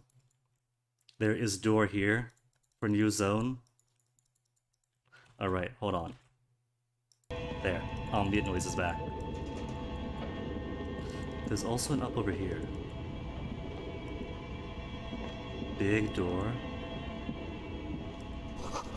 And the floorboards creak. Shoes and a puddle of melting snow. Melting snow. That tells me up here has been used in recent history. Postcard, La Delta 51. Is there a password on this? No? Just for selling? While I'm here, in the privacy of this building, didn't get to look at these An tattoos? intricate web of blue lines stretches across the torso of the hanged man. From the right shoulder to the pattern still kind of has an ethnic feel to it, but nothing familiar. Who are you? Gone. Maybe the tattoo. For you to discover. Even someone close to the victim might know. Close to the victim, okay. Maybe the reason then that we weren't able to ask anyone about the tattoos is because we haven't spoken to anybody at, what was it, White Pine? An iron safety curtain curves before your eyes, folded like a bellows. It covers half the room, blocking the way into a colossal industrial chimney. This must be where the entity lives. Entity, you home? What an odd thing to do. Nothing happens. Knock harder then. Maybe that's what it's about. Still nothing.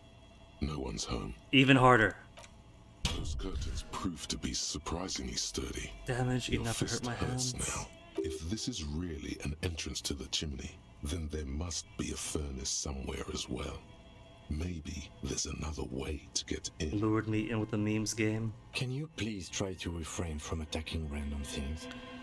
I need to find the malignant entity, Kim. This is a chimney. It's not random, this is significant. I want to see what is on the other side. Why do you think there's something on the other side, necessarily? Going by the testimony of Plaisance, there's something to follow up In on. any case, there's no way we can get in right now. Let's investigate further. Knock harder. No, I already lost one hell. That gives a -1 to my endurance. Endurance is down to 2.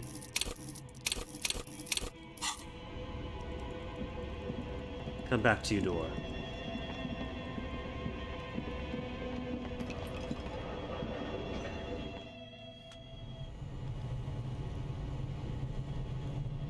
This kind of feels like a place a furnace might be. Polar bear. One house with the coal chute. Is there a coal chute we could open to dump the body into? Because I see freezer. Ice cream maker. Defrosted and unplugged. Hidden doorway. Hold on. Hidden doorway. How do I get to you?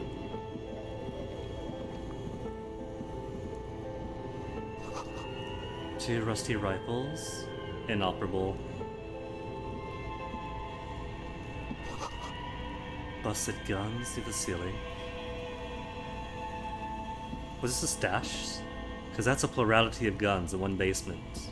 A few bricks have fallen off, revealing a compartment behind the wall. It's too dark to see in. First, where are we? Seems like an old bunker from the revolutionary period. Look at all those rifles. Must be an old weapons cache. Hole in the wall. We got a light. There is, yes. And there also appears to be something inside the hole. Interesting. Do you want to take a look? Fine, Kim. That could be an invitation inviting me to, or it could be that you really want to look inside and want the honors, but politeness dictates that you ask me first. And then I politely say, no, you do the honors.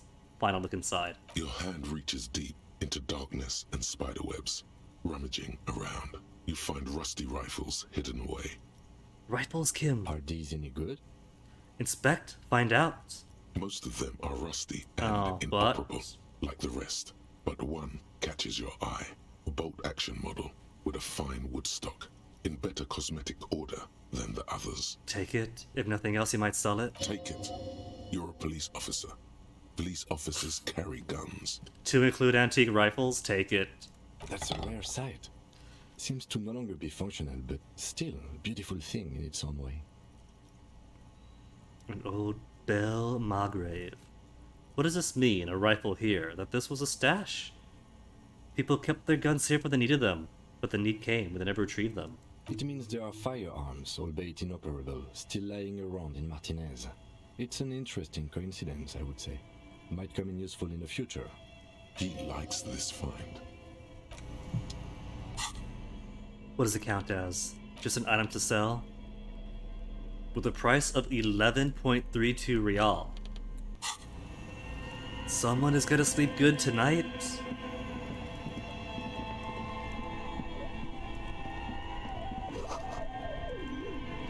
Ice cream machine is still working? We can't get ice cream then? Nose of fed. Two cables are plugged into the breaker box. The red one leads off into the darkness, and the black one to the ice cream maker nearby. Have I gotta sacrifice the ice cream maker to operate something else? Don't rip the red one out. You'll awaken the ghosts. Unplug the giant red cable. An electric sizzle. The room is slightly quieter now. Maybe I want to awaken ghosts. There's an ups. Binder. Insane mesh tank top for more drama. That's what the game is saying is. I should have done this first and get the tank top if I wanted to bamboozle the... What's his face? Bamboozle Everett. Totally matches my tie. Oh, that is a mesh tank top, like... There, now I'm ready for prime time. What did you say, Kim?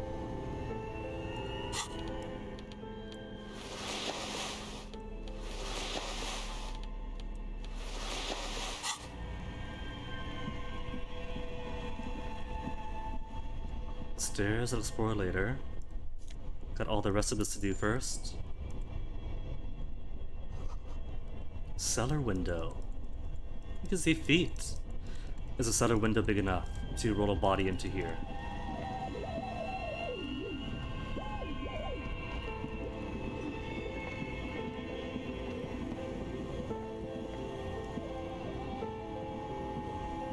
This is a furnace, I presume, to climb up. Collapsed wall. Magnesium. 2 real, making so much money. I'm making more money. Brought it about abandoned places than anything else in the game almost. A thick layer of coal dust covers the furnace, coloring it pitch black. Looks like this furnace has a face, and it's a face of agony. Kim, what is this thing, a furnace? Looks like it. Looks like an old central furnace used to heat the building. It's connected to the chimney. No one has used it in ages. No signs of any recent fire. Only dead rats. No one's used it as a fireplace, but any sign anybody's climbed up it. It's dark and grimy here. In the darkness you can hear chatter. It's coming from above. A voice or several voices talking to each other. Near the smoke chamber, upstairs. The echo is so prominent, it's impossible to discern what the voices are saying or what's producing them. What are you doing? I'm hallucinating. Or maybe it's the entity. I hear the murder, the hanged man talking. I don't know, but I hear voices. Someone talking upstairs. Wait, really? Maybe it's coming from behind those safety curtains we saw upstairs. Could? Yell hello into the furnace. They're going to know that I'm here though. But they also will, because I knocked on the door loudly. The voices I heard, maybe it's a malignant entity.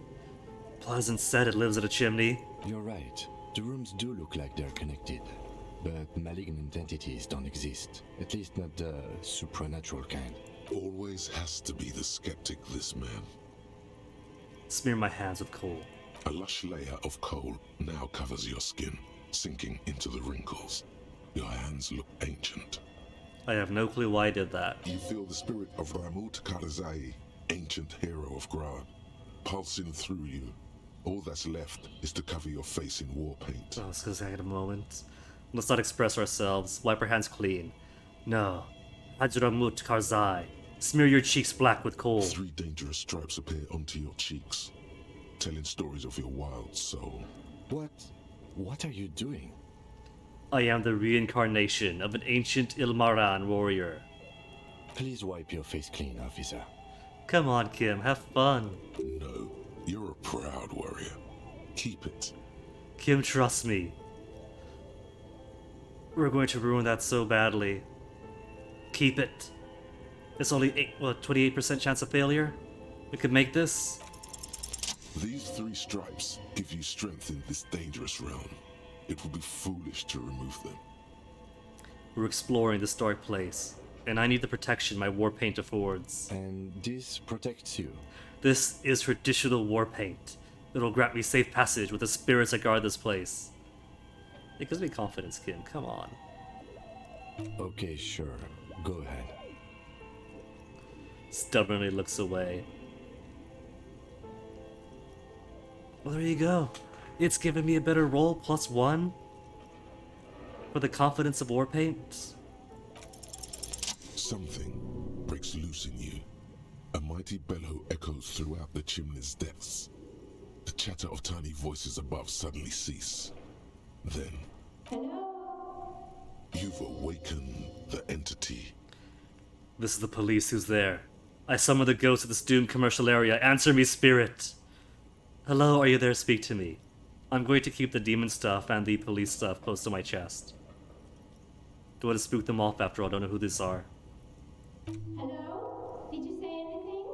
I can't hear you. Please come upstairs. There's a safety curtain on the 2nd floor. I'll open it. Okay, but it's this other way that they haven't heard me. You hear a low rumble upstairs. The sound of a curtain being pulled aside. After you, officer.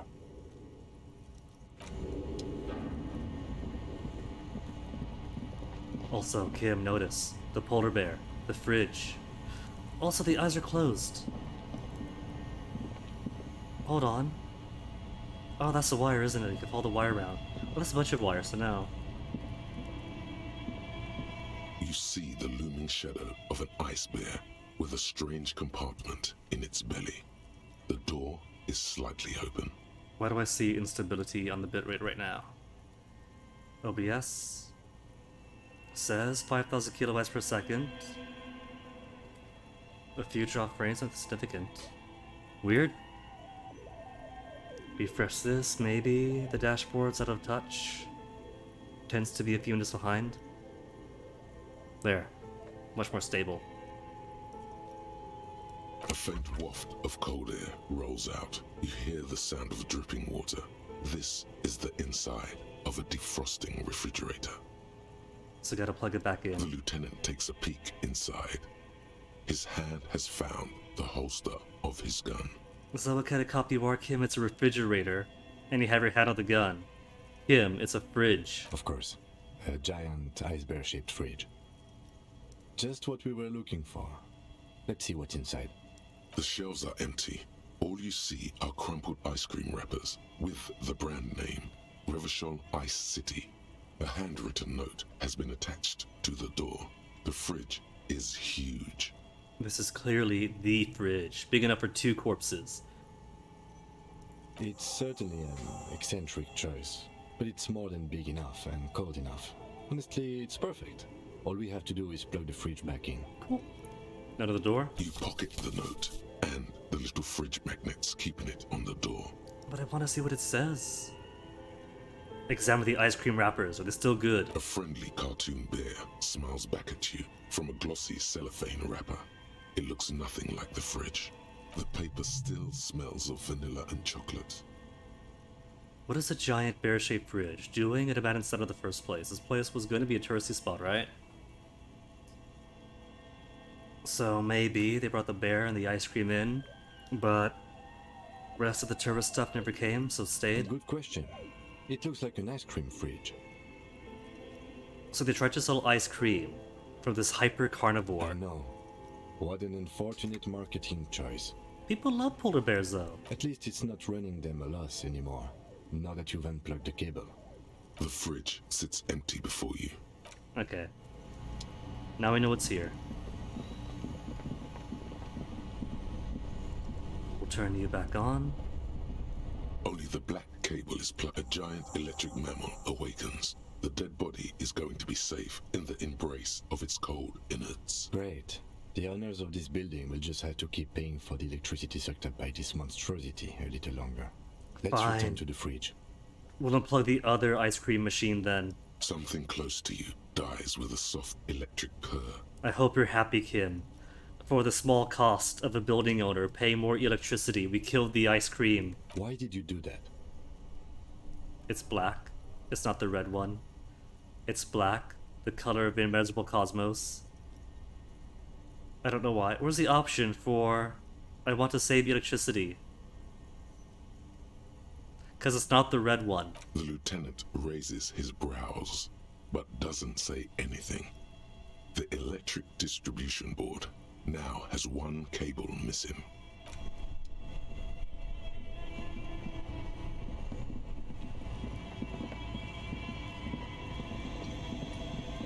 Alright, so up we go, because now we should be able to get past the shutter. Whoever's in there has opened it. It was one female voice, but there were other voices she was talking to, so she's probably not alone. Could it be that the Hardy Boys hang out in here? No, she's solo. Tray full of dice, polyhedral dice, witchcraft. Candy dispenser, now does dice too. Hello, I'm Nia. Novelty dice maker? That's the mystery? Did you try knocking on my window? I must have missed you. I've been listening to my Melius. I tried knocking on the door so hard my hand broke. So what kind of die are you looking for? Could this be the malicious entity? Perhaps it's wise to go along with this masquerade for now. She's got a direct view to the backyard. You should interrogate her about the lynching. Good idea, visual calculus. I hadn't thought about that. And I just barely made that roll too. What do you mean by my lose? Yes, Amelie is like a call-in station. You need a two-way radio to access one. That's why I have these. Mostly, they just teach you to swear in different languages. But some of the stations can be quite interesting. I was so absorbed, I must have missed you knocking. Oh, that's because I didn't knock on the window. Again, I broke my hand. Then how did you get inside? By the south entrance? You know what? It doesn't even matter. What matters is that you're finally here. Let's talk dice. Did you have something specific in mind? People often come here for dice. Why ask about dice? I'm a novelty dice maker. Tell me the name of your role-playing system and I'll make the die you need. That's why you're here, yes? Role-playing games? You know the one made by Fortress Accident. Does that count? I like role-playing games, use some dice. Not really sure why I'm here, honestly. Was looking for something else. Answers. Not interested in buying dice right now, police officer. Need to ask some questions. We are looking for answers. She seems accommodating enough. Answers? How strange. These days people only come to me for dice and role-playing games. Oh, there you go then. This is a change of a routine for you. This will be very exciting. I'm not sure how helpful Very I'll sexy, be, very but disco. go ahead and ask. It almost looks as if the stones and dice are a natural part of the room, growing out of the shells like stalagmites. This person means you, or no one else, absolutely no harm. She will answer freely and honestly. That's the impression I get already. Suggestion, No glad we agree. falsehoods are present. She's a novelty dice maker and doesn't have anything to hide. Ask what you need. Well, first, what is this place? We're inside the chimney of an old central furnace. It's strange, I know. But when I arrived here, all the other rooms were taken, so I had to build myself a makeshift home. Besides, I don't really have to pay any rent here, so that's a plus. Always cool. Plaisance was right. There's an entity living in the chimney. You should ask her about the curse. The curse is entirely socio-economic in nature, I promise you, Inland Empire. It's mundane, it's very unsexy, very undisco, it's rock and roll, it's dad rock. Creative. How'd you become a dice maker? How did I become one? It was a business decision. I was a regular jeweler at first, but that's an unfocused field, with too much competition. Some of my friends were role players.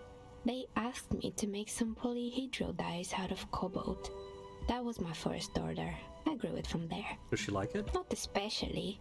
I like working with rare materials and a steady pay. And role players as customers? They're nice people. Some of those nice people have big bucks to spend on novelty items. As any furry artist could tell you. She's thankful for the security they provide her. Heard this place is a curse. Do you know that people call it the doomed commercial area? What about the other tenants? She mentioned the other rooms were taken, but there is nobody here. Just ghosts of old ambitions and old businesses? More or less. Are you interested in anyone specific? The gym, the salon, the broken windows, stuffed animal mounts, the mannequins, rollerblades and skis, strange machines, taxidermied bear, the intercom. What about the role-playing game area? Nothing about that? The terrifying taxidermied bear in the cellar. Oh boy, the fabled Revo Show ICT. You're in for a treat here. The place was owned by two guys who had some rather innovative ideas about marketing. The bear was one of them. Now ask me about their other ideas. Indeed. What were the other ideas? Okay, what about the other ideas? There was really just one.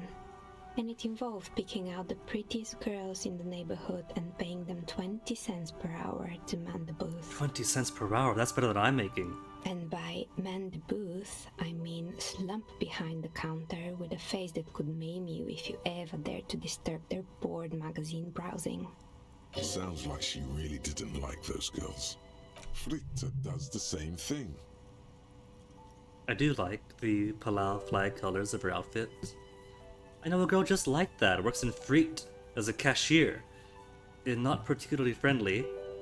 What do they expect? 20 cents per hour is dog's pay. I'm surprised they showed up at all. An award-winning idea. How else do you choose people around you? I don't enjoy having an opinion. Okay, 20 cents is nothing. Oh, but they did. They did show up to work, and not alone. There were also acne-ridden girlfriends and gorilla-like boyfriends loitering near the ice cream stand. If they're gonna show up and get paid nearly nothing, they might as well have fun with it then. And they already had the bear.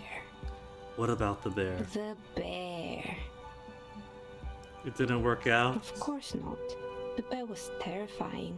No one wants ice cream guarded by a hostile apex predator. But everyone loves Ice Bear. Worse, the fridge didn't work too well either, and half the ice cream came out malformed and partially melted. But it's ice cream. Who cares as long as it's ice cream? Eventually, Ravishell Ice City lost the price war to its rival, Glacé 5000. Glacé 5000 sold caramel sundaes for only 5 cents a piece, out of regular fridges. The market doing its job. The bear was doing its best. The bear was scary. Every time I saw that bear, I felt scared, like it would become alive at any moment. The bear was doing its best. They could have marketed the bear better. People love bears. Maybe, because the taxidermist who made that bear definitely wasn't. Doing his best, I mean. How come? What do you mean? He said that the bear was his vision beast. He said he met his vision beast while high on desiccants. Called it Megatherian. Sounds cool. Megatherian? What's a vision beast? Very cool. Megatherian? Megatherian. A mega wild beast. Okay, thank you for the elucidation. What's a mega wild beast? It's an imaginary beast that guides you through life by telling you to do more drugs, mostly. The horrific necktie tightens around your neck, strangely excited. But it doesn't feel particularly fun this time around. I don't do drugs. I do drugs. Get a vision beast myself. It's all these voices in my head. I don't have a comment on drugs. Grab your necktie and mumble, "Not now, you beast!" What? Do you ever feel like your vision beast is trying to blackmail the fun out of you? No, officer. I don't have a vision beast. Normal people don't have vision beasts. Only drug-addled madmen like the taxidermists do. Alright, that's other people. That's not us. Of course they don't. I'm a normal person. I don't have a vision beast. What about horrific neckties? Do normal people have horrific neckties? Again, we're amnesiacs, totally new to this world. I don't know anything. Are neckties normal? Neckties? I guess they do sometimes, officer. But I don't understand how it's relevant to our discussion. Anyway, now you know the story of the fallen ice cream empire. Little sparkling embers under the window. Anything else? Another failed business, perhaps? Okay, I've forget been all here that stuff. for a long time. Good. Other questions? I hope it clarified things a bit. What else? Let us talk about the important stuff then. Tell me about the murder. She's got a perfect view. Has she seen anything? Nothing really. I didn't know him. Who cares about the dead body? Ask her about the curse already. Next, Inland Empire. That's next. The lieutenant looks at his notebook. Then, the woman under the large window. Your window looks directly onto the courtyard. You're saying you didn't see or hear anything unusual last Sunday evening? I'm sorry, detective, but as you know, I usually have my headphones on when I'm working. It shuts out most of the daily ruckus behind my window. And by daily ruckus, you mean Kuno? Well, there's always something going on in the Whirling's backyard. During daytime, there are usually those kids. And lately, I've been seeing a lot of drunk workers hanging about. Must be because of the strike. She's heard of the murder, but did not see it, sire. I believe her. She's not sorry to disappoint you. Informing on someone in a murder investigation would intrude upon her focused existence. But I never saw anyone during that fateful Sunday night, I'm afraid. Never took your eyes off the work, look out the window? Late at night when it's all dark out and you can't see anyway? I might have, but in this case... Dinner time, Gregory. Enjoy it. Enjoy your dinner. Thanks for hanging. Back from the darkness. It's really hard to make anything out in the yard when it's dark outside. Exactly. Besides, Nighttime, not late I at rarely night. get up to look out the window when I'm in the zone. Does she often work Sunday nights? It's an odd profession, making dice for people. But I like it, and I prefer doing this to sitting at home. Alright, so nothing in regards to the murder. She nods. Anything else, officer? The curse. Finally. Did she know people call it the doomed commercial area? I've heard the stories, but I don't think those stories are true. How do you explain what happened to all those companies then? Plaisance is the one who said to me. She's convinced the place is swarming with malicious energies. Plaisance, the bookshop lady? I've heard that her business is doing rather well. Have the energies spared her somehow? The bookstore isn't doing that well. There's hardly any customers. She has to exploit her own daughter to keep the company going. The curse is biding its time before it strikes again. Sooner or later, everyone will fail, even her. I don't know why the bookstore hasn't gone bankrupt yet, and that's the real mystery. Now she's even exploiting her poor daughter. Alright, but it's not just the bookstore that's still up and running. What about the Whirling in Rags? Some people say it's part of the building complex. Yeah. The Whirling in Rags does have a button on the intercom. They share a basement. We can maybe use that basement to get next door, to beyond the door. The waitress just took off. Customers have trouble paying bills. Me! It's part of the complex area? You could say so. Both houses were built at the same time and under the East of the Commerce Central project. But it's a separate building, right? And then there is me. I've been here for 14 years, selling novelty dice to role-playing enthusiasts. Not exactly a million-real business idea, yet somehow I've survived despite the talk of malicious energies. Strange, isn't it? Maybe it's just because she's so talented that she's been able to woo the curse. Plaisance thinks it's because you're the source of it, a malignant entity. It's because you're competent, dedicated to your craft. The curse doesn't affect people like you. The curse will get to you, have no doubt about it. It just doesn't care about the earthly time frames. I'll be the first to admit, there are many inconsistencies in this so-called curse. But Plaisance does say she is the source. What about that? Malignant entity? What does that even mean? Some kind of sorceress? What about you, officer? Do you think I'm the malignant entity? Oh, she is bewitching. Time has come to face the source. Fear not, for the forces of the universe are supporting you in this psychic quest. I think it still might be you that's causing this. Narrow your eyes, very mysteriously. Starting to see there is no curse. Only business decisions and natural market fluctuations. Or I'm not sure, this world is a puzzling place. Nah. She's bewitching, but she's no witch. Exactly. Truth is always so disappointingly mundane and boring. The truth isn't sexy, the truth isn't disco. But I'm glad we got this sorted out. Anything else I can help you with today? That's all she has to say on the subject. She's been thorough and truthful, as far as we can see. With everything. Plaisance is not going to like what you have to tell her. Eh, it's fine by me though. Shivers. Why hasn't her business failed? Let me change clothes real quick. Turn around for a second. Where's my Shivers clothes?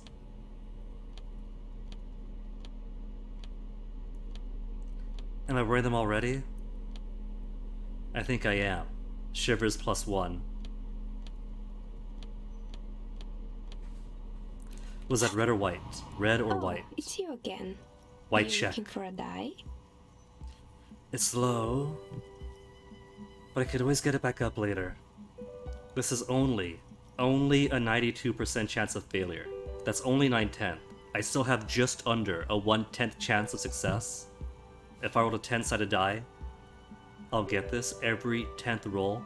Guaranteed? No. Yes. You feel nothing. If anything, it's uncomfortably warm in here. Start taking off my clothes to connect to the city. No, we're sober now. We are not that person anymore. We scared off Sylvie. We're not going to scare anybody else. She's been nothing but nice to us and very accommodating to this investigation. Leave it at that. She has begun to idly clean one of her carving tools with a dirty kerchief. The tool's sharp edge shining in the light of her desk. Let's be nice though, and buy a dice. Of course. Tell me what you have in mind. Rural untethered setting. A die for that. Cursed dice. Extraordinary die. Regular dice. Something for work. What about rural untethered? Ah, yes. Fortress accident. It's too bad they never finished their game. Can we? See, Kim, we can make dice for it. The Wiro Untethered die is a variation of a standard role-playing die. Only, instead of plants, it uses motives of ice and death. And loss, of course. Forgot to re-plug in the laptop after break. Ice, death, loss. Sounds like you. Fitting, I'll take 3. I'm thinking something made from alligator jawbone, cast in black resin. The reptile bone is as white as ice and dead as, well, death. For 7 real. 7 real. I could have it ready in 8 hours. Do I pay for it up front or when it's ready? I've got money for it, but I think I should hold off for the time. I'll order it. It's 7 real. She's been helpful. Great. See you in 8 hours then. Was there anything else? Okay, that's it for now.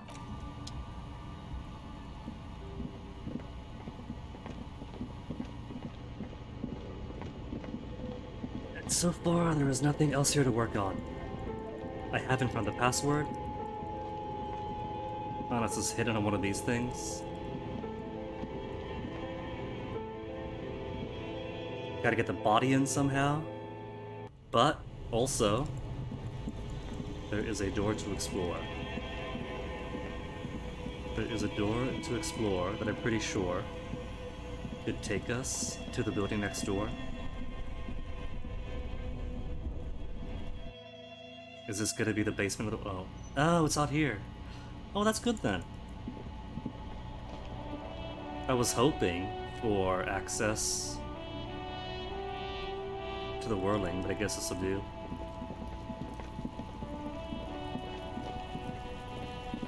Alright, for now let's get the body in the freezer. The man is The lieutenant adjusts his glasses and takes a deep breath. So if I was vaguer on probable cause, I'd have a bonus to try and look into this. Bag him without further examination. I do want to examine him more. I do have something to help perception, and it's a frog hat that I'm wearing. Regardless, it is currently 2:30. You see a set of tire tracks in the visual calculus has improved, but not enough.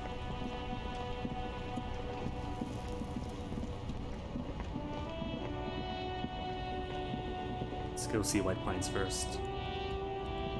What's the door to their building?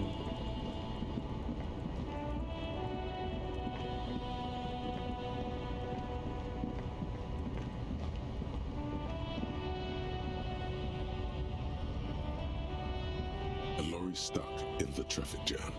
This big, heavy Grad-made machine is well kept for such an old machine. The windows are clear. They've been recently washed.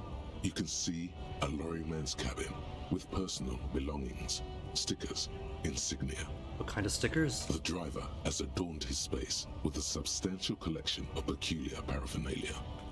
Proclamations about honor, strength, and purity are glued to various panels. A large metal pendant hangs from the rear view mirror. The pendant features a sun crowned with wavy rays. Sun crown and wavy waves. Like the helio what's it phenomena that makes the old style flag that the fascists like? What about the back seat? The back end of the cabin is a small perch to sleep. Large ashtrays. There are several suns and wheels. Several suns? Racist nationalist paraphernalia. Not unusual in this part of town. This is our guy. I think the lore belongs to our tough guy. Likely, yes. This guy's proud of who he is. Drapes it all over his machine. So...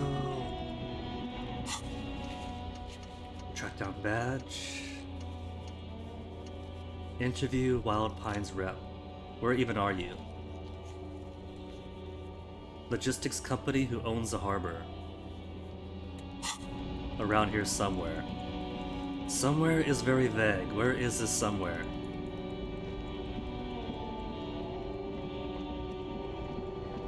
And she, her? Is she secretly the 8th Musketeer?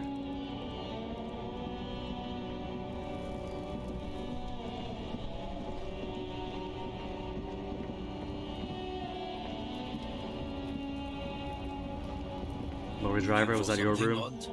Come to tell me to fuck off again? You could push him by asking him to show you the soles of his boots. He definitely looks like someone capable of a lynching. Well, there you go. One is a lorry driver, so that would wear off his one right shoe. Found this mug in the trash. Is this yours? Oh man, that's great. Look at that guy go. Haven't seen anything that funny in a while.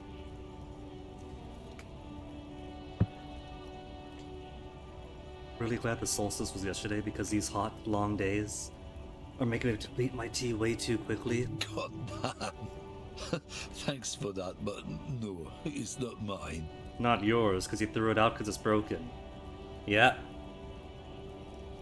Let me see your boots. Been admiring the stompers, right? Sure, I can demonstrate them. On the bottom of the man's boots, you see an intricate tangle of threads with no immediately discernible pattern. What's up with those soles? It's Revachol. Where'd you get boots like that? Custom made. Cost me a pretty penny. Maybe he changed boots out. Maybe he's got work boots? Or separate boots? Or he's actually halfway clever and knows that his boot prints were stuck in the mud? You'll see when the time comes, officer. True patriots carry Revachol in their very souls. Souls, racist lorry driver, not souls. Technically, you're stomping on Revachol every step you take. Huh. I know you people don't understand poetry. What you holding? Oh, not much anymore. I'm here to pick up some cargo, but the dock workers are on strike, so it's a sit and wait on your ass situation. What kind of cargo you supposed to pick up? Apples. Apples Sure. is exactly the kind of thing you'd say if you had something to hide. Sounds like a cover story to me. Apples? Yeah, apples. I take it you had other questions? Oh, not much anymore. Apples. Apples. Look, as detective, I come from a long line of lorrymen. We got ancient rights and privileges. Truly? Oh, I'm here to pick up a load of fucking apples, man. Just regular, Koiko-picked apples. Damn, you're not gonna get more out of him on this. He's put up the wall of racism. Rights and privileges of lorryman? Like what? Oh yeah, they're a big deal. My great-grandfather was a carter, had a royal license and everything. We've tried to hold on to our privileges. And what privilege? That's a privilege? Sure fucking is. We have a guild and everything, huh? Very ancient. Very prestigious. So like a union? Hell no. It's a guild. Invitation only. Unions work for the rich fucks. They're basically the same. Been trying to fuck us out of our heritage in the name of profit, but you can't replace experience. Trusting street thugs with their goods is going to fuck them right up the ass. Mark my words. Generations of practice and no laughing matter. Okay, done then. So, haven't found a way to the basement here, behind the locked door. Don't know where the Wild Pines representative is. Maybe by the harbor. We could speak to Titus again. Is it still not the right time to look at the window? The dock workers, a ceiling height window. The hawthorn Still not branches the right scrape the time. glass. A whole -12. Looks like the circus left town, but the clowns are still here. Established authority. We discussed the 8th Hardy, but it's still very, very low. Me and Everett talked. He promised he'd cooperate. Oh, so you went and talked to my mommy, and now she's making me play with you. Yes, exactly. Is that it, lawman? That's exactly it, Mr. Whispery Mumble. Whispers worse than I do.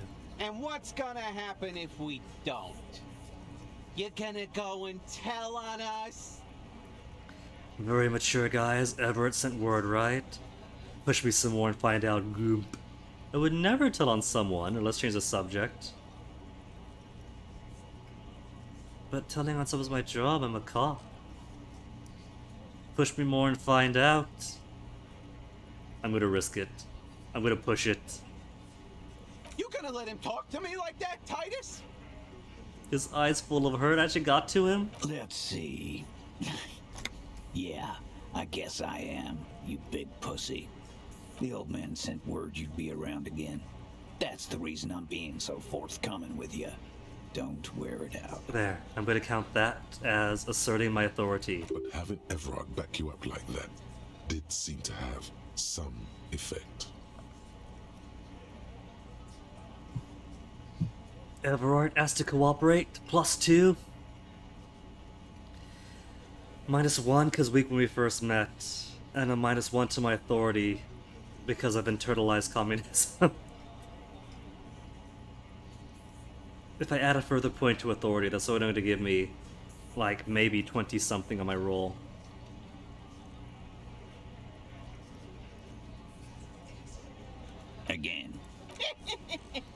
Good one. Not that else to talk about. Fucking time. Establish my authority. It's 17%. I've succeeded at worse checks than that. In. Establish authority. Yes. Authority. Feverish thoughts race through your mind. Maybe the failure is that my voice of authority can't get a grip and fails to give me advice. First you tell me someone's been raped. Then you don't say who. That's bullshit. Stop my feet. I'm the only thing keeping this town from going to hell. And you're not helping. Point fingers. No, that's not true. These guys feel themselves to be that role. Point to the Lieutenant Kim. I need your gun. That's it? That's all I've got? Did you already try the gun thing? I hear the gun thing is excellent and has great results. Authority, I am not going to listen to you. You failed your role. By 4. You're probably right. The others are only there for filler. To make the gun thing pop. Conceptualization is backing up your checks. Others only there for filler to make the gun option pop.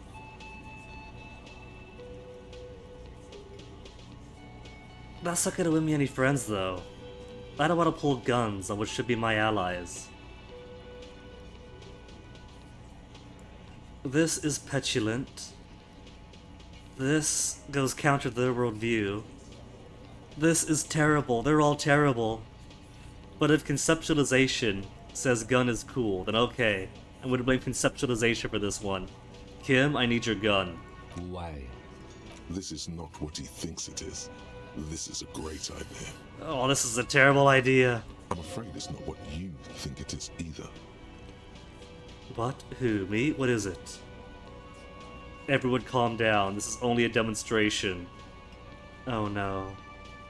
Am I going to do like that drunk night when I lost my gun in the first place, wave it in people's faces, be like, no. Who, me? What is it? Yes. You. Stop talking out loud. You sound like you're unraveling. Everyone calm down. This is only a demonstration. Kim, the gun. What in the name of fuck are you doing? I have no idea. I've lost controls of this meat puppet. I don't want to give you my gun. The fuck is happening, Titus? What are they whispering about? Kim, I'm trying to show my authority. It's not helping if you're not bending to my authority. Easy, Shanks. I want to see where this is going. I'm not scared anymore. I know what I have to do. Trust me, Kim. I am merely flesh. I don't trust either of these, together or separate. There's no other way. I know what I'm doing. It's not my first day in the police job. I want to turn back.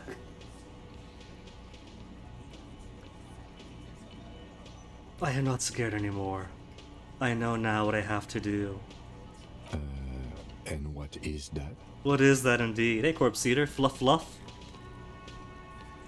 As you wish.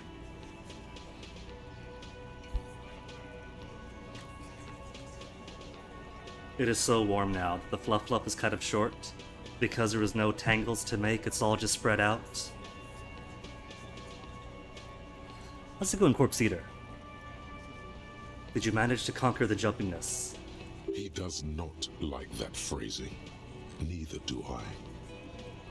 He does not like I'm not scared anymore. Know what I have to do. Okay.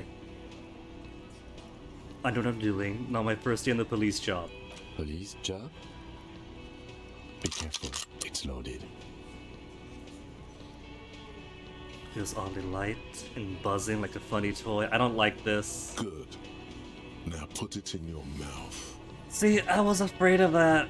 I was afraid he was going to repeat that terrible night when he made Sylvie quit the job, made Gart come in, broke everything, traumatized all the diners. Give the gun back, this is getting too scary. But I want to point it at them. I want to point it at them. Quit your whining. Everyone knows how to do that. You're a special man. You're going to point it at yourself. Go ahead. Show them. I have no other choice. I've tried to John Malkovich this meat puppet, but he has ripped the controls away from me. These guys surely would have heard what went on 4 nights prior. They're used to this by now. This isn't going to be shocking to them. What are you doing? Damage my own morale.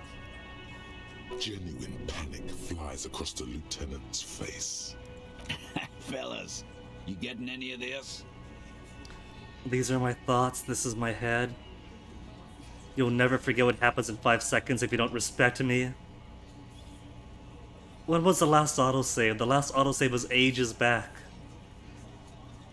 You better get ready to fucking respect me in 5, 4, 3. I'm not fucking this case up. You will respect me. Gotta kill myself right now and pull the trigger. I'm already this deep in.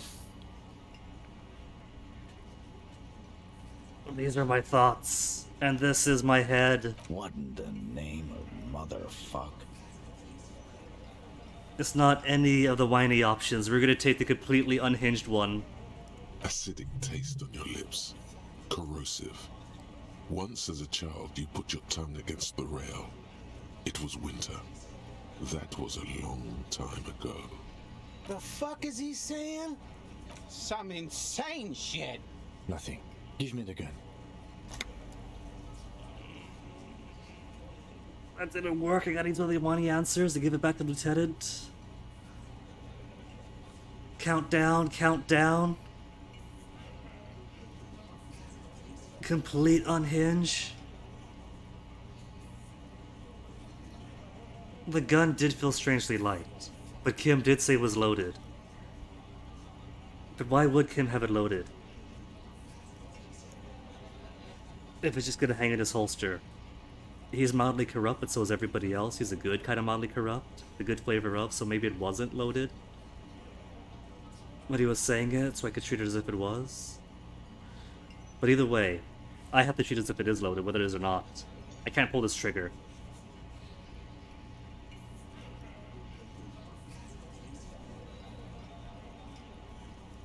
Or I could just give the gun back.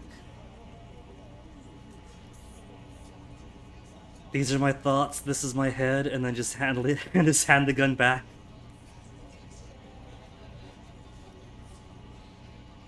I did say demonstration, right? I've already eroded my morale and my standing with this group.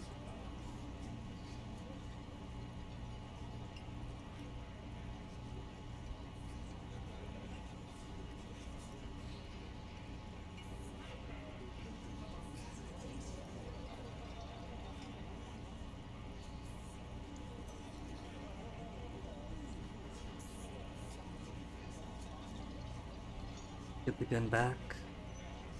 Be extremely petulant while this thing is in my face. Well, finger on the trigger isn't a timeline, right? I'm not committing to a 5-second time span. We'll solve the case. Look at me. Don't worry. His demonstration is not helping at all. Inside the small mechanism, you can hear a spring tensing. Okay, I better get this back then. I'm about to blast my own head off and I haven't saved in like an hour. Yeah. Cause I sorta wanna see that shit. You won't, man. His fucking balls ain't big enough. Oh, now I have to pull the trigger now. Give it back to the lieutenant then. This isn't working. Thank you. Nothing to worry about here, people. My partner likes to play these jokes. He's what you call dark. My electrochemistry clearly still has some control over this meat puppet. I must weaken him further. He is infinitely grateful to have that gun back on his belt right now. You and me both, empathy. Dark?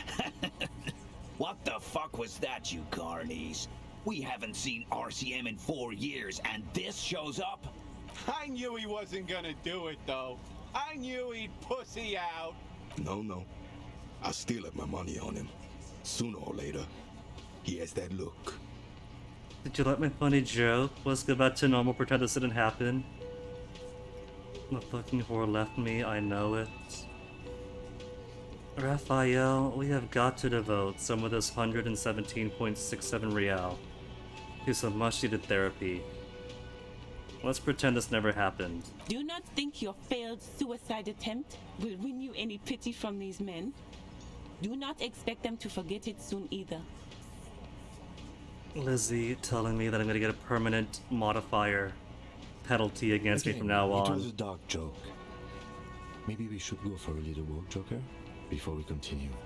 Jogging around No, no seems to negative have a modifier. positive effect on you. Alright, so that just wasted time. I did nothing.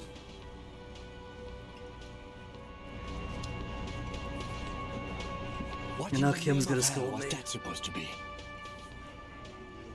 The theatrical suicide attempt. We need to talk about it. It was a cry for help. Clearly that was. Yes. Well, I was able to recontextualize it as a dark joke. I will not be able to recontextualize it the next time. Raphael, there better not be a next I time. understand you sometimes employ extreme interrogation tactics, but I want you to understand that was too extreme. We can't have RCM officers going around putting guns in their mouths. We can't Twice in afford 1 to week. have that image. Few institutions can. Understood. It won't happen. What was my gut feeling? No, that's not an empire. This is authority. I messed up my authority. Sorry, cop. I put you in this position. Wish to embrace the gloaming ahead of time. The undoing of the Adams cult and the Apocalypse cult. Cop. Is that Apocalypse cult? Cop, if I just fully embrace these suicidal tendencies? Is it my own apocalypse? That Apocalypse cop builds towards? It's going to happen again. I'm going to do it again. I'm going to try it again soon. It might be. That might be the truth. This guy might need this cry for help. But why'd she leave me then? Because of this. Because of the man Harry was. Don't be Harry. Be Raphael. Be better than Harry. No, you are not. You are not going to put your gun into your mouth when we interrogate people. That is never going to happen again. Never. Now let's go. This was your chance to make amends, but you chose not to.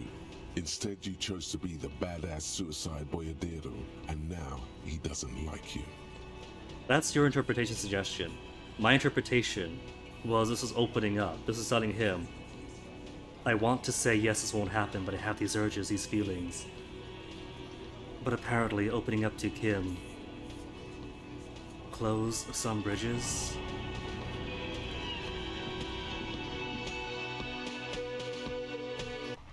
That was a confession. That was a plea for help.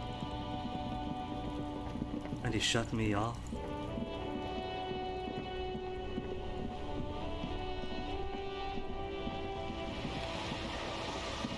Okay, what about... What's that? The normal schools of a real man. Okay, hold on. There's a glow... Oh, that's just a... I thought that was in the water. That's just binoculars.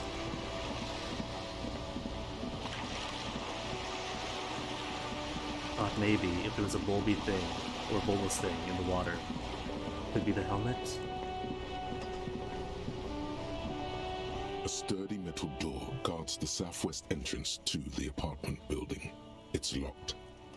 The door rattles against your knuckles, but there's no response. The door rattles again, but this time you hear an elderly woman's voice calling out from inside. Elderly woman, what line? Where is my last save? 1401. Literally an hour ago then. Stop banging on the door. I'm not letting any more strangers inside. Who am I speaking to? Doesn't know who I am. Now go on, get out of here. Is that a rifle she's holding, not just a broom? I see mechanisms on that thing. From within comes the faint sound of a broom sweeping across the concrete Okay, perhaps this is floor. broom. It's the police. The police? Everyone knows the police don't come round here. I'm not joking. That means inside is cold out here. No, I already told you. I won't be responsible for any more strangers getting into the building. Alright. Go check the backyard door.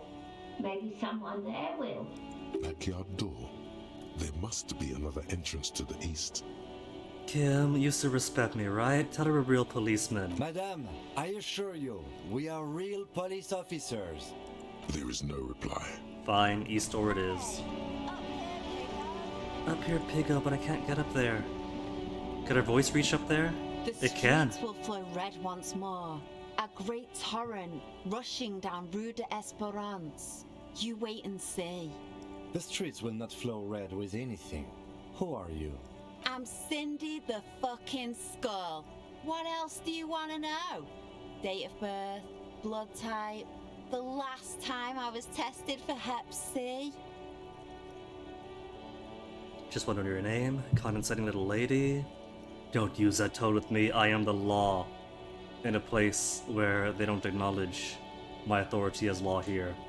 And definitely won't after that stunt. Blood type, go from there. Hep, and were you tested? Sure, blood type. Go where? Accosting a minor? Listen to She your called out to partner, us. Pigman. Keep your grubby hooves off little old ladies. Keep looking off to the side. What are you looking at? What are you doing to the wall? Does she know about the murder? Ask everybody. I ain't no snitch, Pigstein. Go forth and forage in someone else's shit. No shortage of squealers in these parts. Actually, there is a shortage of people who talk to us in a normal, calm, informative manner. We weren't put on this earth to make your life pleasant, fucko. Won't talk about the murder. But could tell us about the missing armor, how about that? All I know is the helmets of the sea, and the boots are kinda gross and covered in flesh if I do choose to pick them off. How about everything else? What do I care about some fucking tin eggshells? Is it an art for the body? Ugh, alright, sad piggy. I'll give you this one. I saw a little girl in the fishing village running around with military grade handwear. Looked cute as hell. Cool, but if I'm correct, then village is beyond the canal lock, right? Some more things for tomorrow? If you haven't been there, the village is a shithole down the coast from the main plaza. Have a good time! And there's a little girl wearing gloves. No. That's all the snitching Cindy the Skull does for today. Actually, I don't even know why I told you what I just told you. I have a weakness for animals. It's the animal thing again. Damn it. We have Our a pity. weakness for That's a police victory. officers, miss. Thank you either way.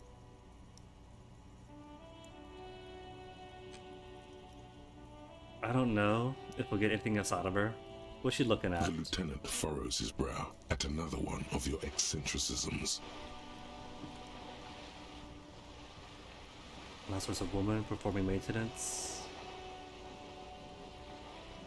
I don't know if sometimes the narration gives additional information or if it's just getting its wires crossed on what it's supposed to narrate on sometimes. Hatred, disgust. It's difficult to tell which of the two is more present in her girlish features. The woman on the boat does not notice her steering. Woman on a boat? On a yacht? Small yacht, but still in nice clothes. Maybe she comes from the company? Maybe she's a representative? That is on her. Someone's got to keep an eye on her. Who's that, Cindy? Who is she? Probably the Wild Pines rep. Cool. We should talk to her. She's a professional negotiator, though. I have the feeling she will be very cooperative while telling us nothing. You should take the lead. Ask her unexpected questions, you know? Do your thing. Don't be afraid to get a bit wacky. Throwing her off is our best bet. You just saw my wacky. Are you sure you want me taking the lead with this Good one? idea, piggies. Run along now. Fuck her shit up good. Impound that boat while you're at it. I'd like to watch her swim back to us on. Watch your back, Ungulate. You've got eyes on you. Oh, now you autosave? Where were you this past hour before I went back to the whirling? A striking woman leans against the cabin top of her sailing boat, smiling as you approach. Should I autosave, or should I quick save before every single interaction? A silk scarf is tied around her throat. Just in case my meat puppet decides to go off the rails again. Good afternoon, officers. I'm Joyce. Joyce L. Messier. I represent the board of Wild Pines, the owners of the harbour. You gentlemen must be from the RCM. Joyce L, what's it stand for? Beaton, my maiden name. And what gave us away? Nothing, honestly. I've said it to every drunk in town, and you're the first one who's responded. Was she waiting for us then? What is implied here? That you're a drunk? She hasn't actually said it to every drunk in town. It was spoken in jest. Not a drunk, I'm a police officer, but it's not in jest. It was in jest, so just leave it be then. Shake her hand. I'm glad to see you here. I was dispatched to handle a strike, not a lynching. Anything I can do to assist the RCM in this matter, I will, gladly. That is good to hear, madame. My colleague will take the lead on this interview. I should let you know that he is recovering from an unusual medical episode. Very unusual. But I can assure you of his ultimate competency. There's a trace of irony in his voice. Mischief, even. This is a tactic. How interesting. I wish you a swift recovery. In the meanwhile, you have my full cooperation, and the full cooperation of the Wild Pines group. It's hard to get a read on her precise disposition, but she appears helpful.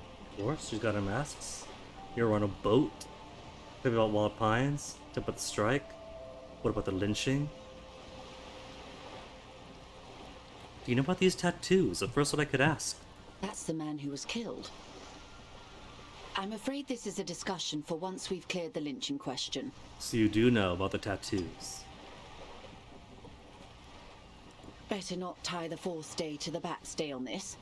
I hope there is something else I can help you with. She wants to answer the question. Protocol keeps her from it. So shatter the protocol? How to do that? You're on a boat. Really in-depth observations. Why, yes I am. Not a lot of people on boats, are there? Does she have a name? You got a license for this boat? Officer, I assure you I'm a highly qualified pleasure craft operator. The crowns of her teeth are porcelain, white as the boat's hull as she smiles. Her nonchalance might be related to something called the Wayfarer Act, a law that says she doesn't need a license. Sly Fox, you're not aggressive enough to harass her further on this. Clearly not, given how badly a fail my last attempt at authority was. Not a lot of people on boats, are there? Of course there are. We're on an archipelago. How else are you supposed to get around? There is a pinch of defensiveness in her voice, but it is playful. Boy, we're on an archipelago. Him did set us up for acting zany. Let's back him up on this time. Hold on, Zane. Yes, we are. We are on Le Caillou. Kailu? I thought we're in Revachol. We are. And the city of Revachol is on the island of Le Caillou. Exasperator, still. I haven't seen anyone else on a sailboat around here. I haven't seen anyone else drive a souped-up Capri Kenema motor carriage either. Actually, that motor carriage has been specially issued to serve as a patrol and pursuit vehicle. It's for crossing long distances in the greater Revachol industrial harbor. It's not a toy. Neither is this. A toy, I mean. It's a machine for crossing long distances in the Bay of Revachol, between the city and the islands. You need to make this lady admit she's only riding around on this boat because she's rich. I mean, yeah, yes I do. But tell me what rhetoric. Why? Why what? Stop thinking. Take her down. It'll come off as envious. And I'm not envious. Why am I even thinking about this? I have police work to do. Actually, yes. I need to nail her for this. Before you do, it might be pertinent to ask a few more questions. Learn whatever you can about this boat of hers. Okay, there's only one more question. Then go in for the kill. Does she have a name? The boat? No.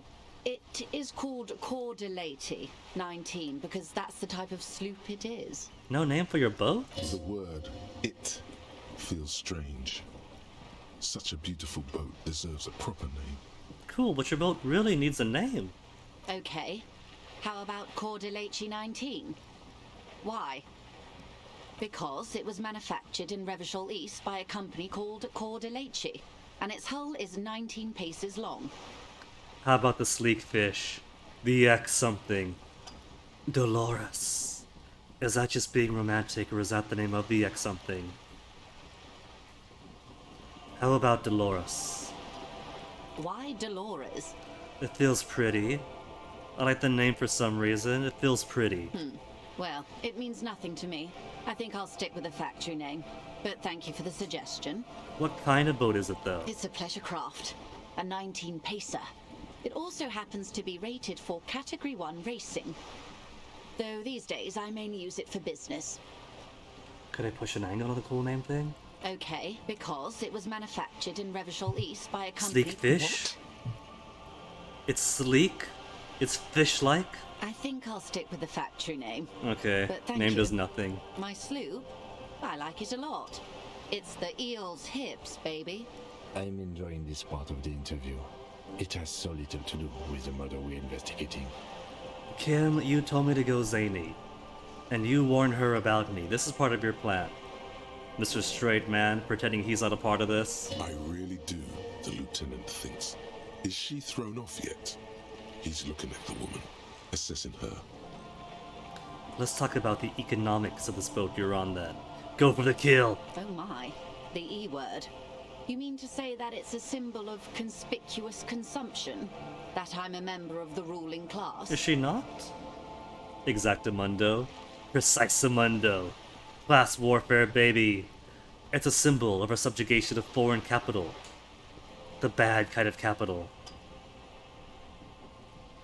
Subjugation to foreign capital. Class war. She's a member of the ruling class.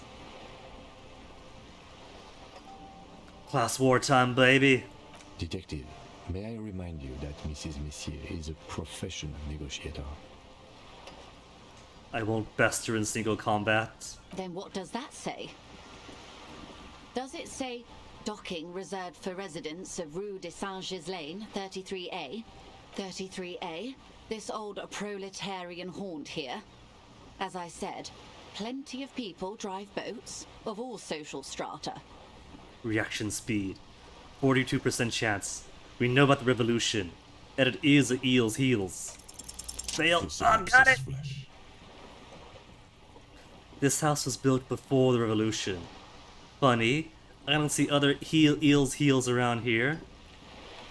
Doesn't seem to be much space left with this 19-pace sloop docked here.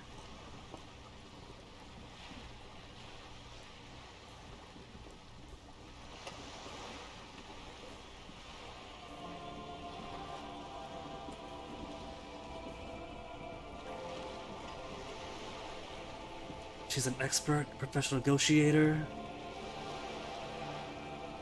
Docking reserved for residents. The old proletarian haunt. My synapses are flashing. What are they flashing for? That it's not a proletarian haunt was built before the revolution? No other eel's heels around? Not much space left with this 19-pace sloop docked here?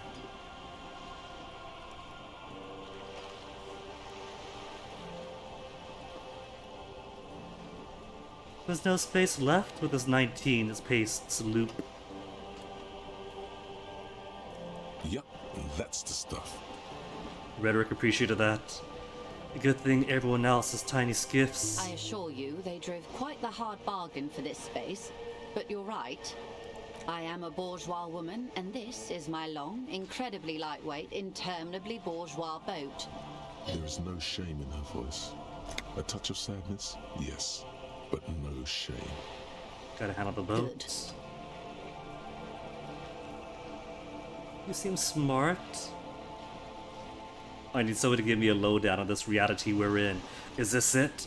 Is this the lowdown on reality task completion? This reality? Pulls her head closer. Yes, reality is your side case. An experimental side case.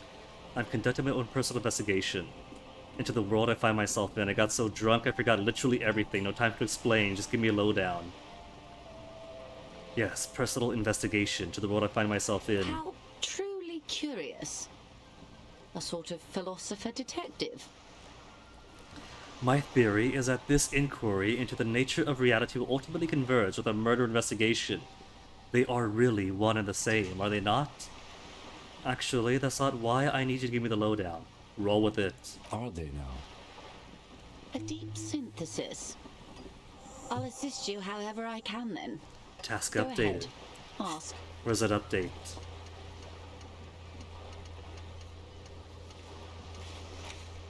Joyce is rich and willing to answer your questions. Alright, we're in. I know these all look good, but begin with the first, okay? Begin with where are we? What times are these? Esprit de Corps 72. RCM could access ICP. Kim debrief done. What is think of something close to you? What are you? What is this? Spread my hands. Conceptualization. Conceptualization so low. For something fundamental. First, where are we?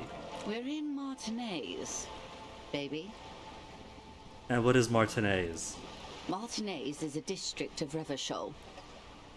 A very small district tucked away near the industrial harbour, north of the 881 and Jamrock. You would be excused for not knowing about it. Unimportant, they say. Forgotten even. Shelled to smithereens during the revolution. It has its charms, just not this time of year. Tell me more about Martinez. You mentioned a sea. What sea is this? That's Martinez. What is Revachol? A more fundamental aspect of reality. Martinez first. I'm not a good ambassador. I've only been here once before, as a teenager. Not a lot has changed. There are ruins, a terminal, fishing boats, reeds, boys with boxy shoulders. A brief spike of longing in an upright body, the dots under her eyelid shade. This place used to be a province, a workers' resort before the city swallowed it and the artillery did its work. The reeds are the real star of the show here now. The further down the coast, the wilder it gets. There are apparently supernatural reed insects. You were here as a teenager. Yes, I was slumming it with some girlfriends of mine. We had boats and... Don't hold it against me. The boys certainly did not. And what is a sea? What sea is this? It's not really a sea, it's the Bay of Revachol. And the bay feeds into the ocean. We're near an ocean? What is that? Yes. We're on an island in an ocean. The Blowing world's my mind largest here. body of water. The Insulindic. Vast, lukewarm and unknowable, flowing in and out of sight.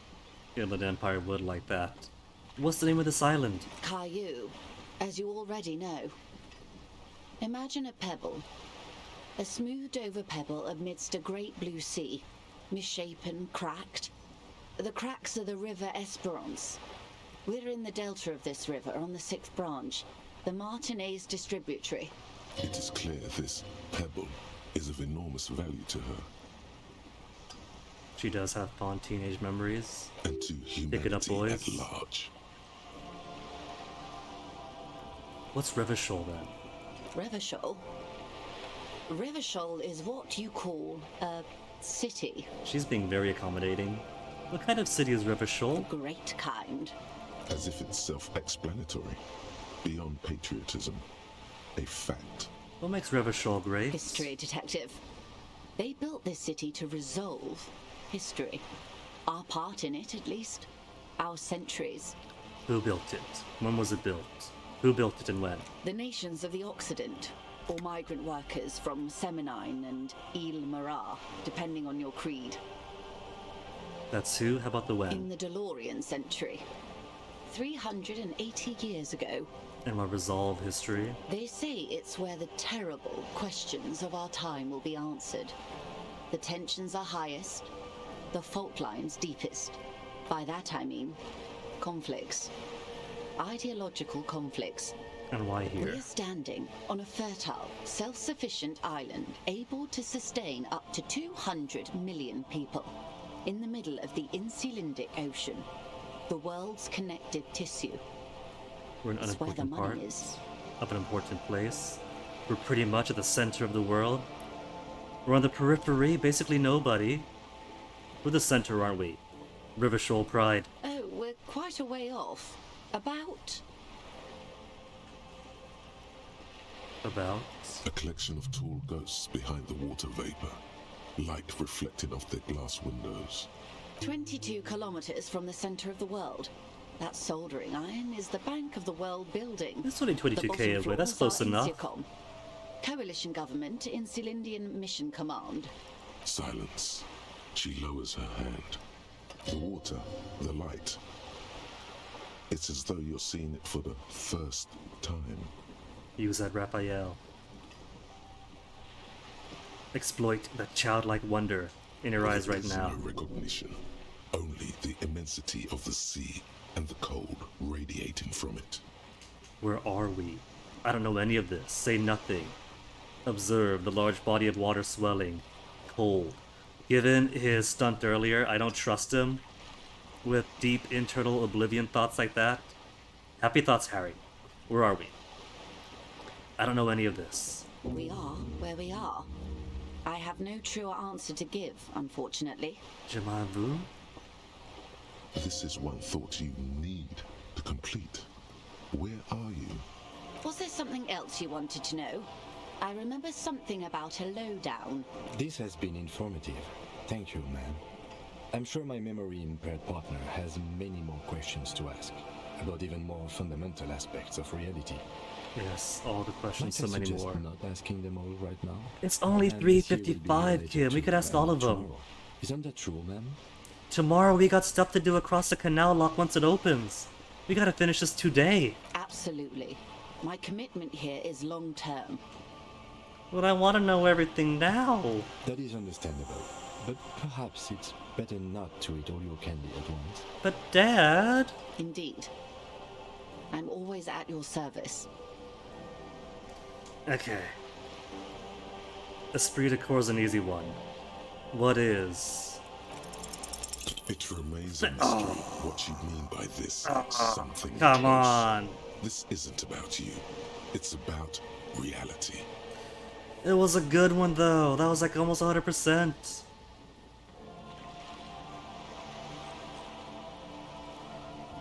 Tell us about the times then. These are unimportant times, Detective. You and I were born after the dust had settled. 1,000th of a second too late. Too late for what? For the big time. What's the big The time? revolution. What's the revolution? It's quite easy. Every 100 years or so, our species gets together to decide what's next, who gets shot in the head, and who gets the mineral rights. It's a real kerfuffle. Who got shot in the head then? Those would be the communists. Generally speaking, 40 million people got shot in the head during the World Revolution. But the communists, they all got shot in the head. She's not gloating. It's a relieved celebration. Oh, and the anarchists too. They shot them well. So well, one forgets they even existed. Did the communists and the anarchists shoot back? Did they ever? Before they got shot themselves, they shot 2 million people. Truly kerfuffle, that's a tragedy. Should have shot more people to the head then. Truly a tragedy more than a goofy, lighthearted kerfuffle. Yes. The Red Deluge. The Insulindian Deluge, they call it. Had a deluge too, in my head. Anybody else get shot at the head on the opposing side? Oh, lots of people. Even the king got shot in the head, or thrown beneath a horse, or drowned. Accounts differ. It was unceremonious. Just as well, he wasn't actually the king. Just the king's nephew. The real king abdicated and lived out a long and productive life as a venture capitalist in Grad. Smart king. Cowardly king. I love that king, fucking communist. I don't care about kings. Cowardly king. I prefer the term risk-averse. King Guillaume was nobody's fool. He could smell a PR disaster brewing, so he got out alive, and his nephew Fricelle got shot in his place. Him and tens of thousands of his wonderfully fascist kingsmen. It was a wild time. And who got the mineral rights? The liberals got the mineral rights. And by mineral rights, I mean everything. And by liberals, you mean? Liberals are usually middle-class people, Detective. Or the remaining gentry. The beneficiaries of the pre-revolutionary arrangement. Some were Was it rich arrangement enough in play to stay too? with the Constitution, with monarchy. Big mistake. Others bet on the revolution. They were called the ultras, or ultra-liberals. They fared well. And how did the liberals win it all? They didn't win so much as survive.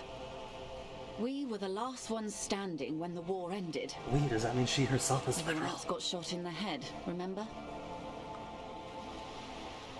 We. She's one of them. Of course. Better recount that too. If everyone got shot, who was there to surrender to? To foreign intervention. The coalition. Those people really took the mineral rights. But you just said the liberals took everything. The liberals took everything that wasn't nailed to the ground. The coalition took the ground. The ocean, the laws, and the people. And who was the coalition? The coalition of nations. Grad, Mesk, Vesper, Messina, Oranje, and Sur-la-Clay. The armed center of the world.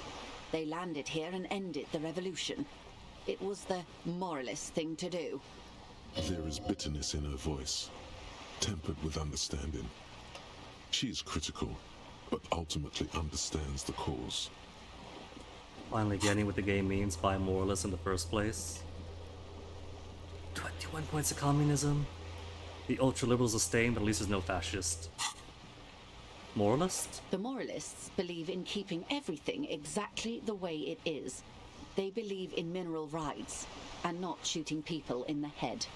At least not in the same manner and volume as the others do. They are the long-standing provisional rulers of Revachol now, the coalition government. They get the mineral rights, and no heads have to be shot. This is their zone of control. They embolden the RCM with crumbs of the same law they took.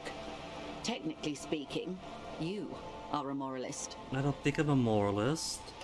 Not just technically, practically as well. If always picking the option that doesn't commit to anything, then hell yes. And also no. I don't think I'm a moralist, ma'am. Not in this regard, but not by this definition. Of course. Not easy to be moderate about head shooting in your line of work. Then when was this kerfuffle? The turn of the century revolution? Don't answer it. It's a trick question. The revolution began in 02 on the Isla of Grad, though by the end nearly the whole world had gotten involved. It wasn't a who, but a what. A pandemic of Zarat, a particularly virulent prion disease, which the authorities in Grad proved unable to contain. Then Mazov came along and overthrew the government. And Zarat is what? It made people overthrow their governments. I mean, in cause and effect way, but what does Zarat itself do? No way. Indeed. Zarat is a highly infectious microorganism that destroyed brain tissue.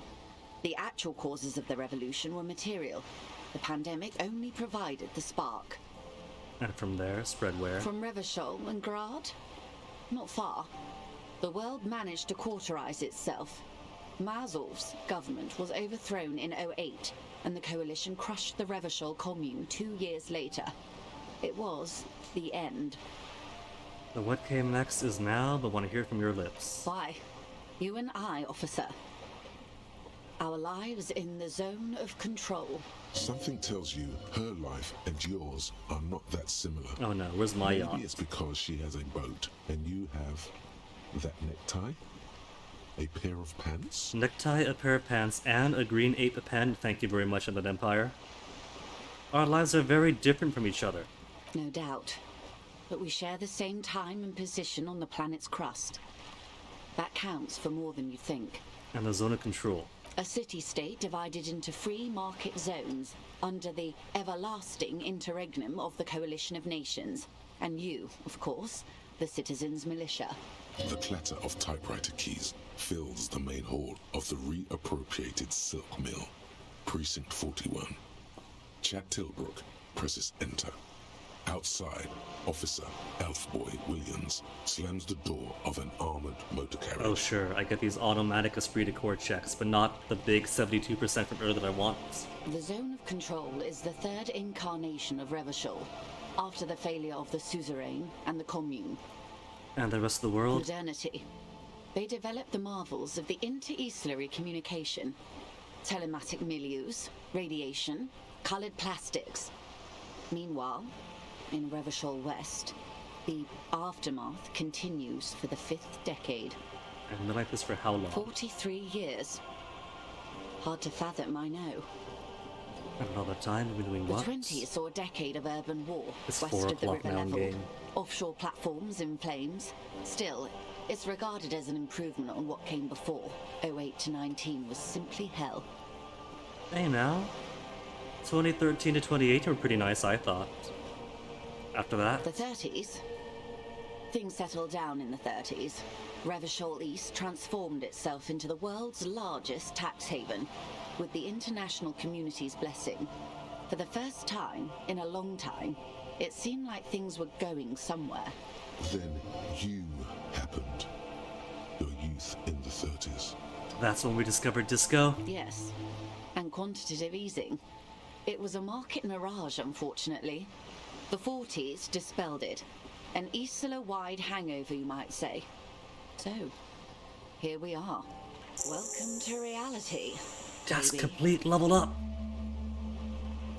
From the looks of it, the 50s haven't been much better for the zone of control. You can see it in her eyes.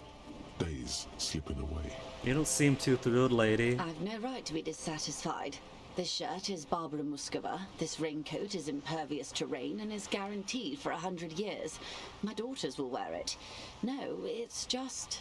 we could have had so much more. Every one of us. If only we'd played it right. What would you have done differently? Good question. What would you have done differently? More disco. No, her first. I asked you. Alright, Volition, I'll hold back. Asked you, who are you in all this? Would have sought a medical solution. Sounds like Zara drove those people mad. Would have killed more. 400 million, no. Not gonna be tankies in this. Would have made off with the mineral rights. Who are you in this first? And I asked you, philosopher detective of the Citizens Militia. There, we did a deferral. What about medical solutions? That the Zarath was rampaging about? So a quarter of humanity simply lost their minds. And how would you stop a prion, a complex folding protein, unlife, with the technology 50 years ago? Hey, I have no idea what the technology 50 years ago was like. It's kind of a mishmash. Maybe they could have hygiene, modest social care, perhaps a little research program as a treat. Liquidate the rabid, pride-infested dogs. The eugenics always popping up? With cleansing artillery fire. Privatized healthcare and work ethic that does not burn your brain into sponge tissue? No, just reduces it to ash. Maybe it's impossible, it had to happen, happened. Always will. Maybe hygiene, modest social care, a little research. Good hygiene. Really. A very moderate solution to an extreme problem. It's those sort of half measures that doomed the authorities in Grad. Really? It's moderate to not take the kill everyone options? When they failed to step up, Marzov and his party stepped in. In this particular case, maybe a more robust state response might have been appropriate.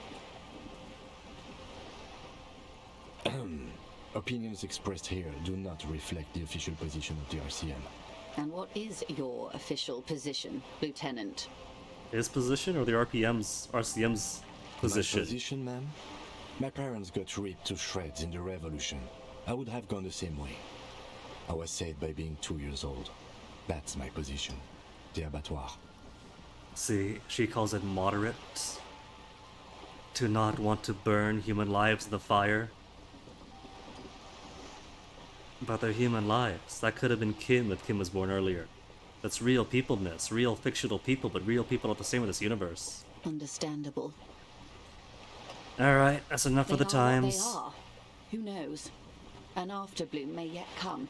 Anyway, enough sentimentality. Is there anything else you want to know? Not so fast. Who is she in all this? Ask her who she is. She owes you an answer. But I want to ask about the strike and the lynching.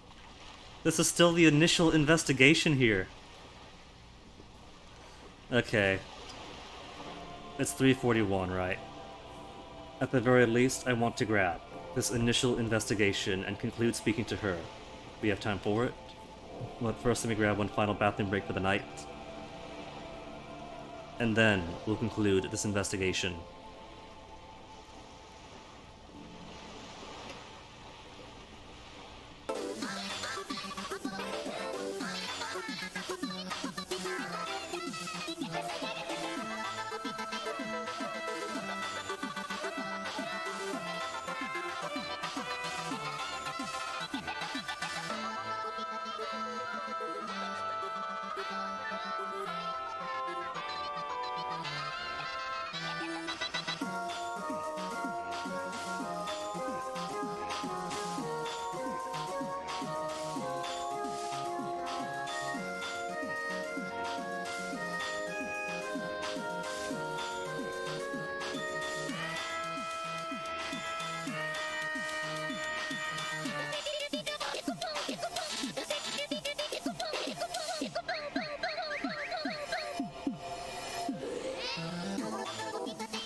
Alright, one last interview.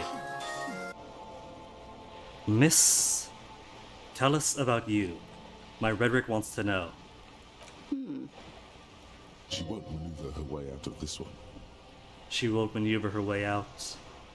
In that case, what are you? I am the vilest of the vile. Oh. A traitor. A devourer of nations and infants. Rhetoric, did you strike gold? Go on. I am an ultra. No, she's an ultra-liberal, not just a regular one. She raises the corner of her mouth, smirking, revealing a canine. What's an ultra? Dios mío. Cool, I liberate pretty hard myself. What's the vibe about that? Again, the brain damage. What's an ultra? I do get bonus to using... Where is it? Left-wing data options and plus 4 XP. If I freak out over the presence of a liberal, does that count? Let's take it a left-wing answer. No Yes. XP. I am the nether creature of the Forbidden Swamp. I pushed the king under a shit wagon and betrayed the revolution. My kind surrendered the nation to financial colonists. I can see you thought we'd gone extinct. After all, no sane person identifies as an ultra-liberal anymore. Except for beings made of light. You're a centrist at heart. A real moralist, no?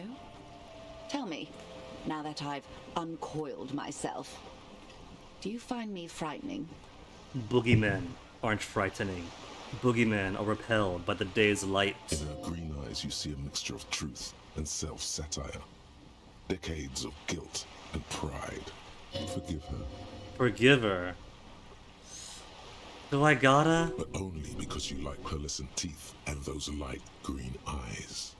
Okay, electrochemistry is speaking with the voice of the horny. Forgive you because you're charming. You're a monster. It's not my place to forgive her, though. Forgiveness has to come from the people. If she could redeem herself in their eyes, from her throne on this yacht, taking up everyone else's space. You're a monster! That's a pity. I hope we can remain collegial despite it. Remember, we were partners, whether you like to admit it or not. There's blood on many hands, I assure you. When the dust settled, the Liberals were the only ones left to clean up the mess. By virtue of their survival, they were handed enormous power to shape the future. This was all our last generation managed. Ideology aside, I could afford to be a bit more put off to her, given that coming from large ocean Pacific states kind of hits home.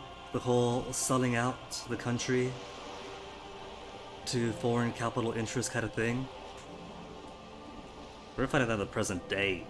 Like, that's reality for us. Like, not even the sense of, oh no, they give the jobs to China. It's not factories here in the USA. It's like, literally, this is our sea, this is our lifeblood, we're trying to protect it. And you're abusing your position of power in office to sell all this out in a climate crisis. We're trying to get more food sovereignty. What are you doing, Mr. President Man?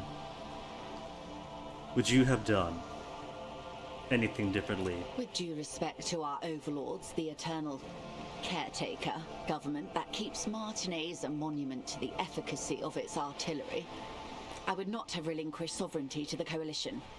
Not here in Martinez, and not in the Stella Maris or Delta Beachheads either. If not for my own sake. She realizes her small, cold fists are clenched. She loosens them.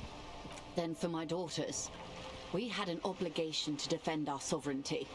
We should have burned the whole Isla down rather than let them have it. These Sarango whips, even fictional ultra-liberals, would rather adhere to their sovereignty instead of selling it all out for an easy retirement afterwards. Dark orange flames reflect in her green eyes. An oil fire on the ocean. Smart woman, perhaps? Perhaps. My intellectual vanity will be my undoing. Patriot? Yes, I suppose I am. But I wouldn't be a patriot anywhere but here. You're just saying that because this is your land. Seditious talk, man. You have daughters. Yes. Whatever else I am, I'm also a mother and a wife. Now, shall we return to reality? Okay, we'll come back to this later. Because we do need to do our initial investigation and must speak to the White Pines representative. White or Wild? Wild Pines? And that is her. Glad to have been of assistance. The little that I know. Anything else I can do? More questions about reality. Tell me about Wild Pines. What do you do? What we do? I'm afraid I don't speak for Wild Pines as a whole. It's a giant undertaking. There was a touch of discomfort there. She wants to merely represent. She doesn't want to be tied to it? We want questions on her? What do they do then? The Pines' core competency is logistics. Container shipping, freight, that sort of thing. See those airships there, blinking? Those are the shipping side of things. And that is the terminal. Another subdivision deals with energy, oil and gas exploration, offshore platforms. How much money does Wild Pines have? I'm not at liberty to discuss the company balance sheet, but I can tell you that last year, the company booked more than 20 billion real in revenue.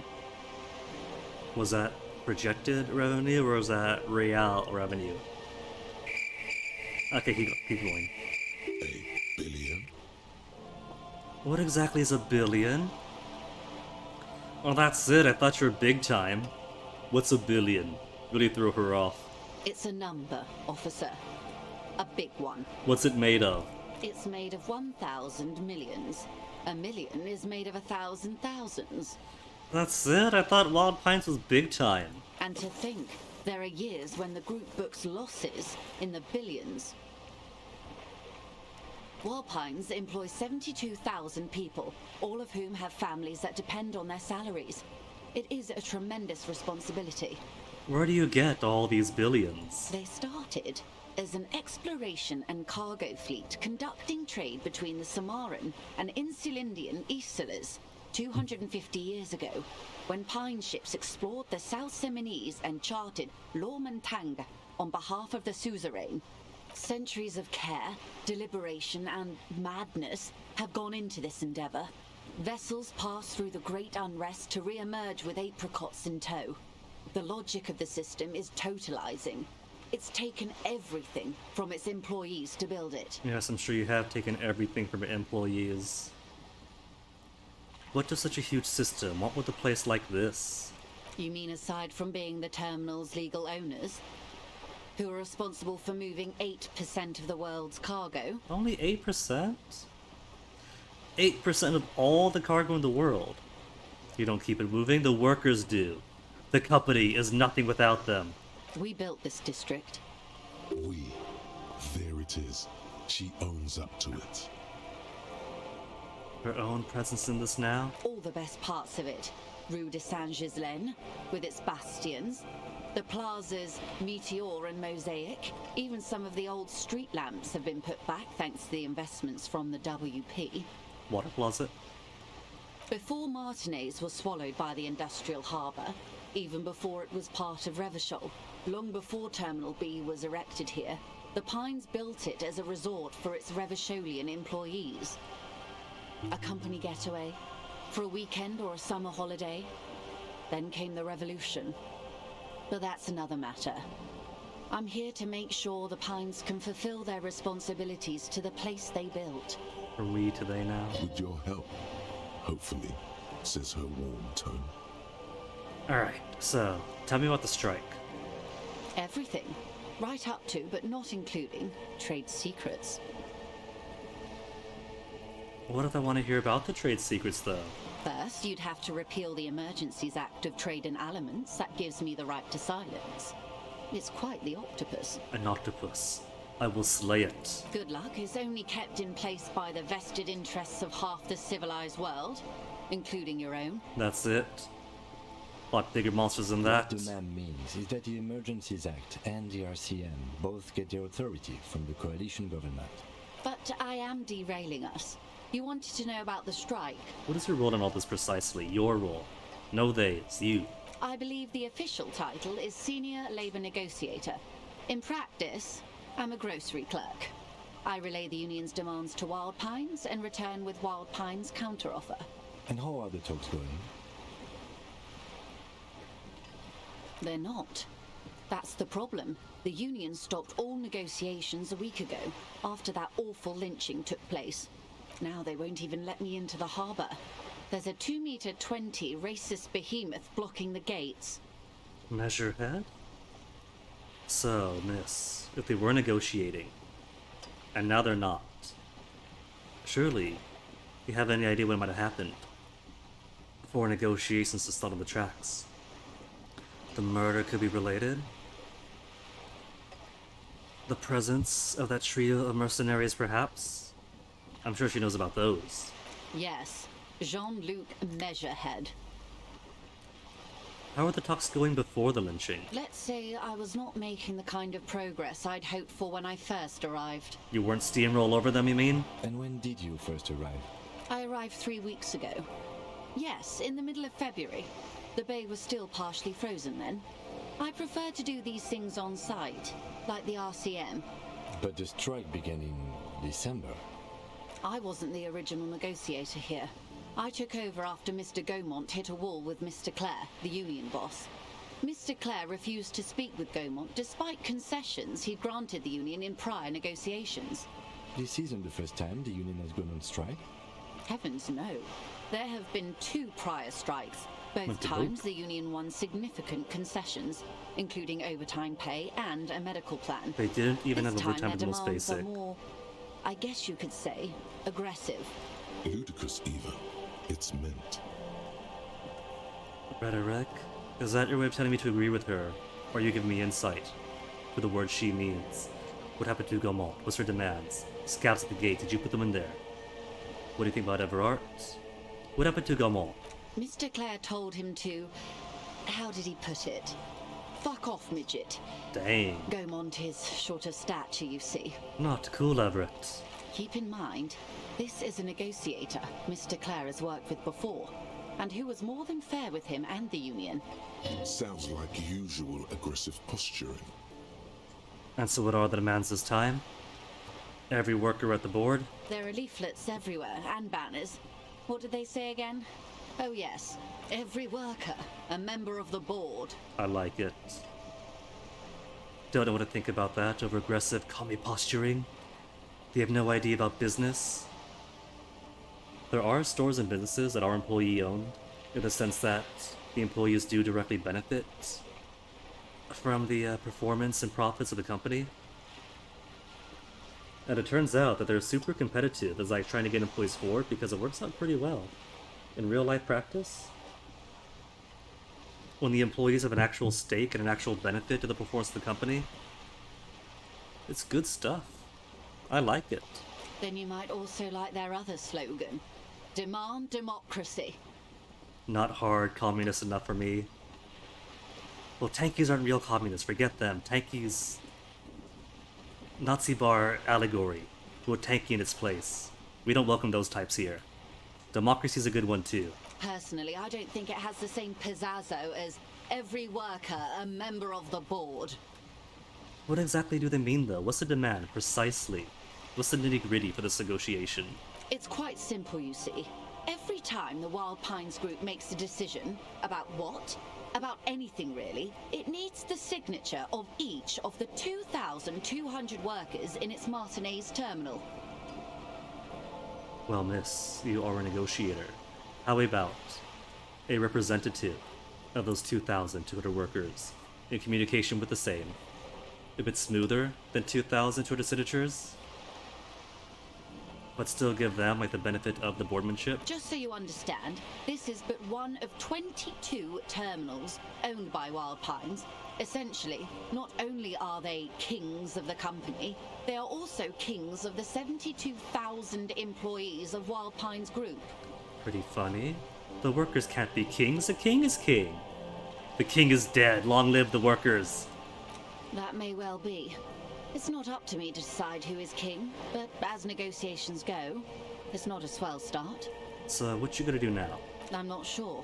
Naturally, I assume that was just their opening position, a hard-nosed tactic with a side of mockery. But there's been no follow-up, just the same nonsensical slogan repeated over and over again. Maybe this time they mean it. Maybe they want every single employee on the board. And now, people are getting lynched, I hear. Behind the whirling in rags. A disastrous situation if there ever was one. In all fairness, people is plural. It was one person. A violent mercenary brought in likely by your people. And then messing around violently, abhorrently. On top of that, Excuse me, from whom did you hear about this lynching? I first heard it from the boyer at the gates. The one whose very name advertises his aversion to work. I think he said it was, "Call me mañana." This checks out. Manana's cool. What do you think about Everard? Everard Clare is a man of the utmost integrity. If you can say one thing about him, it's that he always puts the interests of the workers first. Cool. Of course not. Everard is fantastically Oh. corrupt. I imagine he has a thick, viscous goo where you and I have blood. That's Everard, alright. He's not that bad. He's a hero of the workers' movement. I feel like every single choice of the game is judging me. Is he being too centrist about this? Is he being extreme in what direction? What big ideological choice is he making? But Everard, I need to see. Need to wait and see on him. Cause he is holding my gun hostage, trying to bend me to his will for the RCM to work for his benefit. And it remains to be seen just how much of this youth center he wants to build is benefit to the city and the people, and how much is really just gentrification, is going to put people on the streets. It's probably going to be gentrification, putting people on the streets.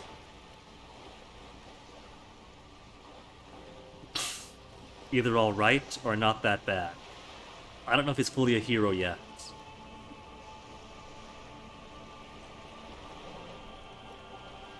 Yeah, that's Everard alright. Thick, viscous goo for blood. But currently his position aligns him with the Union. He is the most corrupt individual I have ever seen, and I deal with men like him for a living. If there is anyone more venal, more irredeemably nepotistic, then it's his twin brother, Edgar. We never did get to see Edgar. There are two of him? Have you seen him? No. Edgar looks exactly like his brother, except for that lazy eye.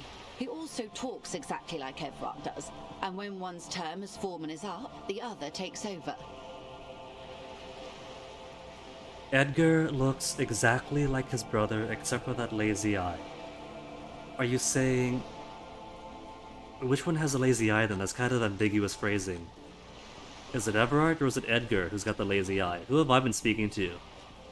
It's how they circumvent the term limits, you see, with a funny little switcheroo. While in office, they've embezzled God knows how much of their workers' dues. Okay, so it is Everett. They just switch officially, not sneaky twin, sneaky pretending to be the other. What about the Union itself, outside the Brothers Clare?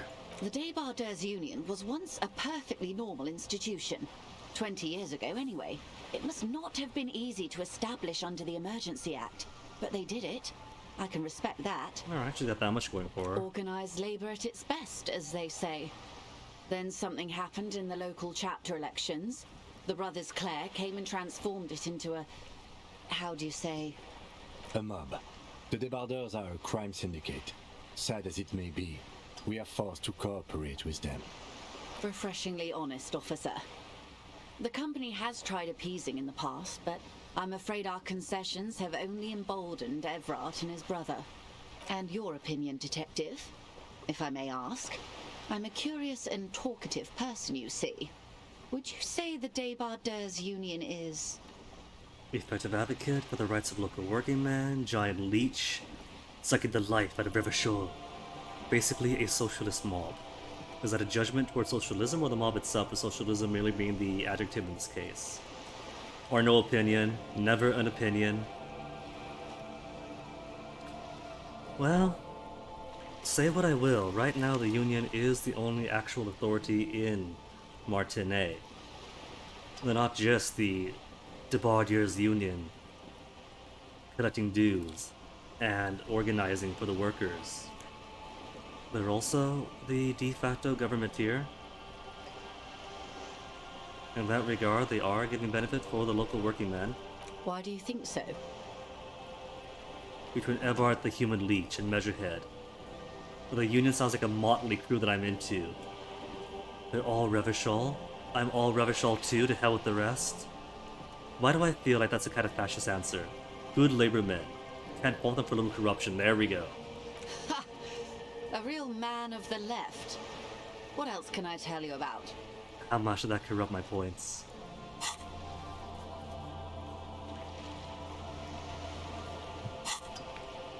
The scabs at the gates, did you put them there? The scabs? You mean the huddled masses of Jamrog, come to plead for work where the Union refuses to? If they were organized by Wild Pines or its affiliates, then it would be a company secret. I could not share it with you. Not right now, at least. It's implied. She's open to discussing this matter with you at a later occasion. But I wanted to discuss this now. You said something happened in the elections. I'm glad you asked. There was a woman, the previous forewoman of the Union. She disappeared. Forewoman of the Union. Is this who the mercenary got his hands on? Disappeared? Yes. On the last day of the local chapter elections, her daughter phoned in and said she wasn't running anymore. Well, this predates or coming that. to work. Ever. End of story. Eerie. Downright haunting, if you ask me. The Wild Pines suspected foul play, but what could they do? It was a union matter. The point of the presentation is, these kinds of things happen around the Clares. Watch out when you're dealing with him. We have very likely made my gun disappear. Thank you for your concern, ma'am. We'll be just fine. Of course. How else can I help? By the way, we have spoken to Edward Clare. You have. And how did you like Mr. Clare? I didn't. He's a beautiful man, beautiful and just. He's a hero of the workers' movement. He is a champion I've sworn fealty to. He's a bloated rainbow socialist. What's a rainbow socialist? Rainbow socialist. Is this gonna give me like a bunch of anti-LGBT stuff from angry conservatives? The left, the rainbow, Wikipedia. The rainbow referred to as a rainbow left. Sinistra, Acrobaleno. There's rainbow capitalism, rainbow socialism, Facebook. Funny, sarcastic capitalism kills cheerful rainbow socialist. What is this? Left-wing Federation of Parties in Italy? That's probably not it.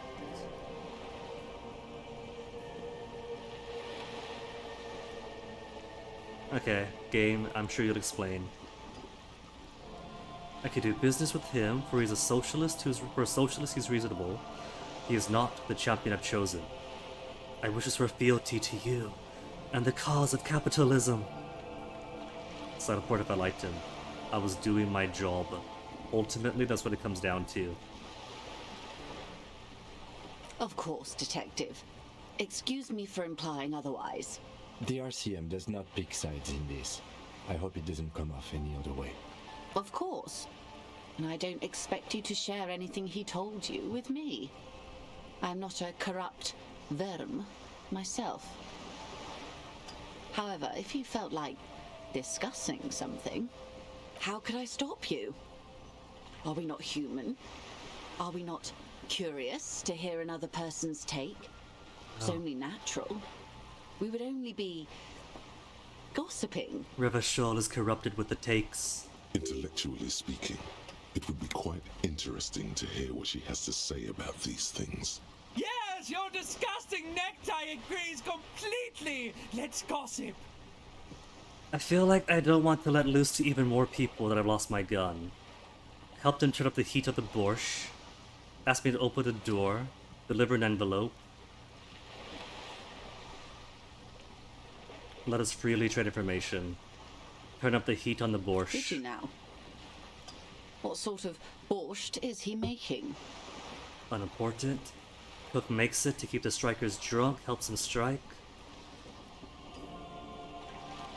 If it helps him strike, maybe I should have turned up the borscht even more then. Maybe that's why he's forcing me to gentrify a neighborhood. Before it helps me out even more. The strike brew. That's a classic. And by turn up the heat, I presume you mean put more alcohol in it? I must understand. I turned the knob like this, turned it down. Beyond curious. I will choose to interpret that as you turning the alcohol in the strike brew down. For the sake of our professional relationship. And with that knowledge, she's going to embolden the scabs now that they know that the morale of the strikers has been weakened. I'm just sowing chaos and discord in my wake here. Because I don't like the idea of them any more drunk than they already are. What else? Ask me to open the door? A referral, you mean? I take it this was for someone in the RCM. No. Don't Real door. answer that. To someone's house. Oh my. A real door? The lieutenant does not say anything, but you hear the nylon of his jacket rustle as he looks at you. To scare someone for Mr. Clare? Had to be done, good information, useful to the case? That's good to hear, Detective. Police work is rarely pretty, but it sounds like you did what you had to do. She's sympathetic with that, at least with that Frankly, mindset. What was done was not pretty at all, but neither was it illegal, and it was not for nothing. This seems serious. Yes, I advise you it to be is. very selective with what information you choose to share. This may have consequences beyond our line of sight. Union's militant wing organized the lynching. I mean, that's case information, can't talk about that. Everard says Wild Pine sent mercenaries after the Union and now one is dead. Everard asked the Union's militant wing to fully cooperate with the investigation. They have not. They made my poor Raphael snap and put a gun in his own mouth. Everett said the Wild Pine sent mercenaries. Misinformation. This is all because we haven't shared information on the lynching yet. See? Already the adversary uses it to their advantage. Don't let him. Hurry up on that probe. The moment you tell me you're finished at the traffic jam, I will gladly tell you the company's side of the story. Sure, of course you will. But finishing that probe requires getting all the information out of you first, miss. She was worried for a moment that she's overplayed her hand by not sharing info sooner. Then she settles down, curious to hear more. She's worried that she's overplayed her hand by not sharing? Well, what if she was to know that the Union's militant wing is fully cooperating while she's holding her cards close to her chest? How benevolent. Hopefully they'll help you sort this whole business out, if they haven't already. We cannot discuss the specifics of an ongoing investigation, ma'am. Besides, you haven't exactly been forthcoming yourself. Their side's being helpful. What about you, Miss Secrets? That is only fair. Said all that I can. Well, I hope it yields something. Otherwise you'll have opened that door for naught. Anything else? That's all I gotta say for now. Naturally, Detective. There are lighter topics to gossip about. Asked me to help deliver an envelope? Sounds like he has you running errands, Detective. A well-established dominance ritual. Where did he have you deliver it? How much could it hurt if I get this information to a nameless settlement down the coast nearby? Ah, yes. I've been meaning to go there. With longing. Clear and simple longing. A youth center? Why does she want to go there? For the children Martinet? Let's keep that to our chest. You're fond of the village, aren't you? Is that what this is about? Does he want to destroy that village because of her? I should be. In my youth, I had a brief dalliance here in Martinez. He was an older man with impossibly broad shoulders. She really loves those broad shoulders. He's probably dead by now. Even his shack is long gone. Not that it matters. These buildings are all carbon copies of one another. When you were a teen, slumming it like you said before?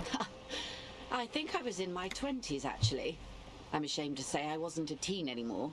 It must have been my early 20s, because I remember a particularly vile disco track. Disco wasn't vile. Disco is vile. More importantly, you miss those times, don't you? Not overly so. It's not like this was the only place we visited. Me and my girlfriends from Azon with our shiny boats. Like reavers. We told ourselves we were the worst thing to happen to the coast since the Coalition landed in 08. Imagine. She's sentimental, alright. You don't know enough about her to find out why exactly. She will keep her secrets for now. So maybe we can come back tomorrow and pull out some more stuff out of her. This is only the first volley, and she and my inner voices made it very clear that she'd happily talk to me about deeper stuff. But not on the first date. You said you can't buy the place? Yes. I'm sad I'll never have the time, Detective. I've always wanted a dilapidating fishing village. Who doesn't? She is more defensive about it than usual. Full of ghosts and ancient memories. Has this errand yielded you any information? Something else for now? Of course, Detective. Should something come up later down the road, don't be afraid to drop by for a chat. Until then, is there anything I can help you with? The lynching. More information. Quite a few things, I'm afraid. The information I'm to share with you Task complete. sensitive trade secrets. For the sake of my employer, I have to ask for your names and badge numbers. I don't actually know my badge number. Hold on, how many points do I have? 3 points I could spend? Of course, ma'am. We should have introduced ourselves. I am Lieutenant Kitsuragi from Precinct 57. Will my badge number be in my clipboard? I got my clipboard back. And this is my colleague from Precinct 41, Detective Dubois. I'm afraid Harry doesn't have his badge at the moment. I hope mine will suffice. Oh, and what happened to yours, Detective? Awkwardness washes over the conversation. That would have been one option. The woman doesn't like this turn of events. Remember when my partner told you I recently suffered from an unusual medical episode? My lost badge is related to it. I see. So, are you saying you lost your badge during the course of this episode? Possible. After a night of heavy drinking, lost all memory of my life in the world. Could have eaten it for all I know. I don't remember anything. This world, the city, nothing. Oh dear. Shouldn't even sadness got her pity. This does explain some of the more curious turns in our conversation. As I said, ma'am, his technique may be very unconventional, but he is an officer of the RCM. Of course, I sympathize, but I'm afraid I simply can't share anything more until I've seen that badge. Really? Hang on. She's a professional negotiator. She should be open to some sort of mutually beneficial arrangement. What kind of arrangement? Sympathy for my amnesia. 72% gonna fail this one too. What kind of arrangement would that be? I mean, favors for favors. A dirty alliance of some sort. Well, I haven't found my badge or gone anywhere. What choice do I have, right? How do I negotiate my way out of this? Fail. Just offer her a favor. Like I said, nice and dirty. Surely some other ways to demonstrate her law enforcement credential. She does enjoy broad shoulders on older men. I will be frank with you. If I'm going to break protocol, I need to be able to justify it to my superiors.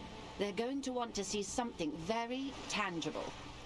You're in, but expect her to drive a hard bargain. Like what? Reports from inside Terminal B suggest it's a hub for the local drug trade. This is an open secret in Martinez. The Union controls the terminal, so it goes to reason. They're profiting from this trade. The company has tried looking into this matter before, to no avail. Perhaps someone with your authority and resources might turn over the right stones. So far, the only drugs I've found is Kuno's stash. Everybody else prefers the booze, it seems. Or you can recover your badge. Though if I may be blunt with you, it sounds like that may be a lost cause. Detective, a word in private before we continue. Kim, what's up? This is not going quite as I hoped it would, Detective. How do you hope it would go? Honestly, I was expecting you to use your unorthodox technique to keep her off balance, and not volunteer us to be her henchman. Well, I acted as unhinged as I could. We're henchmen now? This woman is running circles around us. She might have known about your misplaced badge all along, or she's simply an adept improviser. Either way, we've played straight into her hands. Who suggested it? Who was it? Was it Authority? Was that Authority's doing? Authority failing me so much today? He doesn't let it show, but there is a limit to how much the consequences of your unprofessional behavior can cost the investigation. I'm sorry for putting us here. What do you propose? We don't investigate drug trafficking. We could find my badge. You propose we don't investigate drug trafficking? No. If there is reasonable suspicion, we must investigate. Otherwise, she could claim we are siding with the Union, or that we are on their take. We'd never hear the end of it. What I propose is, we ask her, then we investigate, briefly. But do not share the outcome of this investigation with her. We tell her it's done, and demand for her information on the lynching. That sounds entirely reasonable.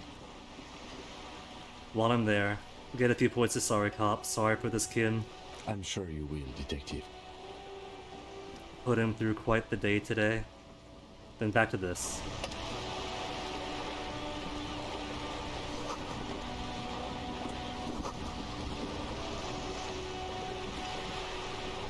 Can I speak to her? I can't speak to her. I'm clicking on her.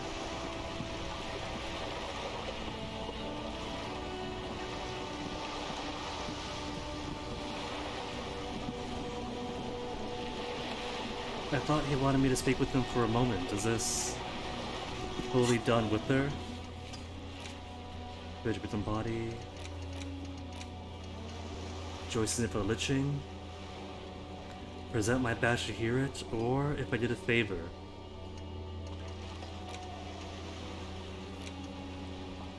Two signatures, Lost Boule.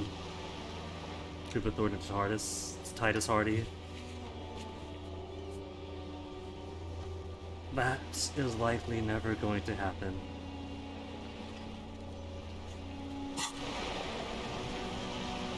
But what the heck? Why could I not re-speak to her? What if I walk away then come back?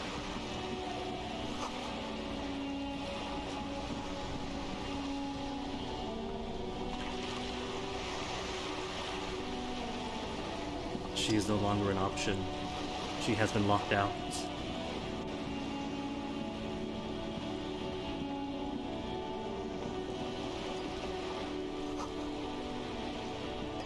Is it because it's after 5? But she's still here.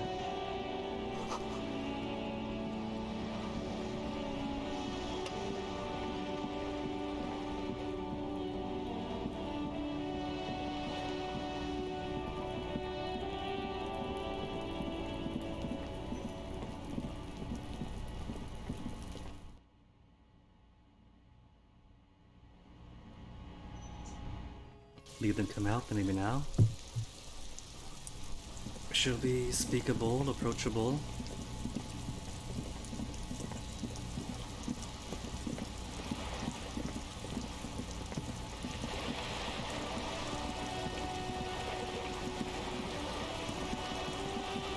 Miss, you want to accept your offer. There we go. Good. What can I help you with? Not an umbrella, I hope. I don't need one myself, you see. Could use a coat like that. This rain is freezing. Sadly, I need this one myself. It's hydrophobic, repels water, almost magically. The company makes them for offshore platform personnel. Very sturdy. Is it supernatural? Is it parapsychological? What I can do for you is answer some questions. Nothing like talking to pass a rainy day. Okay, so about the drug trafficking. It's quite straightforward. Someone is using Terminal B to smuggle raw ingredients from the Samaran Isola into Revachol with the Union's blessing. Wild Pines has suspected it for years. Ingredients for what, ma'am? Meth and dextroamphetamine, GBL and various synthetic psychedelics. Honestly, it might be quicker to say what you can't make from the stuff. Materials come from Samara to Revachol through the terminal. Yes. After they clear the terminal, we lose track. The actual production is taking place at various sites in and around Jamrock Quarter, north of here. Wild Pine seems to be well apprised of the local drug trade, ma'am. Do you mean to say the Union also produces the product? Sells drugs, I mean? We're in logistics. It's our business to know. And no. As far as the company knows, the Union does not produce it. They transport the ingredients for a cut. She wants us to investigate. Yes, but you won't get anything out of Evrat and the Dock Workers Union. Still, every chain has its weak link. Am I going to do bolt cutters? Because we got bolt cutters. Unlikely, officer. I'm talking about the lorries. The apples! Once the ingredients reach Jamrock, they're distributed to a network of local manufacturers, well beyond our grasp. But in transit, they may be vulnerable. Perhaps you've noticed that a number of lorries are tangled in a traffic jam at the roundabout just now. Interview the drivers who are still hanging about. One of them might be waiting for a crucial shipment. Is this why they want one particular door open? For a lorry driver who's got apples stuck in the road?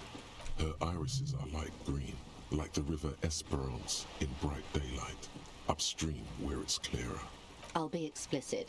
If you find this driver, I will share company secrets with you. It's no coincidence the lorries are stranded. What proof do you have? Or do you have some suspicions of the drivers present to the lynching? Made up my mind. Why not come to the RCM earlier? Does he want a favor? We did. On more than one occasion. Apparently there's some sort of inter-precinct disagreement about whose jurisdiction this area falls under. Give us a pissing contest, isn't it? We know the company has launched its own probe into the Union's alleged involvement. We also know it's come up empty. It's not just the RCN. No one's been able to find any hard evidence. Well, here's your chance, officers. And it's no coincidence the lorries are stranded. No. We asked East Motor Track to raise the drawbridge. The road company is a partner of one of our subsidiaries. However, you can't keep it going forever. It's tomorrow the last day, and the drivers are gone after tonight. this is a limited time opportunity. Once the complaint has been processed by the Trade Committee, they'll have no choice but to lower the drawbridge, and the operation will continue. Thousands of litres of raw ingredients will pour onto the streets of Revachol. Not the east across the river, but the west. The vulnerable, the weary. Well, at least this solves one mystery. What is that, Lieutenant? The mystery of the traffic? Why I had to call East Motor Track and beg them to open a drawbridge for me. I'd wondered since I first drove in, on my motor carriage. I am sorry for the inconvenience, Lieutenant Kisaragi, but we need them trapped here. This is a unique opportunity. I'm sure you understand. Okay. I'm gonna keep info close to my chest. What proof does she have? Unions involved. How do you think they're financing this strike? There are thousands of unpaid dock workers going strong for the 4th month straight. Through the union dues? There was a shakedown of local businesses preceding the strike. Many were squeezed to bankruptcy to fund it. With all due respect to these desert cacti, the contents of a few cash registers cannot provide for 2,000 men. The local businesses can scarcely provide for themselves. See, the strike is being fed with the source of ingredients to drugs? Precisely. Smuggled out of that very gate at night, most likely, then loaded onto lorries and driven to Jamrock.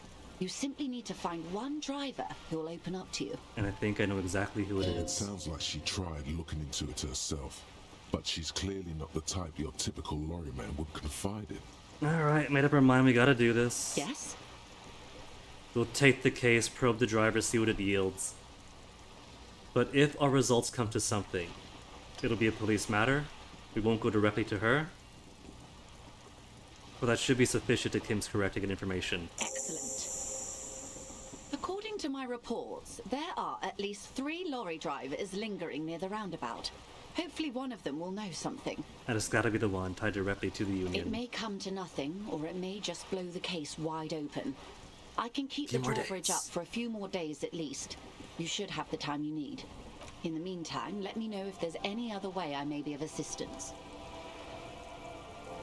So, can we ask about the lynching now? Let's see. Pine, Harbor, tattoos, reality, boat. Of course, Detective. We'll be back then.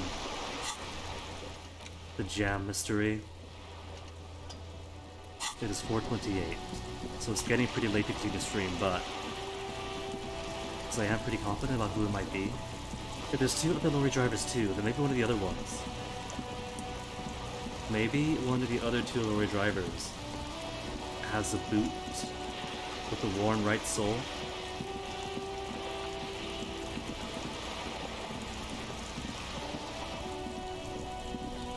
Alright, got your replacement ball. It's a shot put ball, but still. Replacement for the bull you sent sinking. I found the new bull. What is this? Are you mocking us? This isn't for pétanque. But it's a ball. Now. No need to get angry again, René. I'm sure the officer tried his best. It's not like there's a bull kiosk here in Martinez. Exactly, I really did try. Trying is worth as much as is accomplished. In this case, almost nothing. Fine. You try to right a wrong. It's still a gram better Still than replaced actual it. nothing. What about the rifle? Does he know anything about it? It's a Bell McGrave. 4.46 caliber. A 4.46? Breech loading. Revachol made. Good weapon.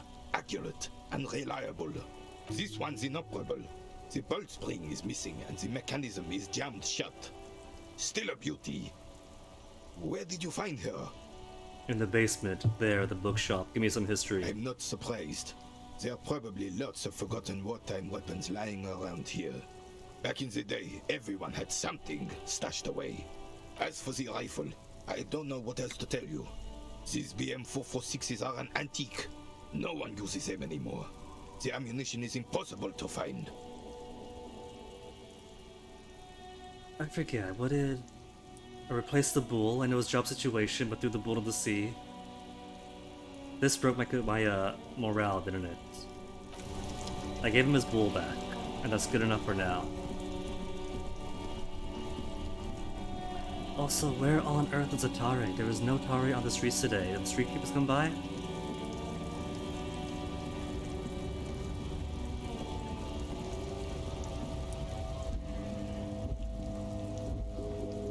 Looking for something odd? Lorry man. To fuck off again? What's your stance on drugs? Drugs? They're shit, man. I don't let anything pollute my body. He says as he takes a long drag of his cigarette. Why not? You know where that shit comes from? Sarah Miriza, Safre, Ilmara. They take the money from our local junkies here and then use it to outcompete us in the manufacturing sector. Maybe he doesn't know what he's hauling. They know they can't beat us in a fair fight, so they have to get us to weaken ourselves somehow. It's racial sabotage, racial economic sabotage. But they make Al Ghul in Ilmara too. I was told they do. You're not smuggling drugs out of Martinet? Listen, I agree. It's our responsibility to keep this poison off the streets of Revachol, right? But don't they make Al Ghul in Ilmara? I don't go for that foreign piss. Proper booze is made in Mundi. Or sometimes, I like a dram of that Yugo-Grad vodka. Koikos and worse much, but they do no booze. It's our responsibility to keep poison off the streets of Revachol. He eyes you wearily, unsure how to respond.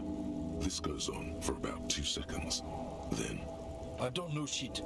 And if I did, I wouldn't tell you. Oh, really, racist lorry driver? What do you know, LOD? We're still hanging around here. Most of the other lorry men have left. What do you think? I can't leave the lorry unguarded. Stuff's been getting looted lately. I don't know about that. It's those little kips sneaking on at night.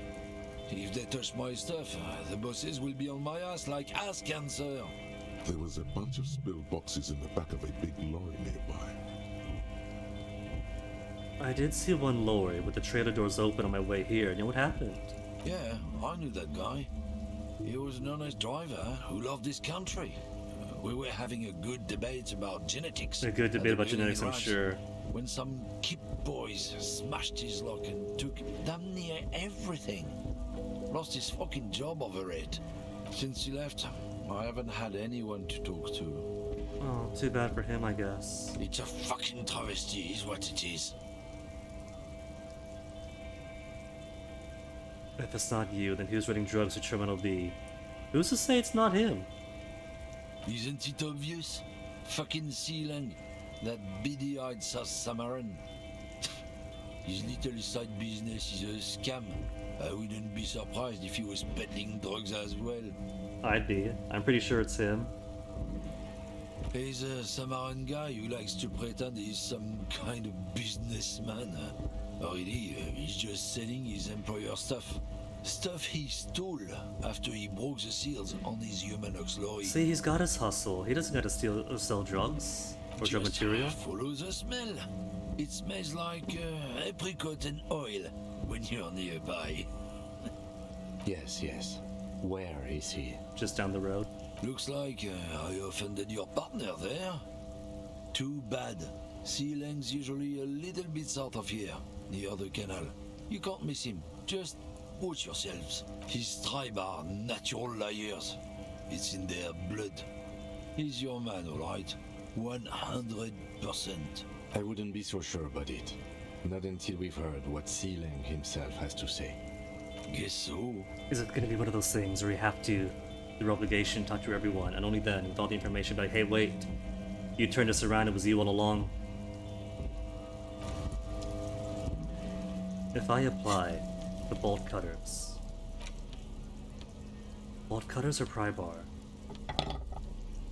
open lot containers, to include a lorry perhaps?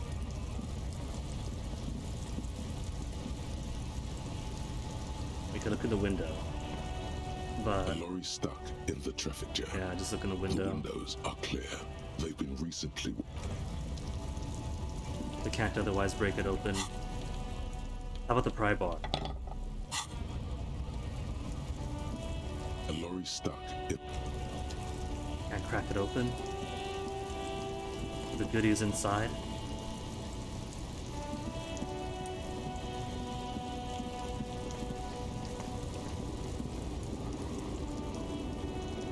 He's a person. He's against the White Pines truck or Wild Pines truck.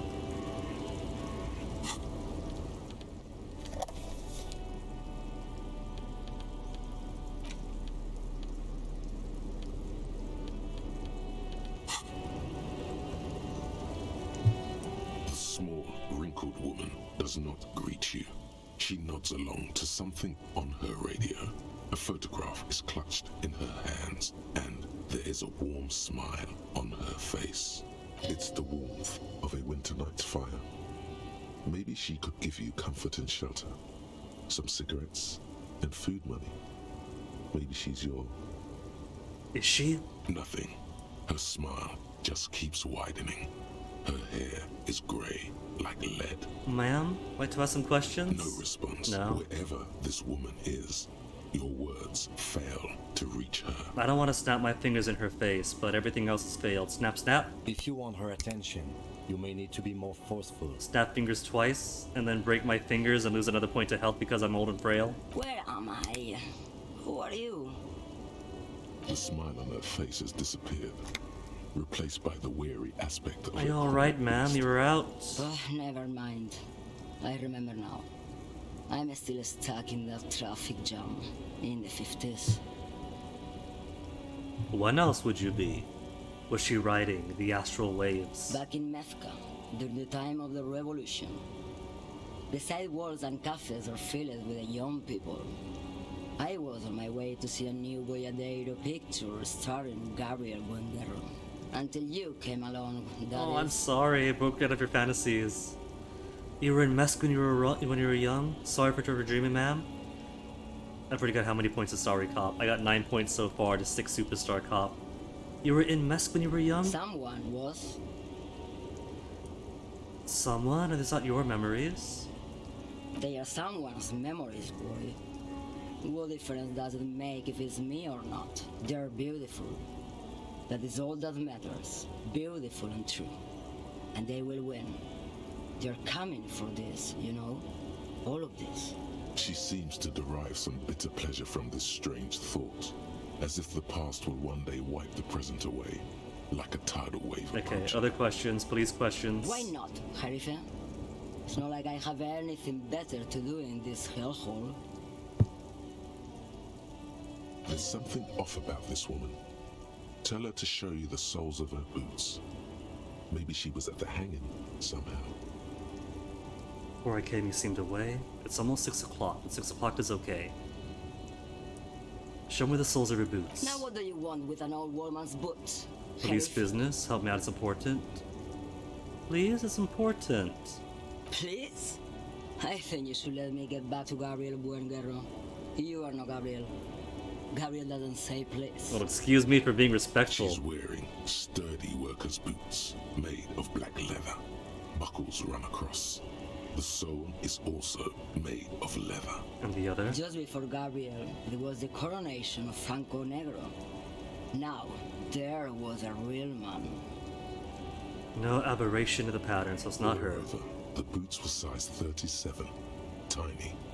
There are too many discrepancies in all this. She's not the odd soul, not the boots. What do you mean it was a coronation of Franco Nero? It was. And then it was no more. And I was no longer holding my father's hand. He was no longer descending the stairs in Ryle. The crowd had gone silent. She's talking about movies? Perhaps it was another Harife who came and woke me up, looking at my boots, asking questions. Or perhaps it was one of the others in this carnival. I don't remember. As she says carnival, she gestures to the empty square with the statue and the machines. Anyway, Kim, she's not the odd soul. I could have told you that from just looking at them. A size is 37. Listening to my inner voices has been such a waste The feet today. of a little girl, they fit well on the pedals. What are you hauling? Diamonds. Really? Of course not. But wouldn't it be marvelous if I was? What are you really hauling? Whatever stupid things they put in the lorry, I imagine. So she doesn't know what she's hauling? I quit concerning myself with that a long time ago.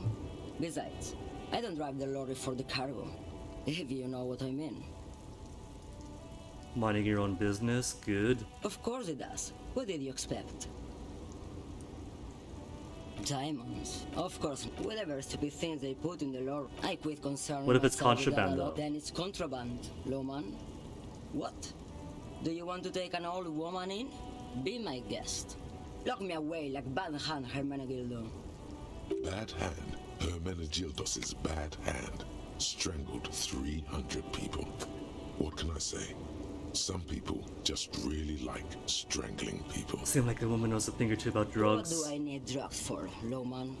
What I see, what I feel. The great adversary, no drugs can compare. Could I get a hands-on experience like that?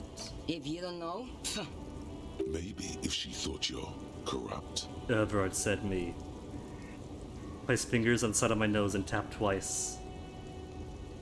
who the fuck is Irad? Union boss? And what do I care about the union boss? He's no Gabriel, he's no Franco Negro, he's not even Hermenegildo the Hound. So I don't think it's her, cause... Unless the Union is really trusting in making mules out of random lorry drivers, it would probably be someone with a relationship with them. You're not smuggling drugs? Maybe. Probably not. Makes no difference to me either way. You don't know what cargo you're carrying. Could it be drugs? Just this month I made half a dozen trips from Saramiris to Grad on the U41A. What do you think they take from Saramiris to Grad? Is it drugs? It's drugs after all. We found her. No, Lowman. Diamonds. But you just said it wasn't diamonds. I don't care about diamonds. Who do you think is smuggling drugs? If not the drugs trafficking while you're waiting here, because you still got the job to do. They don't ask about diamonds. Diamonds are good for you, Lowman. You should try them sometime. Make yourself pretty Okay. like Eva de Zoras. Are you gonna narc on anybody else if I ask directly? Easy. He's the skinny man who thinks he's a poet. Never trust a poet. Also, he's the only one I can see from here. Really? You think so? Or is this your assumption, your own profiling? That's correct. There is no visibility of any of the others. Where do you want me to go? This isn't so bad. I can listen to music, or the seagulls. Look at all the colors and the features of this world. It's a good palette. Or 43, you cleanser gotta find into this drug jungle. dealer? This trafficker? Or I can just relax and let my mind carry me back where it will, to the Great Plains. I think we're done here, no? Yeah, we're done. Yes, go. I Enough would ask for jumping. everything, but I'm pressed on I time want to get myself. back It's to your... Mesquite. This is end stream time. So who could you see from here? Who's visible from here?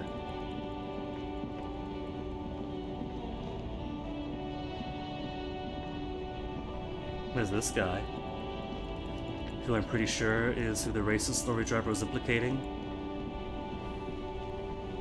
And there are 3 lorry drivers. He would be number 3 then. Tommy Lee Home.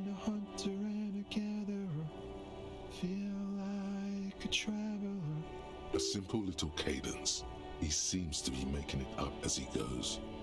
From another planet. Hey there. Hey, what's going on? It's the jam, my man. And he seems to be fancying himself a poet. The air from the east is thick with the smell of crude oils, heavy metals, and other byproducts of the modern era. You could almost taste it. An oil? What's the jam? It's a traffic jam for the ages. Harbor gates up the street are shut Jam. tight. No explanation given. Workers on strike, scabs agitating, an all-around clusterfuck. Jam, as in the jam mystery? Is it him after all? Meanwhile, we're all stuck here in long-haul limbo for days upon days upon days. Limbo? That's where I am. Yeah, exactly. It's official. He too agrees. This is the antechamber of the afterlife. How long have you been here, Mr. Feels Poet? like forever. Like I was born on this here roundabout and this was all I ever knew. Just me and the metal and the tires, the oil and the fumes of mazout. Mazout is an antiquated term for heavy fuel oils. This man has a barely suppressed performative streak, or he just likes unusual words. Dig your style, man. Extravagantly phrased, but I can roll with it. I don't understand the big words, keep it simpler. Here to ask questions, crime questions. I dig your style.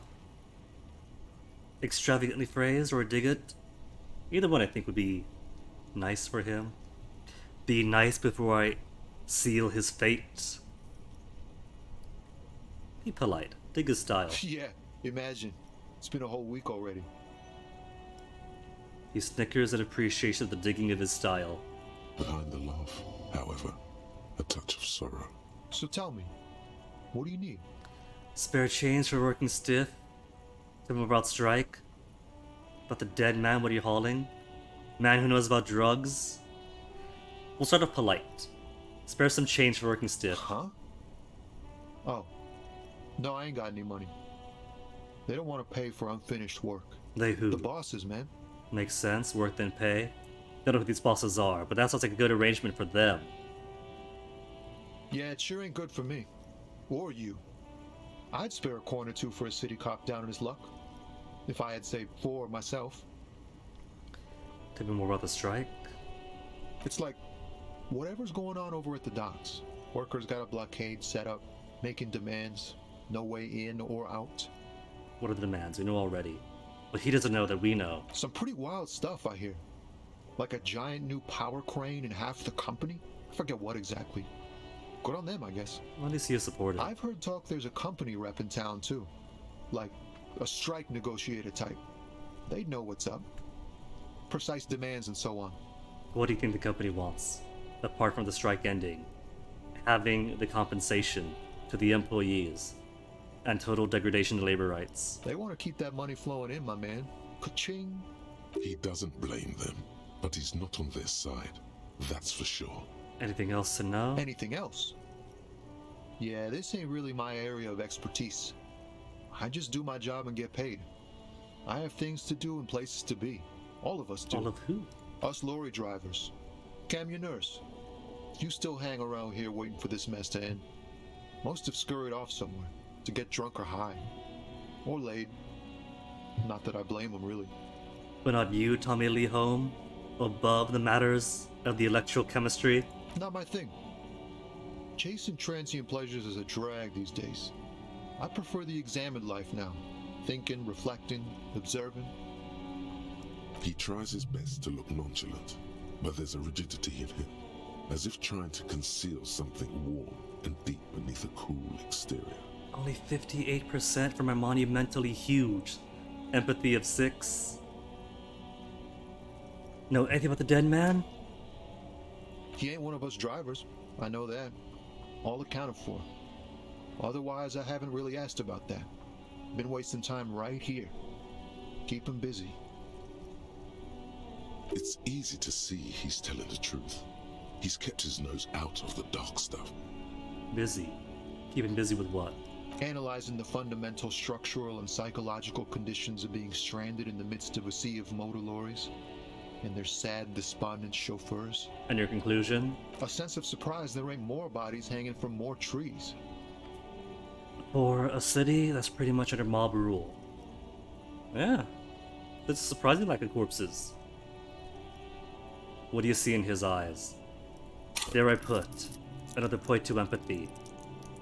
I do want empathy to remain supreme. It's falling behind now already. 1 point of empathy. And let's see, I've got thoughts to internalize 2 now, right? Jamais vu. Derealization.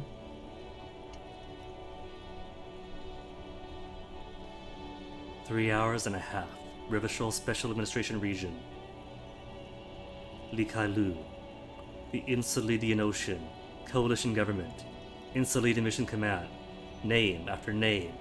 And none of them familiar. They seem real, but something is wrong. Feel like a kid looking at stickers on the fridge. Trouvant. Apricot Company, World Games 34. You can almost see your hand reaching out for them. Scratch the corners. See if they peel loose. This feels like The most important of all thoughts. But what I truly must complete. Fine. I'll open one more. Internalize it. The derealization.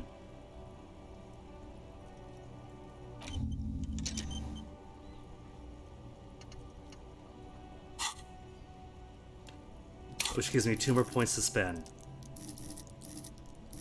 But I want more visual calculus. For the laws of physics, conceptualization. Or more imagination. Max out drama to 6. Rhetoric. Logic isn't going to help me out pretty soon. Trivial and easy stuff is going to be fine, but I kind of want more volition too. It's taken some damage, but volition helps in other ways as well.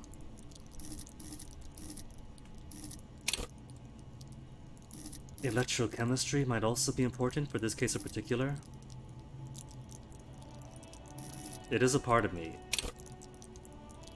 Shivers for the city, the half-light, composure. Let me give myself one more for composure.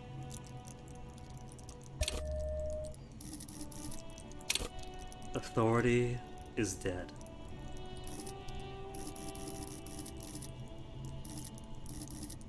One more authority. Authority's been messing up.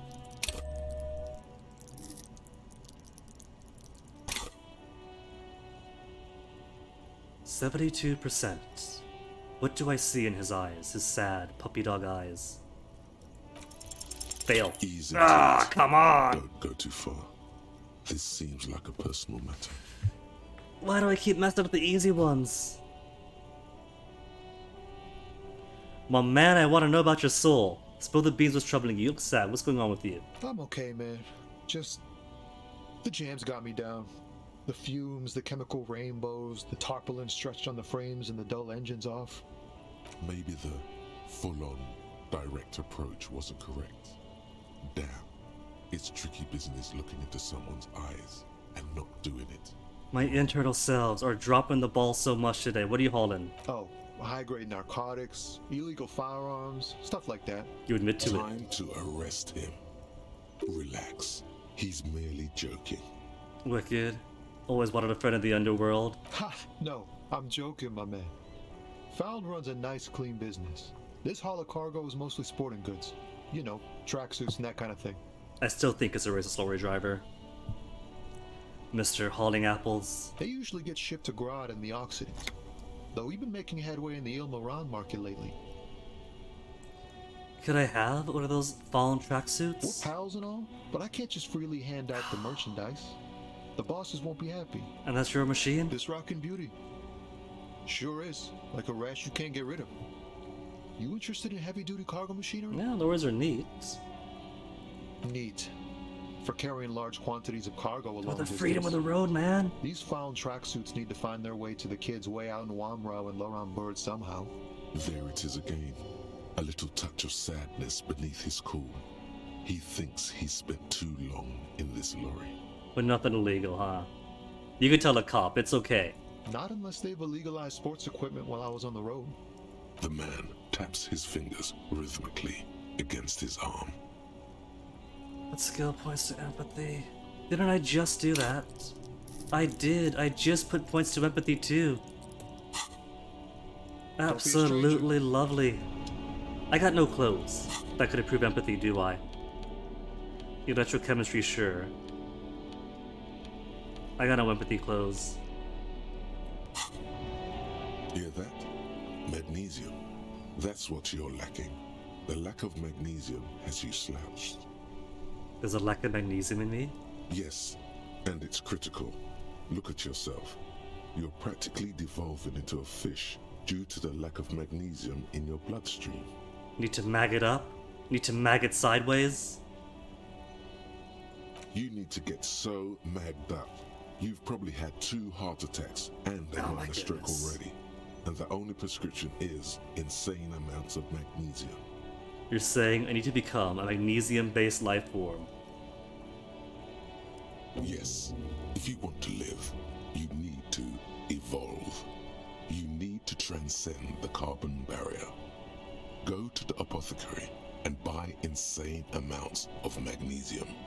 It will reverse the damage to your circulatory system. Is that going to help me improve my empathy and try again with this guy? Magnesium-based life form, -1 shivers. If I research it. Generally understood that human beings are carbon-based organisms, fusing little carbon tubes together to form complex, mushy structures capable of thought, love, and locomotion. Also known that these structures sometimes like to take the edge off by consuming ethanol, amphetamine, etc. in such cases. Important to supplement your body with magnesium. Tired, maggot. Down, mag time. Liver damage, maximum mag. Some people say magnesium doesn't really do anything. And you just need to quit. What do we tell them? And it's a mystery what the solutions are. I don't think I'm going to do that.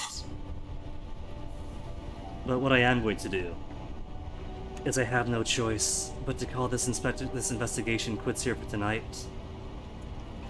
We still have to get the body to the cold storage. I do want to mess with the radio a bit more. And I'm pretty confident we should be able to solve the mystery of these lorry drivers. If I wasn't getting pathetic dice rolls today, what the heck? The authority was kind of a low roll, I can get that one. That was fine. Extreme results. But that was me going against a low roll. It was bound to happen. But even the good ones, there's just no winning sometimes. But oh well. Gonna have to pause it there and finish off day 2 tomorrow.